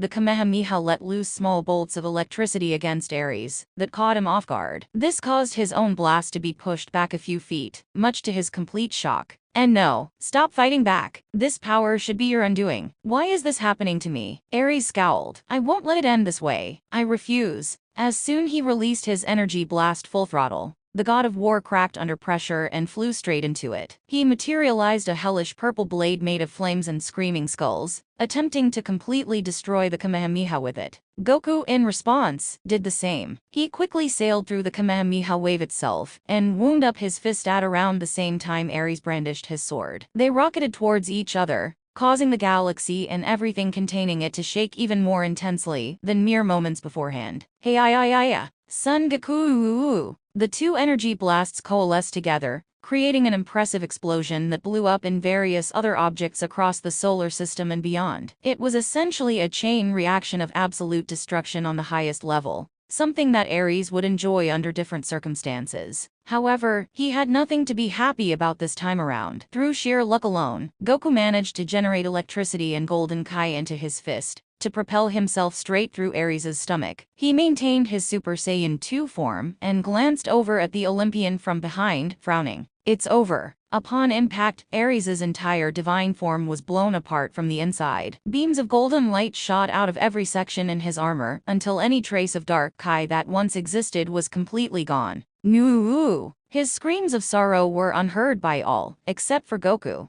the mortal man who single-handedly bested him in combat. By the end of it, he was unable to maintain his godly state, and floated about with a gaping hole in his body that couldn't heal at all. He would have tried fighting back, but there was no energy left for him to use. This can't be real. After all of that, I still couldn't kill him? He attempted to pump more dark Kai into himself, but to no avail. Feeling the pain from Goku's attack set in, the god of war woozily inspected at his surroundings. He then saw Super Saiyan 2 Goku wind up his right arm and channel more golden Kai into his fist. It looked as bright and shiny as the distant sun itself. Ares could only muster up one response to this terrifying sight. Oh, phoo. The martial artist mercilessly delivered one last decisive blow to Ares' cheek. This single punch instantly shattered his jawbone and sent pieces of his teeth floating in the far reaches of space. Like a golden rocket, he speedily then sailed past Mars, bounced off the moon like a living pinball, and fell straight back down to Camp Half-Blood. Unable to retaliate any longer, Ares hacked up a puddle of ichor and began to burn up in Earth's upper atmosphere. Damn you, Ares managed to cough out. He then tilted his head to glare up at Goku in burning hatred. Gra, damn you, Son Goku. He burst into flames upon re-entry, and, due to the delay in his regenerative abilities, began to completely melt, skin and all. His entire divine essence began to dissolve into small, almost non-existent specks of dust. Whether this damage resulted from the dark Kai that corrupted his body or not was hard to say. Flying back to Earth as fast as he could, Goku took a deep breath and grimaced in concern. He inspected the damage done to his body, wondering where this dark Kai could have originated from. He enjoyed being able to fight at that level of power, of course, but the whole situation still felt strange to him. Well, no use worrying about it now. I should get back to camp before he crashes. He then did just that and used instant transmission to close in on some of the demigod's smaller Kai signatures. Back at the combat arena, everyone looked up at the sky waiting for Goku and Ares to come back. It had been a while since they left for outer space. Lacey clasped her hands together and said, "I hope Goku's alright.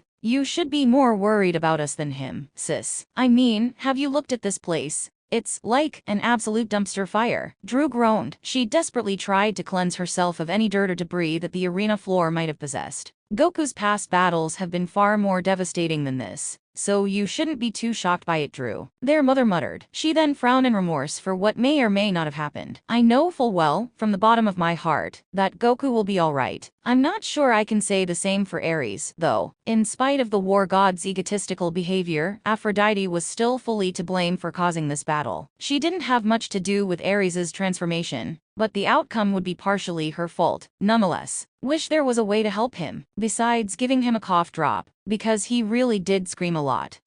Lacey joked while covering her ears. Aphrodite lightly grinned and placed a hand on her young daughter's cheek. Nearby in cabin number 8 section, Zoe checked in on her surrogate mother's well-being. Artemis had a noticeable look of concern on her face as well. "Where could Son Goku and Ares have gone, my lady? Did they manage to destroy themselves up in outer space?" Glancing at the olive-skinned hunter, the moon goddess shook her head. "I'm not quite sure. What I do know, however, is that their fight did involve the moon in some capacity. I could feel its damages from afar." "The moon? Art thou injured at all?" "Don't be silly. I may have jurisdiction over the moon and its orbit around Earth, but that doesn't mean it's literally a part of me." Zoe, feeling a bit embarrassed, shyly looked away from Artemis. "Oh right, apologies for being misguided then, my lady." "Apology accepted as always. Now, pay close attention and watch the sky. Goku and Ares should be back at any moment," the goddess of the hunt suggested. "You may be surprised by the victor of his bout."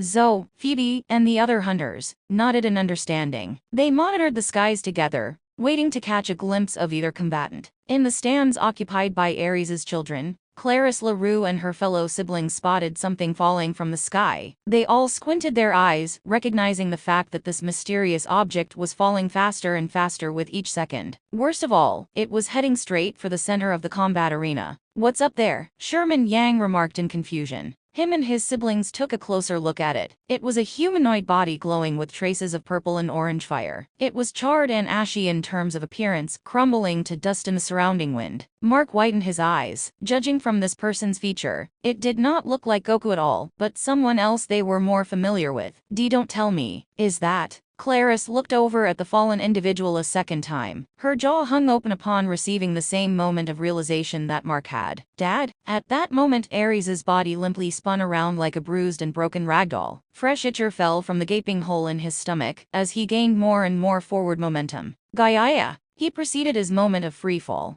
and crashed straight into the combat arena's centermost point. Emitting the golden energy that Goku forcibly placed into his body, the war god blew to Kingdom 1 last time. A gigantic, non-radioactive mushroom cloud sprouted from his final resting place, appearing as a bright beacon of light from a far distance. Multiple demigods were flung all over the place from the resulting shockwave of divine pressure.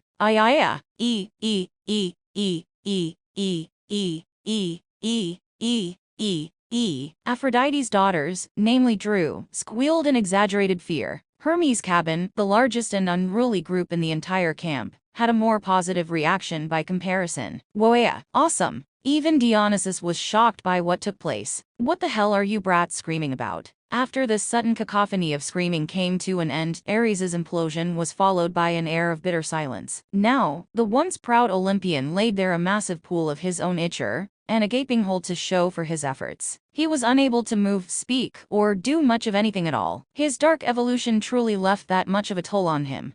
Shit. I can't end this way. Not after I was already humiliated by that Percy Jackson brat. Fresh itcher oozing down his chin, he painfully looked down at the injuries that refused to heal themselves. The war god closed his eyes, feeling more pathetic and worthless than ever before. Damn it all. I was supposed to be the hero in all of this, not him. His voice echoed across the stadium's hollow walls, taking all of cabin number 5 by surprise. In that moment, they could tell their father's pride was shattered beyond any foreseeable repair. Further insult was added to injury when Goku teleported next to Ares' side. His spikier golden hair as a Super Saiyan 2 caught everyone by surprise, especially the young demigods who didn't know how strong he was beforehand. They could almost mistake him for a god in his own right, if he weren't confirmed to be mortal. A lot of the girls took a liking to his bare, exposed chest as well. It looked as if he were chiseled together like a marble statue. Disregard what I said earlier, Mom. You definitely hit the jackpot with this guy. Drew purred while lustfully licking her lips. Strong and handsome is a good combination.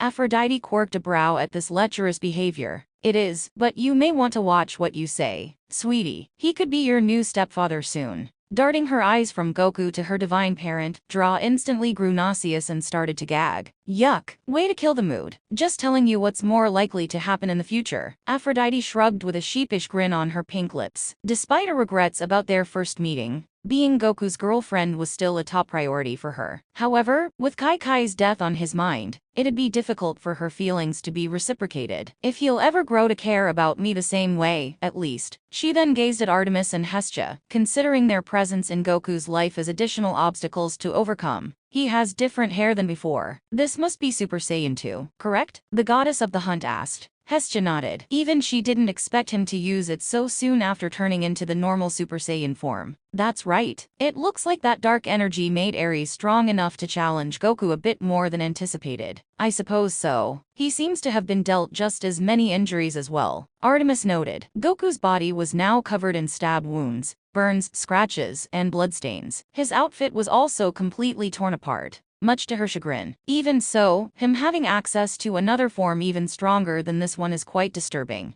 I'm not sure if the others will be comfortable with the existence of a mere mortal that strong. She then furrowed her eyebrows in deep concentration, and inspected Goku intently from her seat. There's no telling what monstrous feats this so-called Super Saiyan 3 could be capable of. It could even rival or outright surpass Father in raw power. The moon goddess pondered while looking in the direction of New York City. She had a feeling Goku's trial would ultimately end up becoming a one-sided shitshow, due to her father's bias against him. It'll certainly affect his final sentence at the Hall of the Gods, I'm sure. And Ares' current condition doesn't help much either. Not one bit. Artemis scoffed in displeasure. She couldn't stand how unfair this whole situation was. Ares started this fight, yet this innocent mortal would be the one punished for it. I'm sorry, Goku. This trial will not be in your best interests. I hope you realize that fact before it's too late. Back on the battlefield, the martial artist in question took a deep breath, powered back down to his base form. He stumbled a little from exhaustion and soreness, but nevertheless, stood tall in the face of his former opponent. He locked eyes with Ares' blue-dread, explosion-laced ones. Don't give me that look. You won? What more do you want from me? The god of war roared. Goku frowned at him sympathetically and shook his head. Nothing. Our fight's over, Ares. Neither of us are in any condition to continue fighting. I just want you to know that your transformation into that thing before wasn't entirely, well, you, I guess. He tried to explain. And I'm sorry I had to do that much damage to your body to get rid of it, whatever that was. Haha, you honestly think I'm that pathetic? I don't need your damn apology. This was a fight to the death, and that dark energy got me the closest to killing you, punk. I don't give two shits about where it came from or what it did to me. Ares spat with the utmost conviction. Our fight's not truly over, anyway. Once I'm fully regenerated,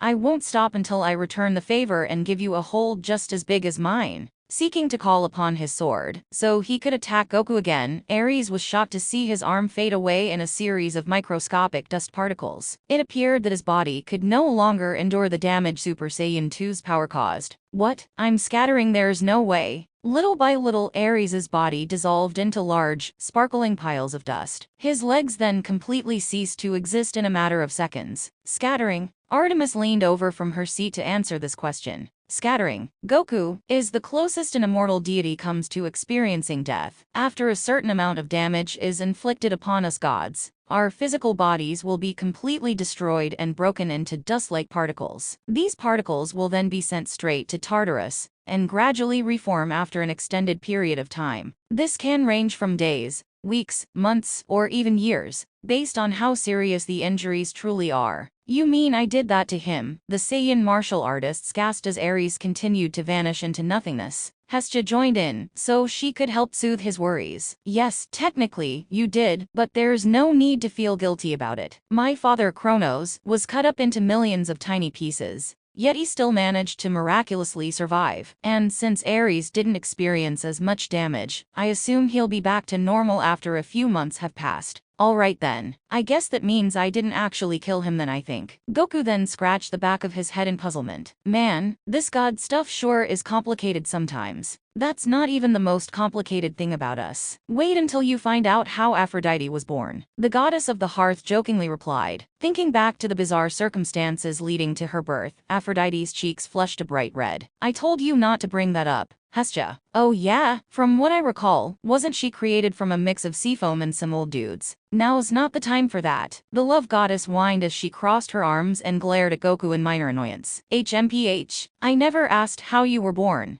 Did I? Ares smirked at the goofy expression on her face.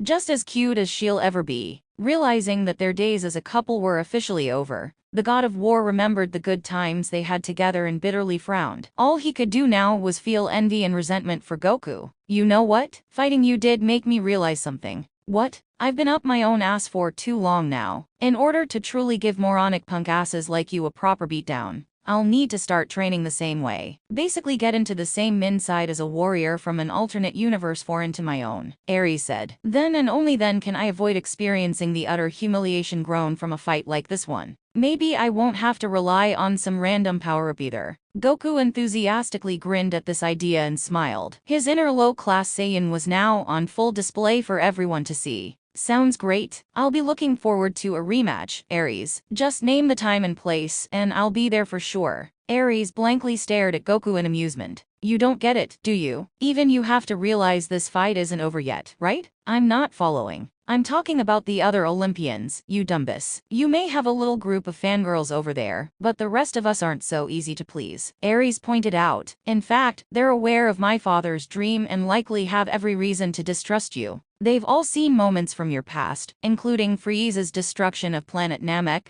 Super Buu's human extinction attack, etc., etc. And after witnessing all of that destruction take place in your universe, there's no way they'll let you run around scot-free. Goku looked surprised. He could be alright with Aphrodite and Hestia knowing about his past battles, but everyone on Olympus having this knowledge felt like a breach of privacy entire universes away. They really saw all that, without me even knowing about it. Besides, my dad, Lord Zeus himself, is no joke. If you weren't so damn durable, he'd personally smite you down without any hesitation. He's not the type to let these prophetic dreams come true, after all. So why would he make an exception for you? A guy that can directly threaten his authority as king of the gods. The god of war continued, relishing in the image of Goku getting struck by Zeus's master bolt. The best part is that even in victory, you still lose. Because there's no question that him and the other Olympians will feel even more threatened. If they find out you defeated me in a fight single-handedly, it'll be one step closer to that future coming true, from their perspective. Goku took a slight step back. He was having a hard time taking in Ares' hate-filled words. You don't know that. There have to be some prophecies that don't come true. I don't have a pink-haired Super Saiyan form, so how would I even get to that point? You don't have that form yet. There's a chance you could unlock it, eventually, which is more than enough of a reason for Zeus to trap your ass in Tartarus. All it takes a majority vote on Olympus, and you'll be stuck in that hellhole until this war with Kronos comes to a close. Not even your annoying instant transmission crap can get you out of there. War with Kronos. Is that why he's so focusing on possessing me? Due to Aphrodite not having much involvement with this war, none of her memories unveiled much about it, or Kronos himself for that matter. Ares, unfortunately, was not the right person to get straightforward answers from. The god of war simply ignored Goku, breaking into one last fit of laughter before scattering for good. Face it, Goku, you may have won this fight, but you've definitely lost the war. Bah ha ha ha ha ha ha. Then, in an explosive blast of atomic heat, Ares burst into hundreds of minuscule particles. His head vanished last, making his evil laughter fade away into a distant, ominous echo. Before silence was all that remained, his sword also vanished along with him, leaving a scorch mark in the spot it once presided. Claris felt tears build up in her eyes. He didn't even say goodbye. The entire audience was disturbed by Ares's ironically chilling death dot. Due to him never being scattered before now, everyone turned their attention to the man who went against all odds and defeated him. Goku, not liking this amount of attention being drawn to himself, wiped some sweat off his brow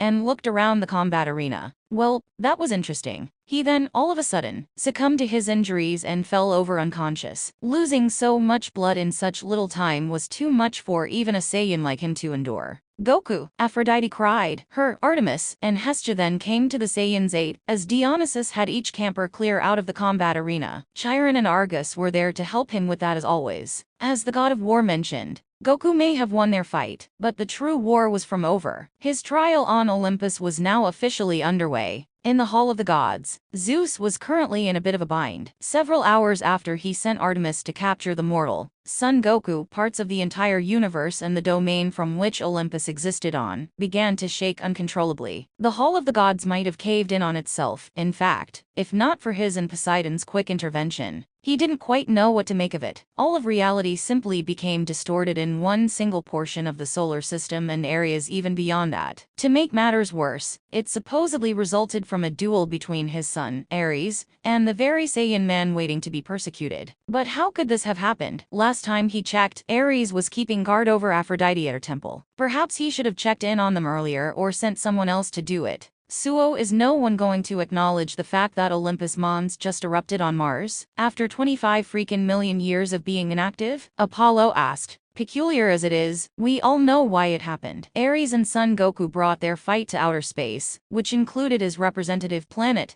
Mars. I'm uncertain why an eruption was involved, but whatever the reason, it appears that the mortal won in the end. Athena assessed with a slight frown. Do not mistake mere speculation for fact, Athena. My Ares is more than powerful enough to defeat some naive mortal raised in the mountains. Hera angrily grunted. She fixed up her long black hair and pursed her lips. Any other outcome would be an insult to our status as gods. Athena narrowed her gray eyes and sighed. Son Goku is not a mere mortal. Hera, keep in mind that Majin Buu, based on what little footage we've seen of him, utilizes the same type of divine power that courses through our own bodies. And Goku, in the end, managed to defeat him. Ares, given these circumstances, would likely fare no better, as much as it pains me to admit. Then who will bring Goku to Olympus then? I know Artemis was tasked with hunting him down, but it's close to nightfall, and she's still not back yet. Hermes wondered. She's gathering more information about Goku's character and abilities via face-to-face interrogation. Father's prior description didn't leave much to the imagination in terms of detail. After all, being a hunter, she and her followers were basically going into battle without proper preparations beforehand. Apollo kicked back in his seat while glancing over at Zeus. Exactly. Leaving her high and dry like that wasn't the best call, Dad. The king of Olympus rested a fist against his cheek and thought. He did somewhat regret putting Artemis through such a complex predicament. I can't argue with that. I suppose it was my fault for not showing her Goku's skills in combat.